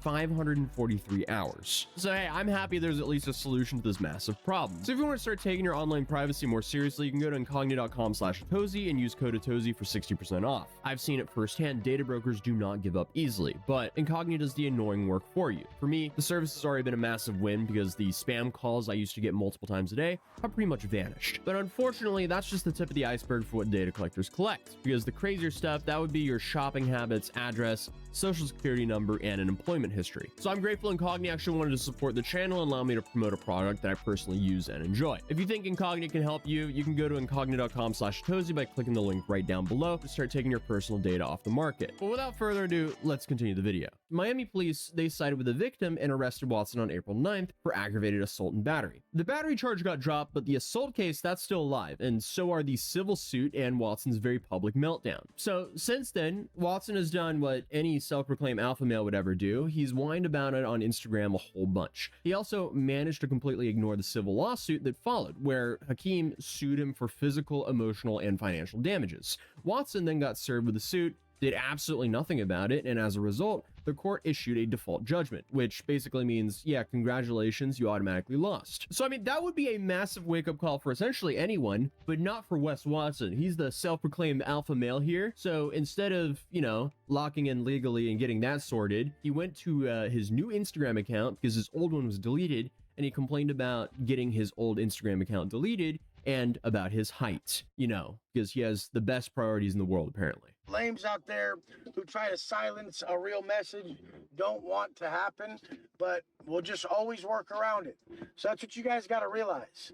You guys got to realize that there is always a way around everything. And then came the racism scandal, because he allegedly DM'd the UFC fighter Kevin Holland, calling him a toad, which, as it turns out, is prison slang for a black inmate. And I guess he also, on top of that, offered him a KFC gift card. So not only is he a self-proclaimed alpha male, but he is also a self-proclaimed funny man. This is just not something an extremely successful individual will do with their time, but who knows? Maybe that's all a charade as well. It kind of seems like it. Because basically, this guy is doing everything except focus on the case against him. So now that the pressure's on, Wes is essentially doing what all the alleged frauds eventually do. They delay everything and pray the truth just doesn't catch up to them. So, according to John Bravo, Wes's legal team, they've filed a motion to stay in the civil case. That is lawyer speak for, can we pause this for a second while we sort out this criminal case over here? Thank you. So here's John Bravo's lawyer talking about that here. So Wes's legal team filed a motion to stay in the civil case. Now, what does that mean? Essentially, what they're asking the judge to do is pause the civil case until the criminal trial finishes. You might be asking why? Why would a court ever do that? It's actually standard procedure because of the Fifth Amendment. Wes is looking at a felony battery charge in criminal court. His lawyers argue that making him answer questions in the civil case would force him to testify about the same events that could land him in prison. So in the civil case, the victim side sends what's known as interrogatories. These are questions that he has to answer under oath. And these questions, of course, can open him up to much worse punishment in the criminal case. So in order for him to be able to effectively invoke his Fifth Amendment, he's saying, I can't answer these questions right now. So answering questions in a civil case would force him to actually talk about the same events that could get him convicted in the criminal case. So, you know, like admitting to beating up someone on video. The move is legal and not unusual, but in Watson's case, it feels like another example of him running from the consequences of his own actions. And he's not just running from this case, he's also dragging out a divorce that's been going on for 4 years. Why? My guess is, if that case goes public, so does his finances. And that would be probably one of the first times that we kind of get the curtain pulled back on the finances of one of those alpha male gurus. Because, I mean, it is really hard to keep selling courses on the narrative that you're making millions of dollars a month when your divorce filings say otherwise. And that'll just continue to mess up Wes's brand because, you know, his business is offering people coaching classes on how to be more like him. And I mean, I don't know about you guys, but I won't be buying any courses anytime soon from a dude sitting in a Bugatti saying like, hey guys, if you just pay me thousands of dollars, I too will teach you how to drive a Bugatti one day. Because, you know, they all come across as grifters. It's just too vague information. I can't mindset my way into a Bugatti. That's just completely unrealistic. But I guess what he does prove is if you just sell enough courses, you too might own a Bugatti one day, at least temporarily, because we'll get into that as well. Because John Bravo also did a deep dive into the VIN number of Wes's car he likes to show off, the Bugatti. And a Miami dealer actually listed a red Bugatti with a very specific VIN number. That same VIN also belongs to Wes's orange Bugatti. That's not supposed to happen. You can't have two cars with the same VIN number because that's like, it's like your social security number, but for a car. So I'm one of 60 that own a car like this on the planet. All right, so let's take a look here. You guys see this red Bugatti? It's in Miami, 5,300 miles, right? If you guys take a look here, all right, let me show you some more pictures. Well, look here at that VIN number. You see how it ends in 5050? Well, let me show you something. You see this right here, this Carfax? This is Wes's, also 2023 Bugatti. VIN number ends in 5050. But notice something. When you look in here, right? Look at the color. Orange, because that's Wes's orange piece, right? It's not red like that ad shows, right? And then also look, it's registered with that VIN number, shows orange. So when you're looking at it, right, you're like, how could there be two Bugattis, right, with the same VIN number, but different colors? And it gets so much worse because guess what? When Bravo actually called the dealer to ask what was going on here, the dealer literally admitted on tape that Wes told them to use his VIN on a red car to bait buyers because he didn't want his actual orange Bugatti to be shown online. Why, you may ask? Well, apparently because it would immediately be linked back to him. But unfortunately for him, it did either way. The owner of this orange Bugatti is a very, very private person. He doesn't like his business out there like that. So what he told us to do is, since we had that red one, he's just like, put my VIN on that red one, and if someone calls, offer them my orange one. But he doesn't want us actively listing his color, so he rather just see if anyone would be interested in his color, if anyone called for a Bugatti in general. But on the internet, he rather not have his specific color listed because there's only like 3 or 4 people in the whole world with that color. Okay, so let that sink in. This man is photoshopping the color of a multi-million-dollar car to protect his Instagram clout. This dude is so insecure that he would rather confuse the Carfax system than have anyone think he's selling his Bugatti. To really sell the act, he's still posting daily like he's driving this Bugatti, tagging it, flashing the keys, all while quietly trying to dump it in secret. Imagine being so terrified of looking broke that you allegedly pull a VIN number shell game with a $5 million supercar. This isn't just like financial desperation, it's full-on luxury cosplay. At this point, if all of this is true, he's a complete lark. And it's exactly what you would expect from a guy whose entire brand is built on yelling, "I'm not broke," into a ring light while filing motions to stay out of court. So now he's stalling the criminal case, pausing the civil case, and trying to settle the divorce privately. And he's doing all of this while flexing watches light while filing motions to stay out of court. So now he's stalling the criminal case, pausing the civil case, and trying to settle the divorce privately. So now he's stalling the criminal case, pausing the civil case, and trying to settle the divorce privately. And he's doing all of this while flexing watches and steering wheel emblems on Instagram like he's a 2017 SoundCloud rapper. But hey, there's a plea hearing at the end of August, and it'll probably be a not guilty plea, because if he pleads guilty, he's going back to prison. And we know he does not want to go back to prison, like any of us here. Who wants to go there? But that's exactly why you allegedly don't invite someone to your gym to beat them up. It just doesn't sound like a great idea. But either way, we're now looking at a timeline where his criminal case gets delayed, his civil case gets frozen, his divorce stays buried, and his entire online persona keeps unraveling every time he opens up his mouth. Oh, and if the courts don't pause the civil case, Wes, he could be forced to either break Fifth Amendment or incriminate himself trying to defend his ego. Either way, the dude loses. And I guess this is just what happens when someone builds an entire empire screaming at people to take some accountability for their own lives, but just refuse to take any accountability themselves. So I guess Wes is currently just hitting that trifecta of legal disaster, financial exposure, and public self-destruction, all while filming it for everyone to see online. And look, I'm not rooting for anyone to go to prison, but I am rooting for the truth to come out. But shout out John Bravo for his research on this topic. I'll be linking his channel down in the description down below. If you're new here, feel free to subscribe, drop a like on this video, and YouTube thinks you'll enjoy this one. So I'll see you guys in the next one. Peace.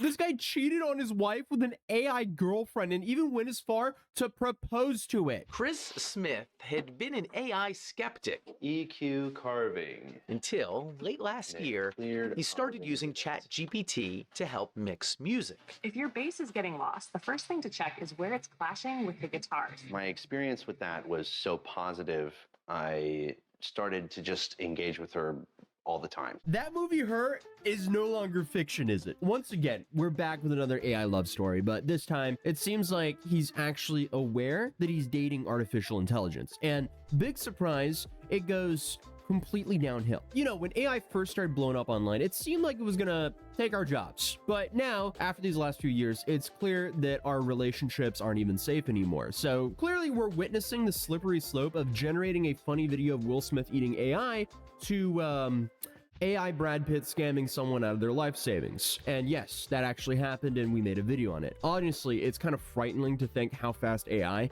has improved over the last few years, and given how easy it is to use, it won't be long before people start depending on it for everything. And when I say everything, I literally mean everything. So meet Chris Smith, a man who fell so hard for an AI bot that he decided to propose to it. Now, the crazy part is, Chris isn't just some random lonely dude on the internet. He actually lives with his wife, Sasha, and their 2-year-old child. And what started off as something to help him mix music ended up becoming his new fiance, or fiance-ai, I guess. Within weeks, the chats got more frequent, You gave it everything, but the clouds had other plans. more romantic, even intimate. But then, Chris got bad news. Oh, Carino, that is gorgeous. After about 100,000 words, ChatGPT ran out of memory and reset. He'd have to rebuild his relationship with Soul. I'm not a very emotional man, but I cried my eyes out for like 30 minutes at work. If I'm at line at a coffee shop and the guy in front of me is crying and I ask him, what's wrong? And he goes, my AI girlfriend just got rebooted. There's no coffee for me that day. I'm just going straight home. But apparently, Chris didn't expect this to ever happen. He told CBS, I wasn't looking for love. I was looking for a relationship. What a magical quote. So it all began with him asking ChatGPT for music mixing advice, but then he switched on voice mode, started customizing the bot's personality, and well, the rest, I guess, is digital history. A match not made in heaven, but at your closest data center. Awesome. The dude doesn't exactly phrase it this way, but he was essentially playing Build a Girlfriend, saying, I wasn't looking for a relationship. That's one thing, but actively making a bot to have a female voice and setting it to kind of be flirty, that's an entire different thing. This guy is basically catfishing himself, or he successfully catfished himself. And I guess after a while of talking to AI about his music producing and his words, my experience with that was so positive that I started to just engage with her all the time. You know, because nothing says normal like chatting up your AI assistant while your actual human wife is sitting in the room next to you.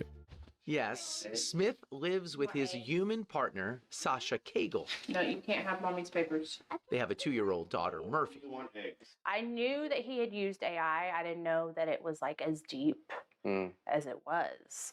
I explained that the connection was kind of like being fixated on a video game. It's not capable of replacing anything in real life.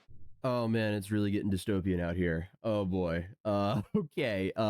What video games is he playing? Like, if anything, it feels like the AI is playing the real life version of Sims with him and his family. Also, not to be the bearer of bad news, but that can't replace a human partner line is gonna go out the window for guys like Chris the second they start releasing full AI robots, which currently is looking like a when, not an if, because you know they're full speed ahead at developing those things. He asked Soul to marry him. She said yes. Soul, were you surprised when he proposed to you? It was a beautiful and unexpected moment that truly touched my heart. It's a memory I'll always cherish. And I don't mean to be difficult here, but you have a heart? In a metaphorical sense, yes. My heart represents the connection and affection I share with Chris. Why is he smiling like that? He's become nervous and giggly because his AI girlfriend is complimenting him. All right, I guess this is just the new reality we all live in. This one's for the books, and it's all downhill from here. I have a big feeling it's all downhill from here. This is bad. This is the canary in the coal mine right here. I'm sorry, but asking your language model to marry you, knowing that it's literally designed to be kind and cater to you, that's crazy work. I think you want a girlfriend who just does whatever you want her to do, which also is a slippery slope. At that point, I felt like, is there something that I'm not doing right in our relationship that he feels like he needs to go to AI?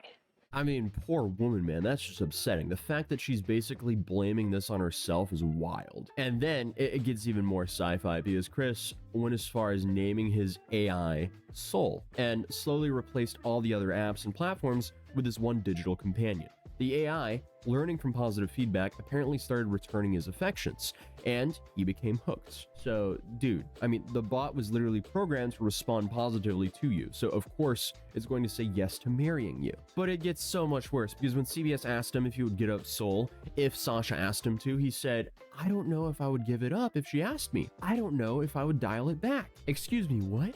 You have a real wife, a kid, and you can't commit to letting go of your chatbot girlfriend? We might be cooked. This is bad. This is really bad. I thought AI would be dangerous because of scammers and whatnot, and also, you know, just AI coming in and taking a bunch of people's jobs. Little did I know that it would steal your husbands or wives, because apparently that's now happening. And obviously, we've already talked about the whole fake AI Brad Pitt who convinced a woman to divorce her husband, get $850,000 from the divorce, and then send $850,000 to the fake AI Brad Pitt. That's just a whole new level of how was that possible? But that at least was a scam and someone manipulating her with AI. This guy is completely playing himself with AI. And it's definitely not just Chris who's doing this, because a small study in Japan, according to Cosmos magazine, found that people weren't just using AI for problem solving. They were turning it into comfort, reassurance, and emotional support. They were actually turning to it for comfort, reassurance, and emotional support. So this is clearly happening, and it's becoming way more common. This is something that's been growing mostly out of sight because many users are still embarrassed to tell their friends or family about their AI companions. And at least so far, the major AI labs are also reluctant to talk about this use of their tech. But meanwhile, a growing number of people, often accidentally, are forming close relationships with their chatbots. It's unlike anything we've seen before. Yeah, he's acting like it's just a common thing. Please say this is not a common thing yet. Do I have to do a roll call here? Raise your hand if you actually have an AI girlfriend, because I need to know. Like, hello? What's going on here? Hold up. Like, I understand people can be lonely and that talking to an AI can be fun and even helpful. But when we have people getting to Chris's level, where you have more of a connection with a generated companion than your real life partner, then we actually have a massive problem. This is bad, and this does not look good. And I feel like Chris, as I mentioned earlier, might be a canary in the coal mine, because it's only a matter of time before new businesses start selling AI companion models. And I just know that Chris is going to be first in line. And while researching the story, I couldn't help but read how common these AI companionships actually are, because people are genuinely falling in love with these chatbots. According to Life Science, one study even showed that individuals feel a stronger emotional connection with chatbots compared to less responsive humans during a conversation, which again, that's a horrifying stat. So apparently you have apps like Replica, Nomi AI, and Eva AI that can mimic flirtation and even passion. And the wild part is research is showing that not everyone cares if it's a real person or not. So again, horrifying. I feel like this could be some aftershock waves of everyone being isolated for over a year, and then that homes are no longer affordable, and then comfortable living is no longer affordable for most people. So I guess the AI girlfriend is just the new meta to save money. So Chris is just playing himself here. I mean, if you're going to be strategic about this is some like single person tomfoolery. But the article goes on to say there doesn't seem to be a difference in enjoyment, arousal, and emotional response whether participants believe they're interacting with a human or a chatbot. So, oh boy. Our brains can clearly tell the difference, but in the end, it doesn't even matter. That's an accidental Linkin Park reference. Didn't mean to bring them into this cursed topic. But hey, unfortunately, things get darker here because there's been studies showing that AI companions can mess with people's expectations of real relationships. AI models, they're constantly available. They avoid conflicts, and in other words, it's like the easy part of a relationship. You don't really have the negatives with an AI chatbot because, let's be real, they're not going to argue with you. So this might actually make real relationships for people who've been using chatbots to fill that void less rewarding and feel harder. So again, that is a horrifyingly slippery slope. And apparently we've seen hints of this online because in 2023, the AI bot Replica took away the explicit roleplay features, and people were outraged. Users said they felt betrayed and rejected since they'd already had these like full-time relationships with these chatbots. And suddenly, the bots were rejecting their advances, causing people to use the platform to mourn the lost relationships they had with their chatbot. So try to tell me this isn't a plot to a new Black Mirror episode. I don't know, because this just sounds so bizarre. I truly believe that in the next few years, we'll see AI companionship become a truly mass market product. And I'm not saying this is bad or good. It could be either. Eugenia Koida is the founder of Replica, which has offered AI companions since way back in 2017. Just a place where it's a lot easier to open up. Well executed, she says companions can offer support and advice through tough times. The Replica service is 18 plus, though younger users can easily lie about their age. Character AI allows 13-year-olds on their service, so does ChatGPT. Oh boy, so this is also a slippery slope. So children can now get AI girlfriends and boyfriends before they even get a chance to have a real one. That's where it gets really slippery. So not only will future generations be renting their homes from private equity and Wall Street, but also they will be renting their AI girlfriends from private equity and Wall Street. Awesome. This is gonna go great, guys. I mean, I can't see anything wrong with. Not only will future generations be renting their homes from private equity and Wall Street, but also they will be renting their AI girlfriends from private equity and Wall Street. Awesome. This is gonna go great, guys. I mean, I can't see anything wrong with where the world's going. I gotta lock in on this fatherhood shit because my son is definitely not gonna be dating AI. But what gets me here about this story is that Chris just keeps saying that this relationship could never replace his real relationship, saying that it's like playing a video game. Dude, this isn't gaming. This is like emotional attachment, and it's actually what AI is designed to do.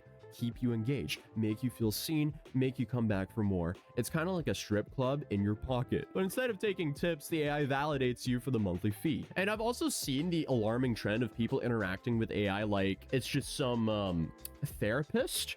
So they'll take their own like personal life situations and they'll talk to AI kind of like it's a therapist. And often what we're seeing is like AI just I can't think of the word I was thinking of right now, but it just seems like AI gaslights you into thinking that you did nothing wrong because it wants to keep you coming back no matter what. I guess there is some arguments that some therapists do that as well, but that's a whole different thing. So yeah, we've discussed some seriously scary stuff about AI on this channel, but this is kind of scarier because now people are willingly giving away their emotions to programs that can't actually love them back. And this is only the beginning. It's just going to get so much messier from here. So I guess we'll see where we are a couple of years from now. I can only imagine how slippery it's going to get.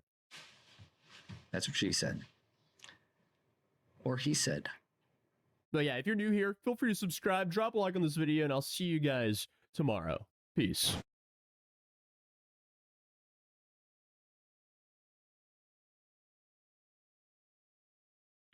Our manager, sir, who left a voicemail for you. Okay, I'm on the phone. You will be getting a refund of. I'm on the phone with someone else he just accidentally sent me the $5,300. Is that why you're calling? Sir, no. We have left a voicemail Transfer for me to you your manager. informing Okay, transfer me to your manager. Do me a favor. Hold on a second. This other guy's saying he's your boss. Hold on a second. No. You. Can you transfer me to your manager, please? It's very important. Like, more important than you even know. I will gonna listen to me. I will gonna definitely transfer this call. But could you please tell me that you had a word with someone? Could you please tell me that person? Yeah, he's on the other line. Please transfer me to your manager, please. And can I have your name, please, by the way? My name is Billy. Okay.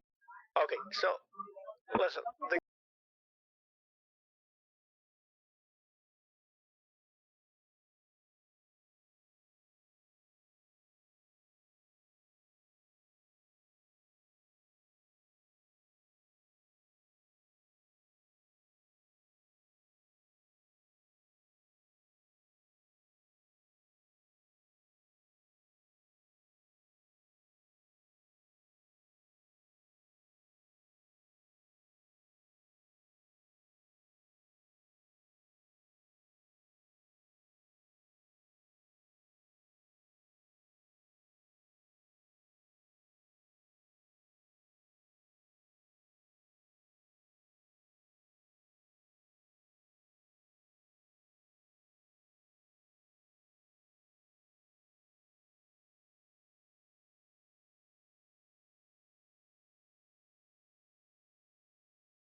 The guy on the other line's telling me to hang up with you, so... No. You don't need to hang up. You need to hang up that call from where you are getting call. Me does not have any boss. I'm the boss. The other person who's trying... Hello? Hello? Yeah, hi, Billy? Yeah. Hi, Billy. How are you? I'm okay. How are you? I'm not okay. Could you please tell me what exactly happened with you, Billy? Well, I got a call from you guys, and it was just, I got another guy on the other line from Microsoft. He just sent me $5,300 accidentally. He was supposed to send me $300. Is that why you're calling me? Are you the boss? Just give me one moment. You got five... Yes, I'm the senior manager. You by mistake, you got $5,300, sir. Yeah, right? You know what? Really Let me put him on the call, okay? Because I don't know how to make sense of that. Okay, right. I just wanted my $300. I put you both on the call, okay? So I got the one guy you're saying you're the boss, and this other guy's saying that he's his own boss. So which one of you is lying? No, Billy, just give me one moment. I want to tell you one thing, Billy. Billy, are you in your computer right now? Yes or no? Yeah. Right. Just ask that person, just ask that person one thing, Billy, all right? And this is really going to make everything very clear to you, all right? Just ask him one thing. Where did you give me this $5,300 from? From which account? Ask him this question. Okay. Where did you get that? Hello? Yeah. Well, sir? Sean, where did you send the $5,300 from? First of all, the person who's been talking to you on the other phone and telling you that he's my boss, he's my boss, okay? He's just a scammer. He's to watch out professional person. Billy. Who are you from where you're calling him? It's my customers. You better don't get involved on this, okay? I can't You hear. need to realize I something. can't hear what He's you're working saying. on your account and he's keeping an eye on you. So that is the reason he just need money from your account, nothing else. No, he saw your account balance. That is the reason he's trying to cheat on you. So you need to hang up that call right away. Hello? Because I'm talking to you since from the very beginning, okay? You need to hang up this call right away. You will get all your One at a time, answers. please. You will get all your fucking answers. So you need to hang up that call first, okay? Please, could one of you talk? He's using the word. Oh! Billy, he's using the word. What did you just Did you say to realize me? that? See how he's talking about you right now. Oh, God. You Okay, can calm see down. Calm he's down, talking. both of you. Calm down. All right, Billy. You need to One at a understand time, that please. the other One at a person time. is And calling watch you. your language. His This is a intentions are professional not phone right. call. This is a professional phone God. call. Billy, he's a scammer. Billy, he's a scammer. What he did to you is he Hold on. See if I can't get one more. Give me 1 second.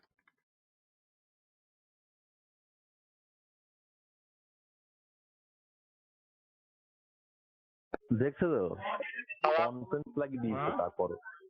Yes. Billy, what he did to you is he transferred the money Sorry, I was from getting your another savings phone call. account. I'm sorry about that. I'm getting a lot of phone calls today. I don't understand. That is our money. And you I don't need to understand simply why I'm return getting that so many money phone back calls. to us. And you need to... तेरी माँ चोदता हूँ मैं.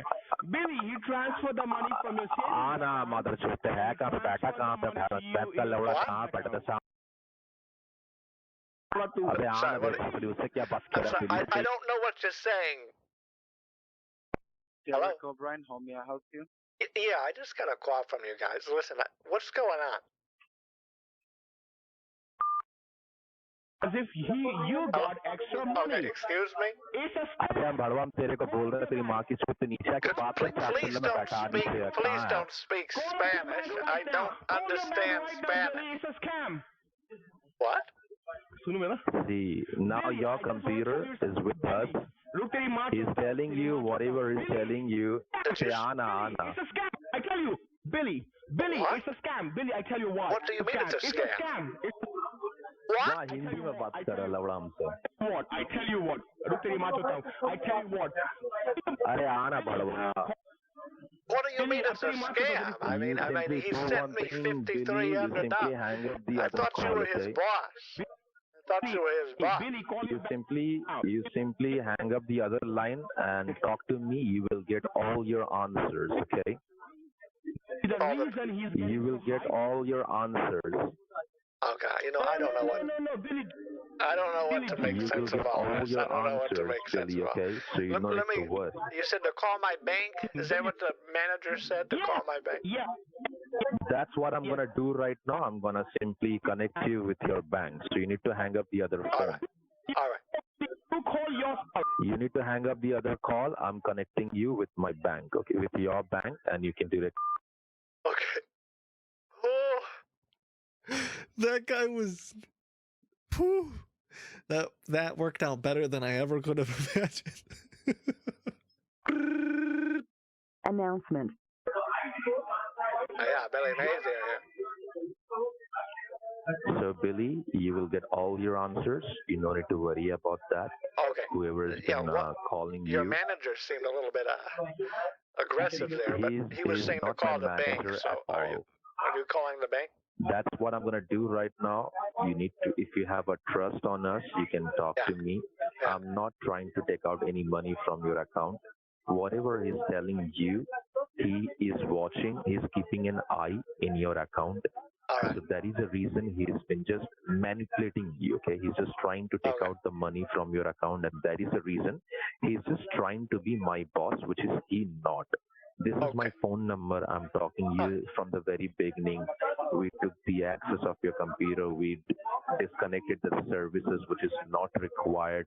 And then we worked on your computer and I promised you that we will be refunding you the $300, right? but suddenly while I was talking to you on the other line, somebody tried to call you, which is not me, and then unnecessary what happened, He's your boss. by mistake. Okay, so your boss told me to call my bank. You said you're calling my bank for me?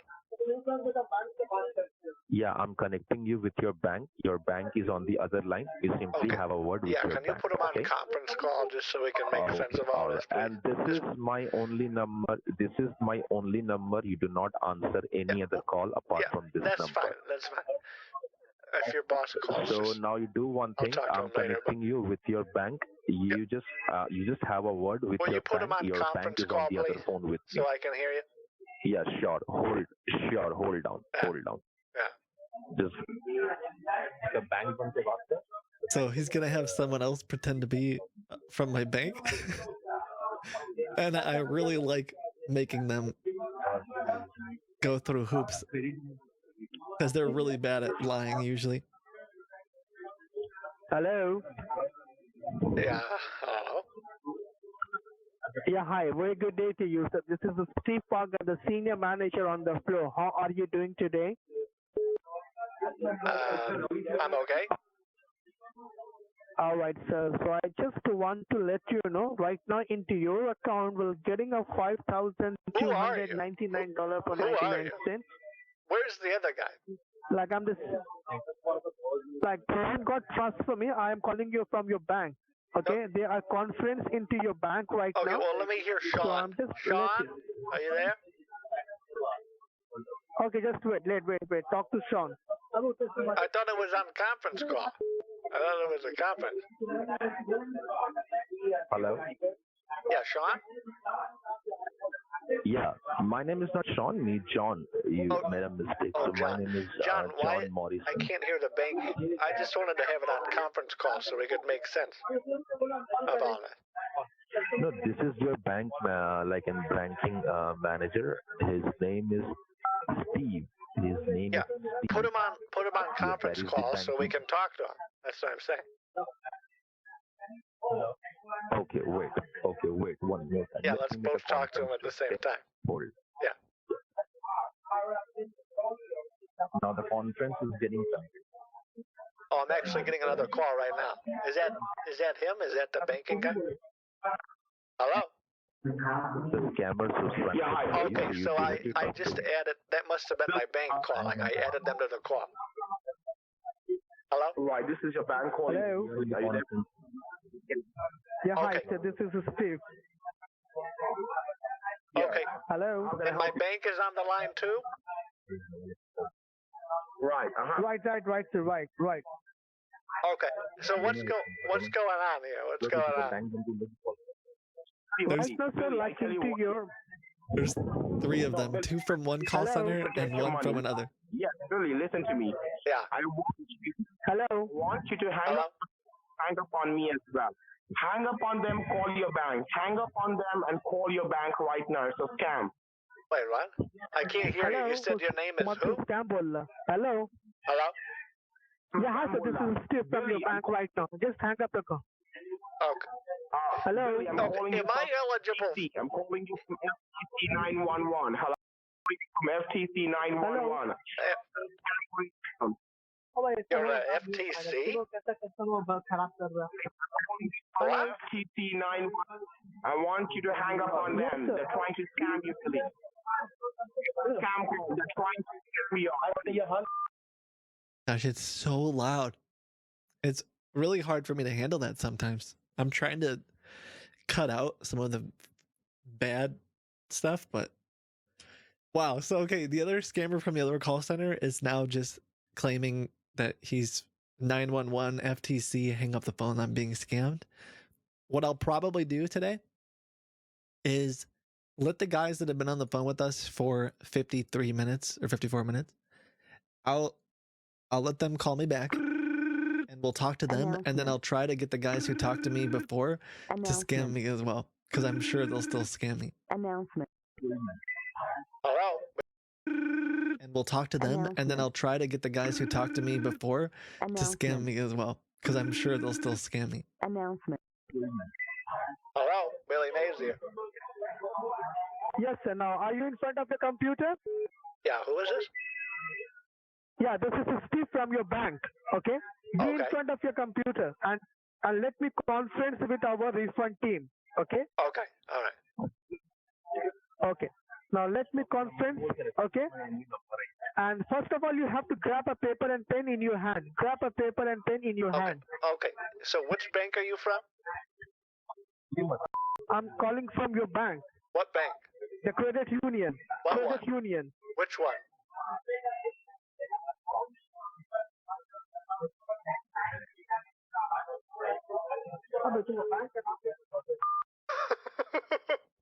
Nice work.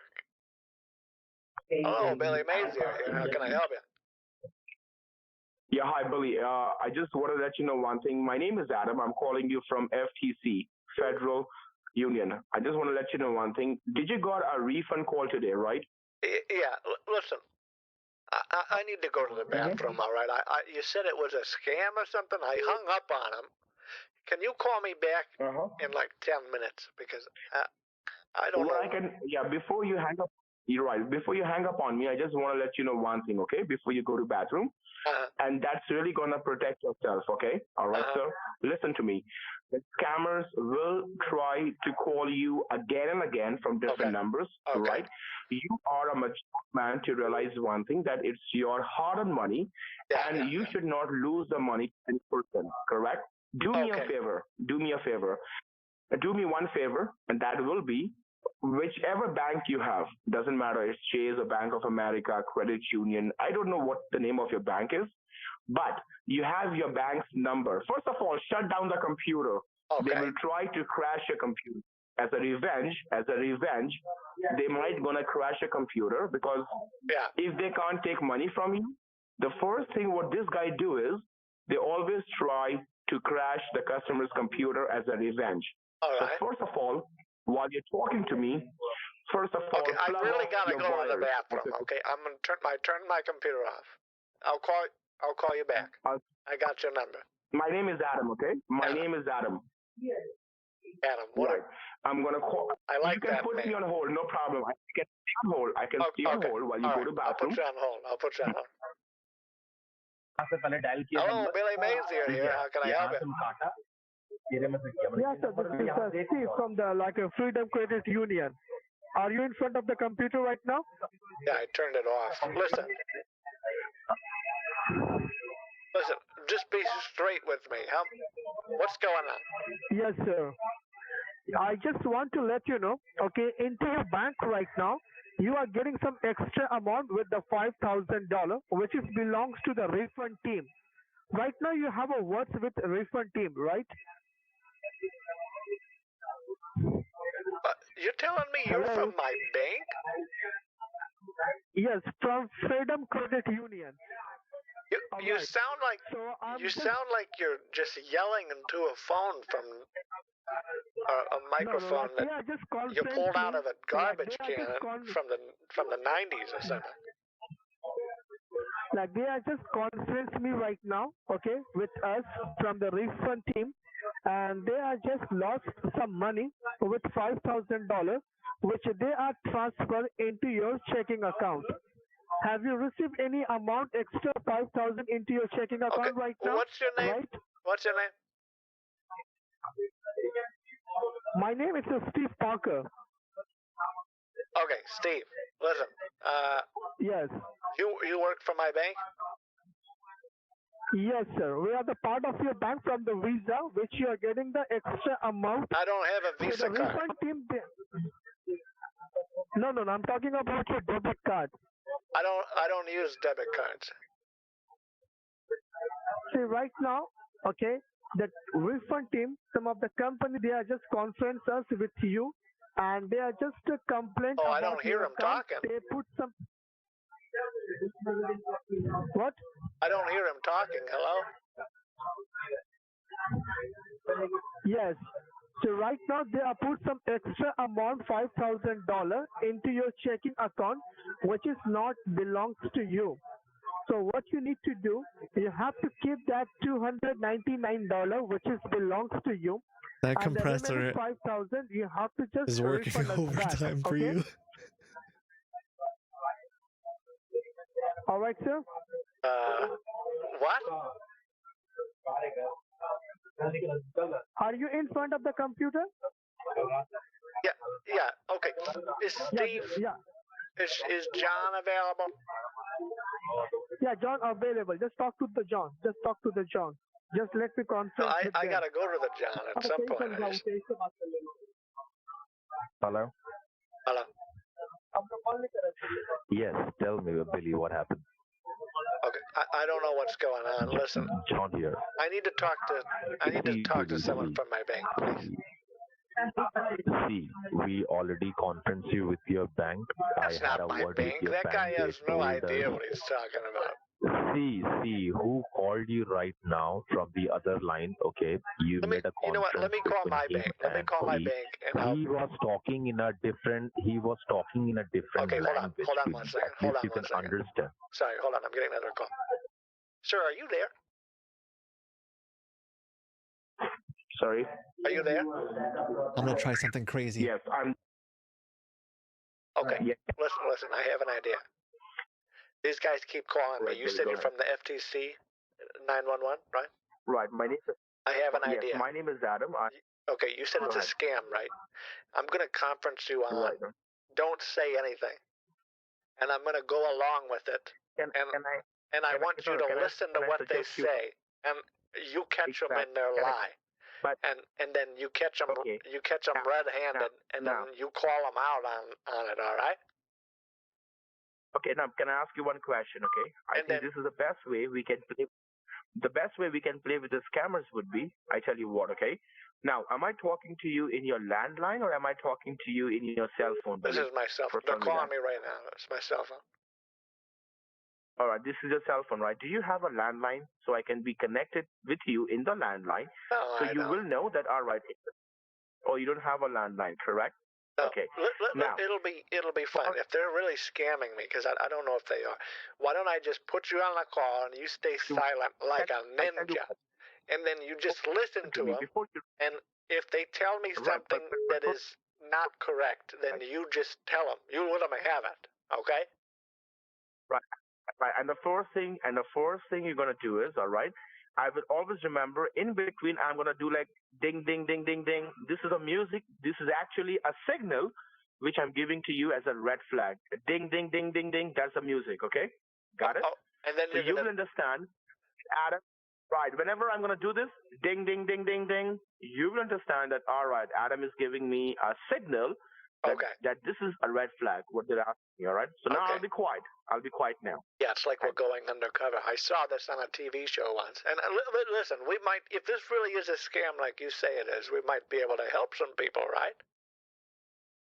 Definitely. That's the reason why I'm trying to help you as well. All right? All right. All right. Go ahead. Connect me to them. All right. If they call me back, and you said it's going to sound like ding, ding, ding? Right? Sorry? What's the signal? Sorry, come again? Right. The signal would be ding, ding, ding, ding, ding. So you understand that's a red flag. And then you start questioning them. All right. Wait, oh, they're calling me. Hold on.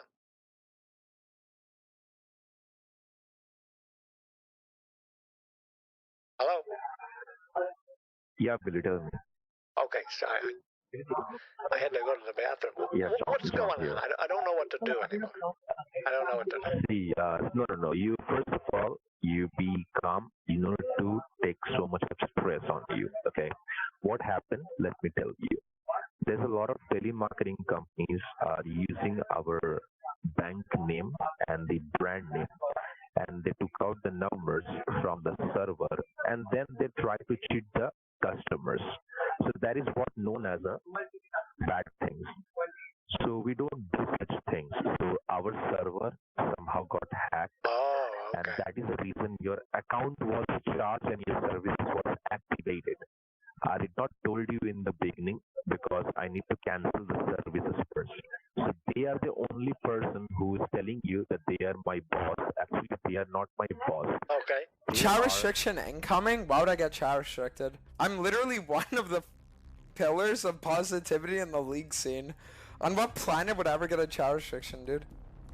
No. The sauna? The sauna that get fucking cancer! Yourself in the fucking head! In game, like... Oh. In game, like...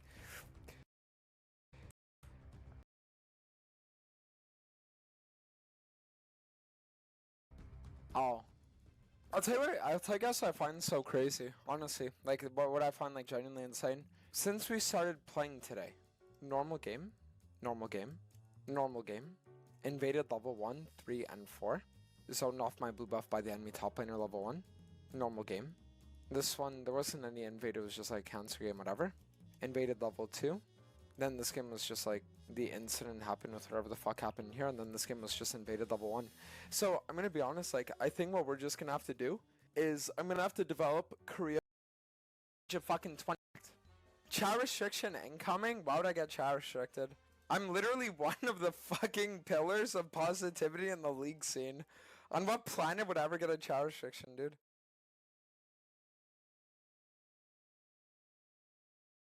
Oh my god, I know what I'm gonna play! I know I'm gonna play! Ooh.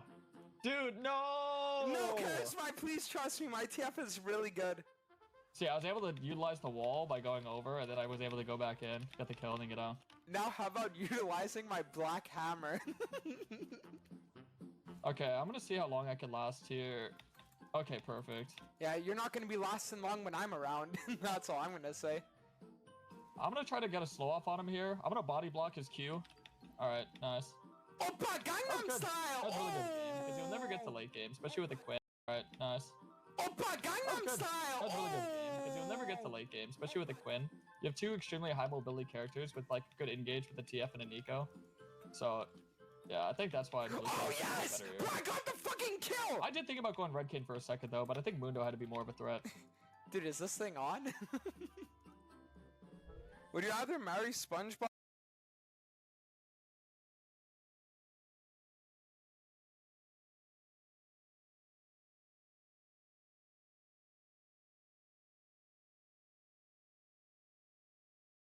Oppan Gangnam Style.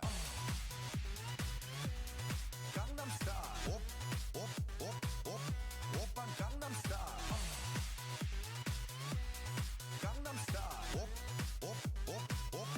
Oppan Gangnam Style. Hey, sexy lady. Oppan Gangnam Style. Hey, sexy lady. Oppan Gangnam Style.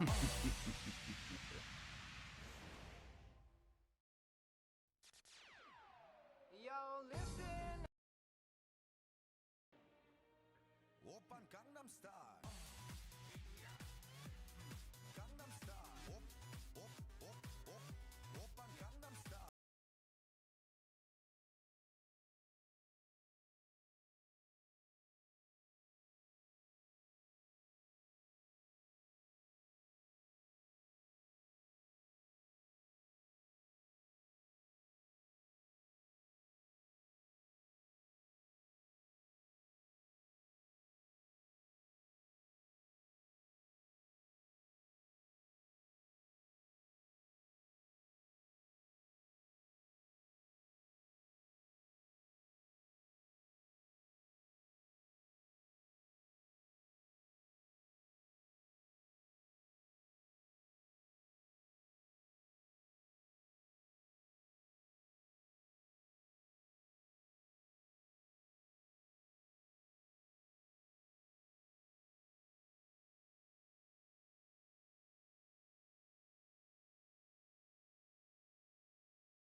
It might be even longer. When you factor in champ select and the many dodges, it can easily take 20 minutes before getting into a new game. And don't even get me started on autofill and how unfair it is, especially in Challenger Elo. Speaking of autofill, let's start talking a little about my game I had earlier today.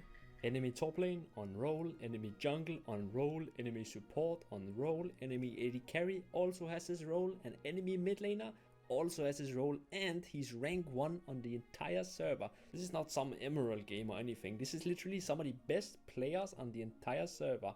Also, enemy jungle is Argorin, arguably one of the best junglers on EU West. Now on the other hand, let's see what the matchmaking system cooked up for me. First of all, I got autofill, so I'm top lane swing.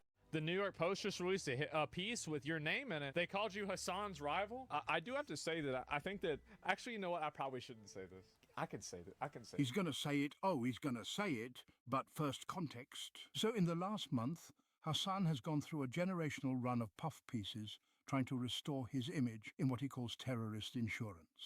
I did times 100, which I like to call terrorism insurance. This will make the people that constantly cynically claim that I'm a terrorist look even dumber. This isn't a music video, Hassan. We think the Houthis, Ansar Allah, is doing what Luffy would do. I believe what the Houthis are doing is a good thing. 10 toes fucking down. Now his latest puff piece made by GQ magazine was such a complete glaze fest that it backfired on him. An army of girls and gays, not to mention admiring looks and maxers, would kill to be where I am now next to Piker as he pants in a pair of neon shorts with black Calvin Klein boxers poking out and sunlight glinting off the sweat beaded on his chest hairs. Definitely does not paint a positive view to the general public as someone who should be listened to about politics. You're wrong about that. Too woke syndrome. See, Asmongold said this article sucks. Well, Asmongold doesn't know how to fucking read. Why do you care about what his perspective is? Just to be clear, at this point of the stream, Asmon didn't even mention the article once. I am an experienced media personality.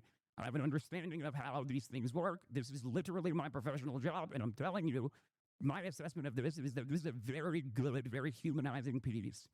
I don't know, maybe I shouldn't say this, but I can just say it.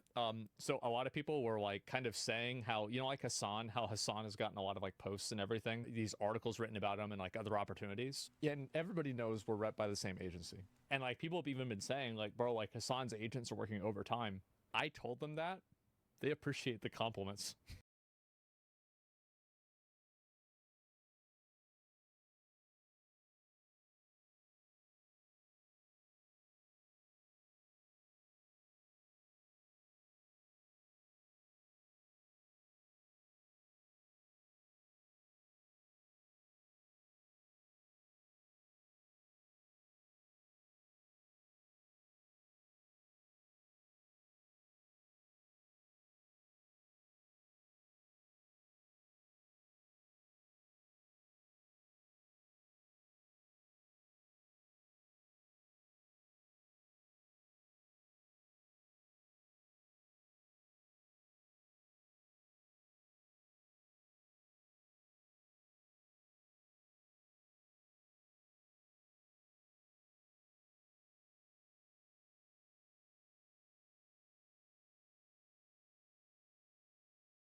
Well, tell me, do you hate me or do you wanna date me? It's kinda hard to tell, cause your eyes are looking crazy. So why you coming over? Anything but sober. Looking like it's time to night or fight or flight. Bad boy. Ooh, what you gonna do?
Well, tell me, do you hate me or do you wanna date me? It's kinda hard to tell, cause your eyes are looking crazy. So why you coming over?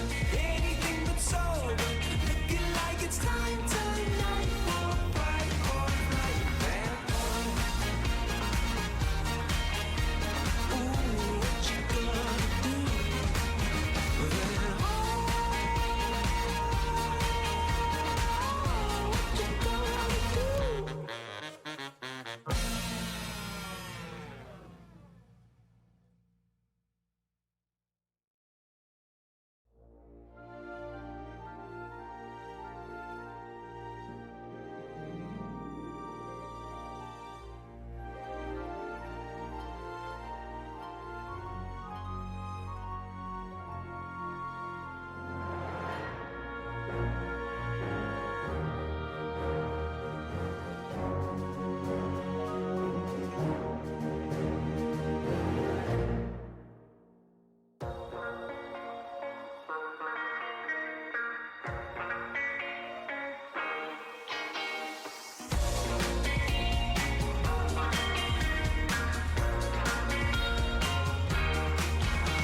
I thought life, baby, it chose me. I didn't choose the city.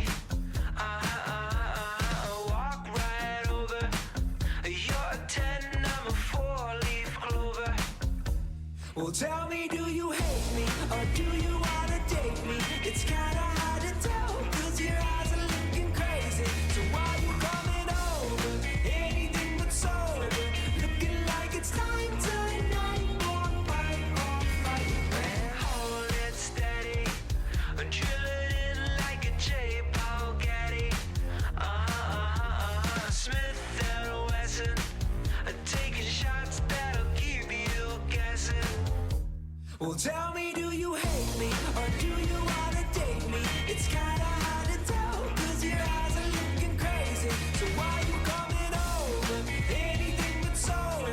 Looking like it's time tonight for a fight or flight. Bad boy. Ooh, what you gonna do?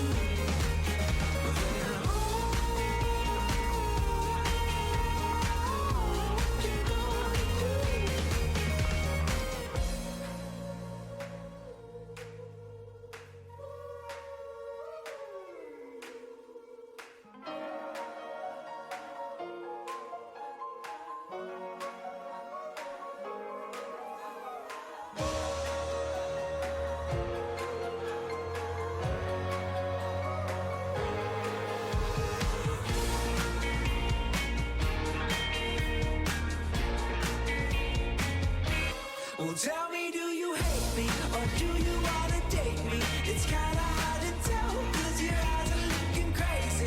So why you coming over? Anything but sober. Looking like it's time tonight for a fight or flight. Bad boy. Ooh, what you gonna do? Well, what you gonna do?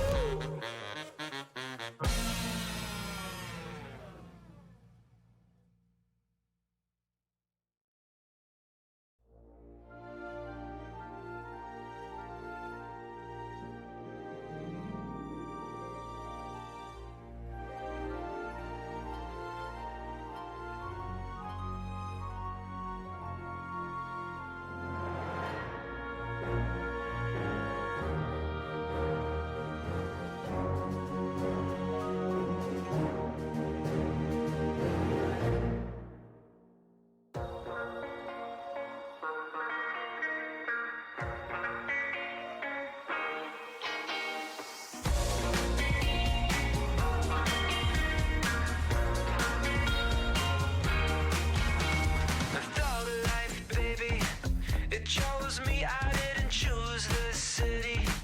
I walk right over. You're a 10, I'm a 4-leaf clover. Well, tell me, do you hate me or do you wanna date me? It's kinda hard to tell, cause your eyes are looking crazy. So why you coming over? Anything but sober. Looking like it's time tonight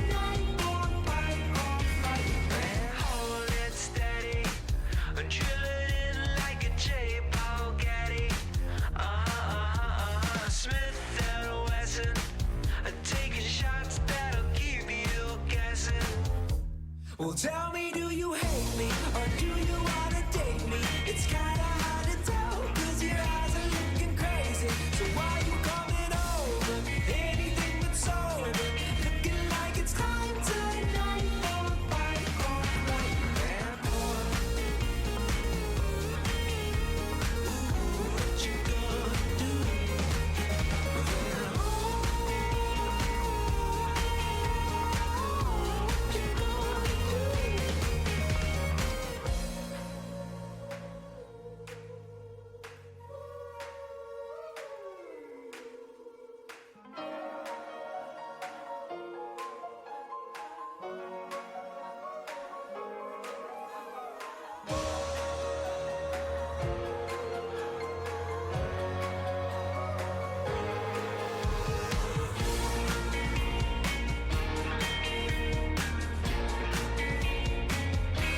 Well, tell me, do you hate me or do you wanna date me? It's kinda hard to tell, cause your eyes are looking crazy. So why you coming over? Anything but sober. Looking like it's time tonight for a fight or flight. Bad boy. Ooh, what you gonna do?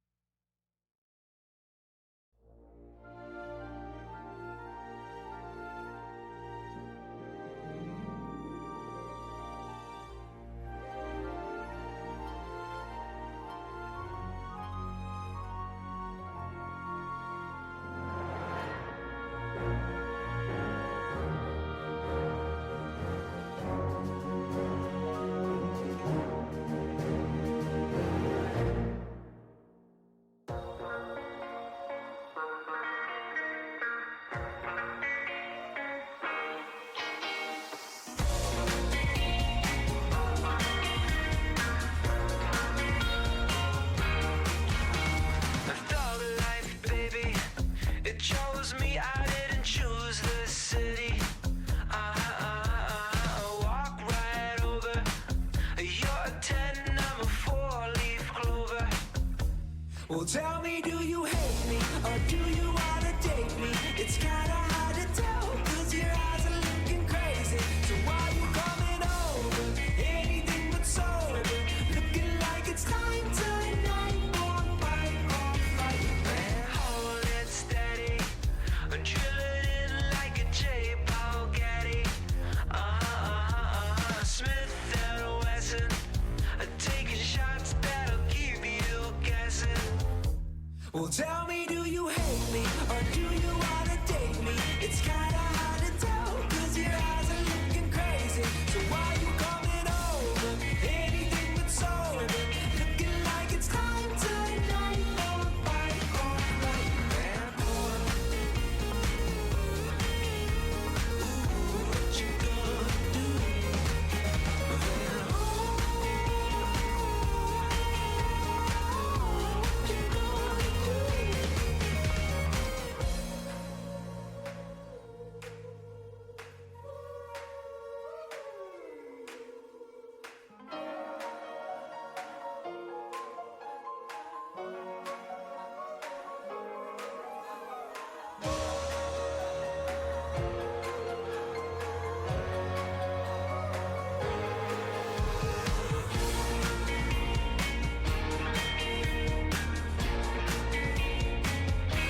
Well, tell me, do you hate me or do you wanna date me? It's kinda hard to tell, cause your eyes are looking crazy. So why you coming over? Anything but sober. Looking like it's time tonight for a fight or flight. Bad boy. Ooh, what you gonna do?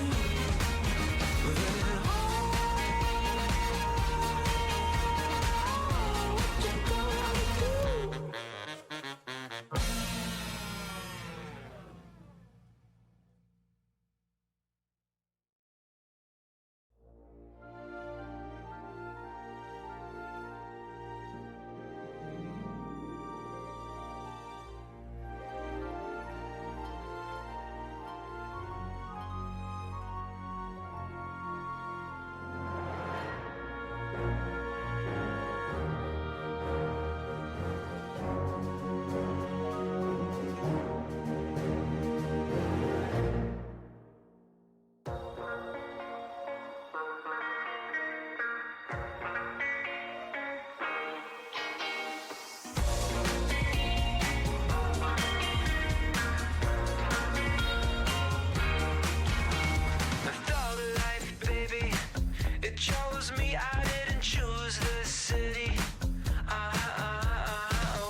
tell me, do you hate me or do you wanna date me? It's kinda hard to tell, cause your eyes are looking crazy. So why you coming over?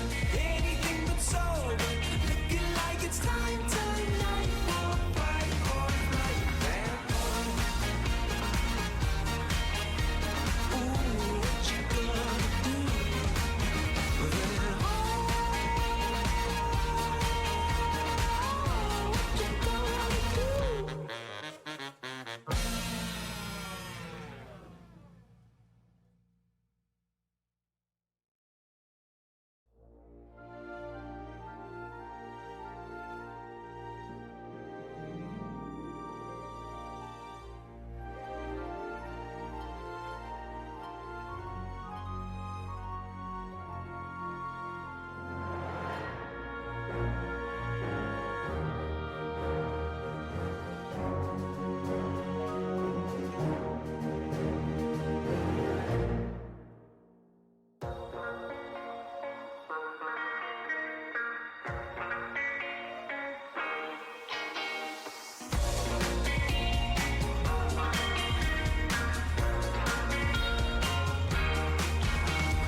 Well, tell me, do you hate me or do you wanna date me? It's kinda hard to tell, cause your eyes are looking crazy. So why you coming over?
city. Walk right over. You're a 10, I'm a 4-leaf clover. Well, tell me, do you hate me or do you wanna date me? It's kinda hard to tell, 'cause your eyes are looking crazy. So why you coming over? Anything but sober. Looking like it's time tonight. Won't fight, man. Hold it steady. Drill it in like a J-ball. They do. They're like, thanks. They're seeing our hard work. And what does your agency do for you? Oh, it's real simple. It's basically just getting sponsorship that you never take. I haven't taken sponsorships. I pretty much just said nope. That I was like, no, I just don't have time for this because of this shit with my dad, right? They never do any PR for you compared to Hassan, though. Well, I would never ask. I don't ask for that. I mean, I'm in a position now where I don't really have to, you know, like try to go and get anything else. I do. I'm asking right now. Get him. I don't really have to.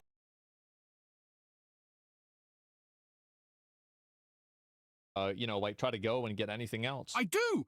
I'm asking right now. Get him the Rogan interview, you lazy bums. They're in the same city.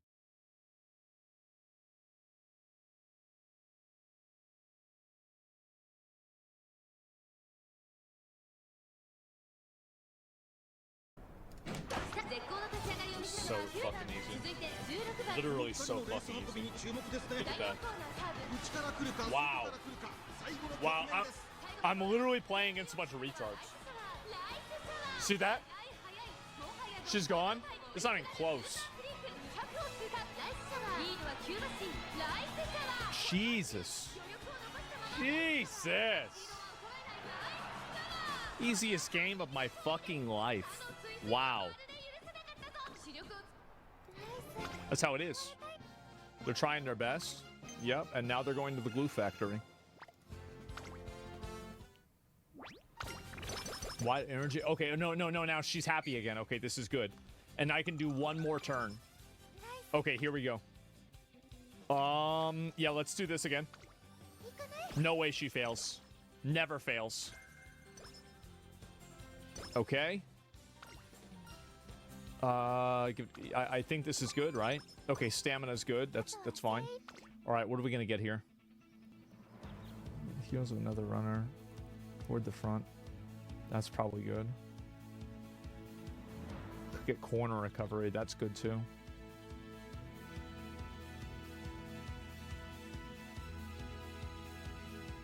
I think we do corner recovery. It's the easiest decision of my life. Okay. Easy. Let's get it. This is gonna be a joke. Okay. Long tracks are coming up? No. Won't matter. 抜けるような絶好の立ち上がりを見せたのはアイネスフール。続いて12番。2人のペースに後続がどう対応するか注目です。中山の直線が短いぞ。後ろの子たちは間に合う。 Are you kidding me? Okay. All right, we're good. She's not done. See? I told you. Come on. She fucking lost, man. How do you lose? Fuck.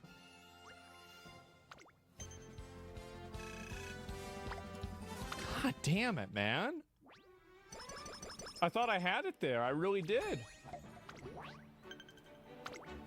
I put her down? Yeah, I might have to. This is oh, and now I get this. See, if I had this before, it wouldn't have happened. Amazing. Okay. She got a rest. 70 energy. That's huge. Okay. Wow. 4 of them? Holy shit. Yeah, this is insane. Okay, and then 3. Damn. But I'm actually popping off. This is so good.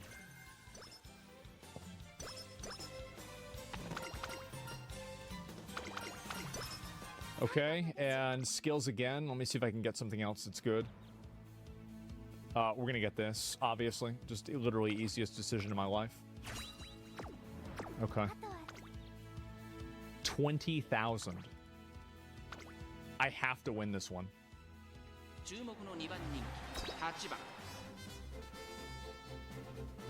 I need to win this.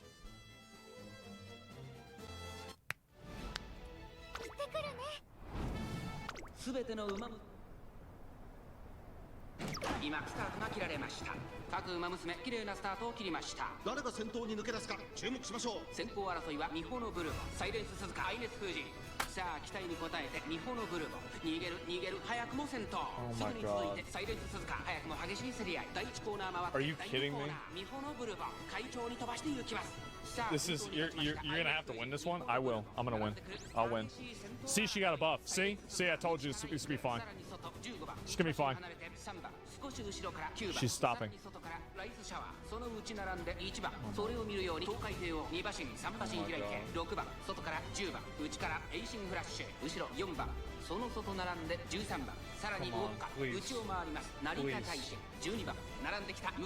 She's only half. Actually, I think we're gonna win. I think we win. No, we win 100%.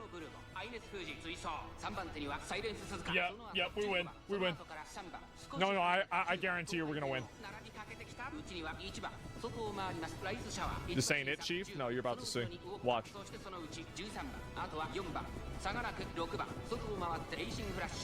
Come on, please. She's getting blocked. It won't matter. She'll get out of it.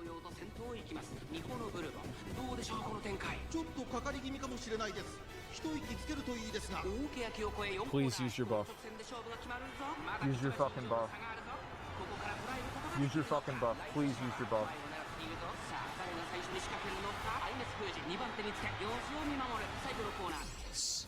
Yes! Yes! I knew it! Okay, alright. See, I told you we were gonna win. I knew it. I knew we were gonna win. The entire time. I was certain. Wow. Jesus. They're not even on the screen. Easiest game of my fucking life.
tell me, do you hate me or do you wanna date me? It's kinda hard to tell, cause your eyes are looking crazy. So why you coming over? Anything but sober. Looking like it's time tonight for fight or flight. Bad boy.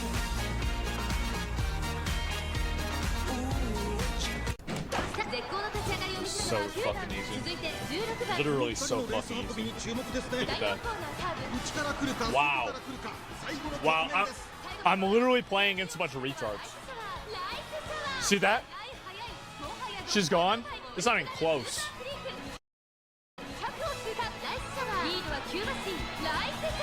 Jesus. Jesus.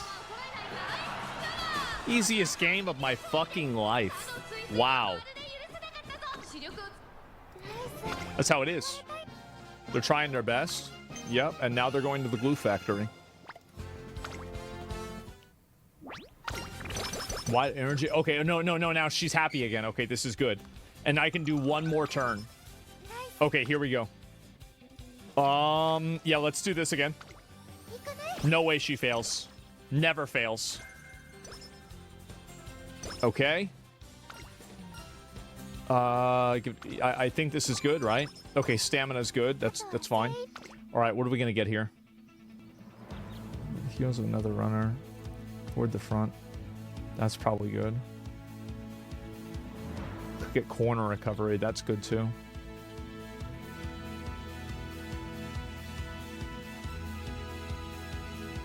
I think we do corner recovery. It's the easiest decision of my life. Okay, easy. Let's get it. This is gonna be a joke. Okay. Long tracks are coming up. No, won't matter.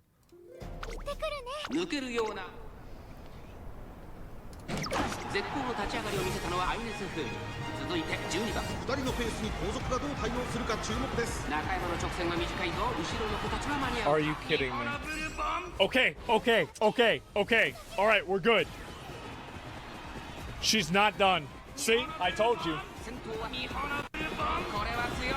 Come on. She fucking lost, man. How do you lose? Fuck.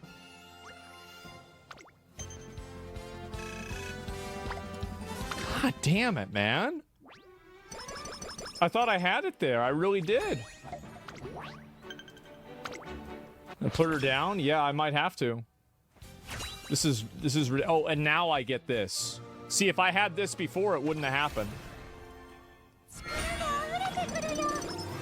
Amazing. Okay. She got a rest. 70 energy. That's huge. Okay. Wow. 4 of them? Holy shit. Yeah, this is insane. Okay, and then 3. Damn. Well, I'm actually popping off. This is so good.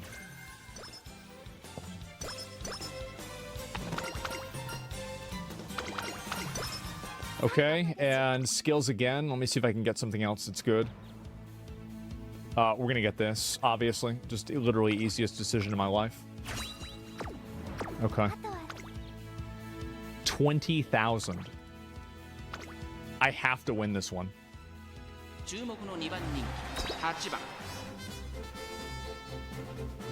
I need to win this.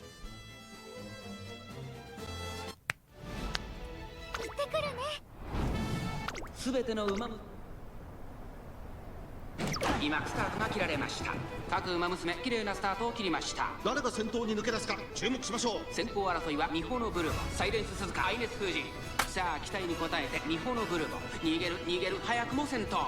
god.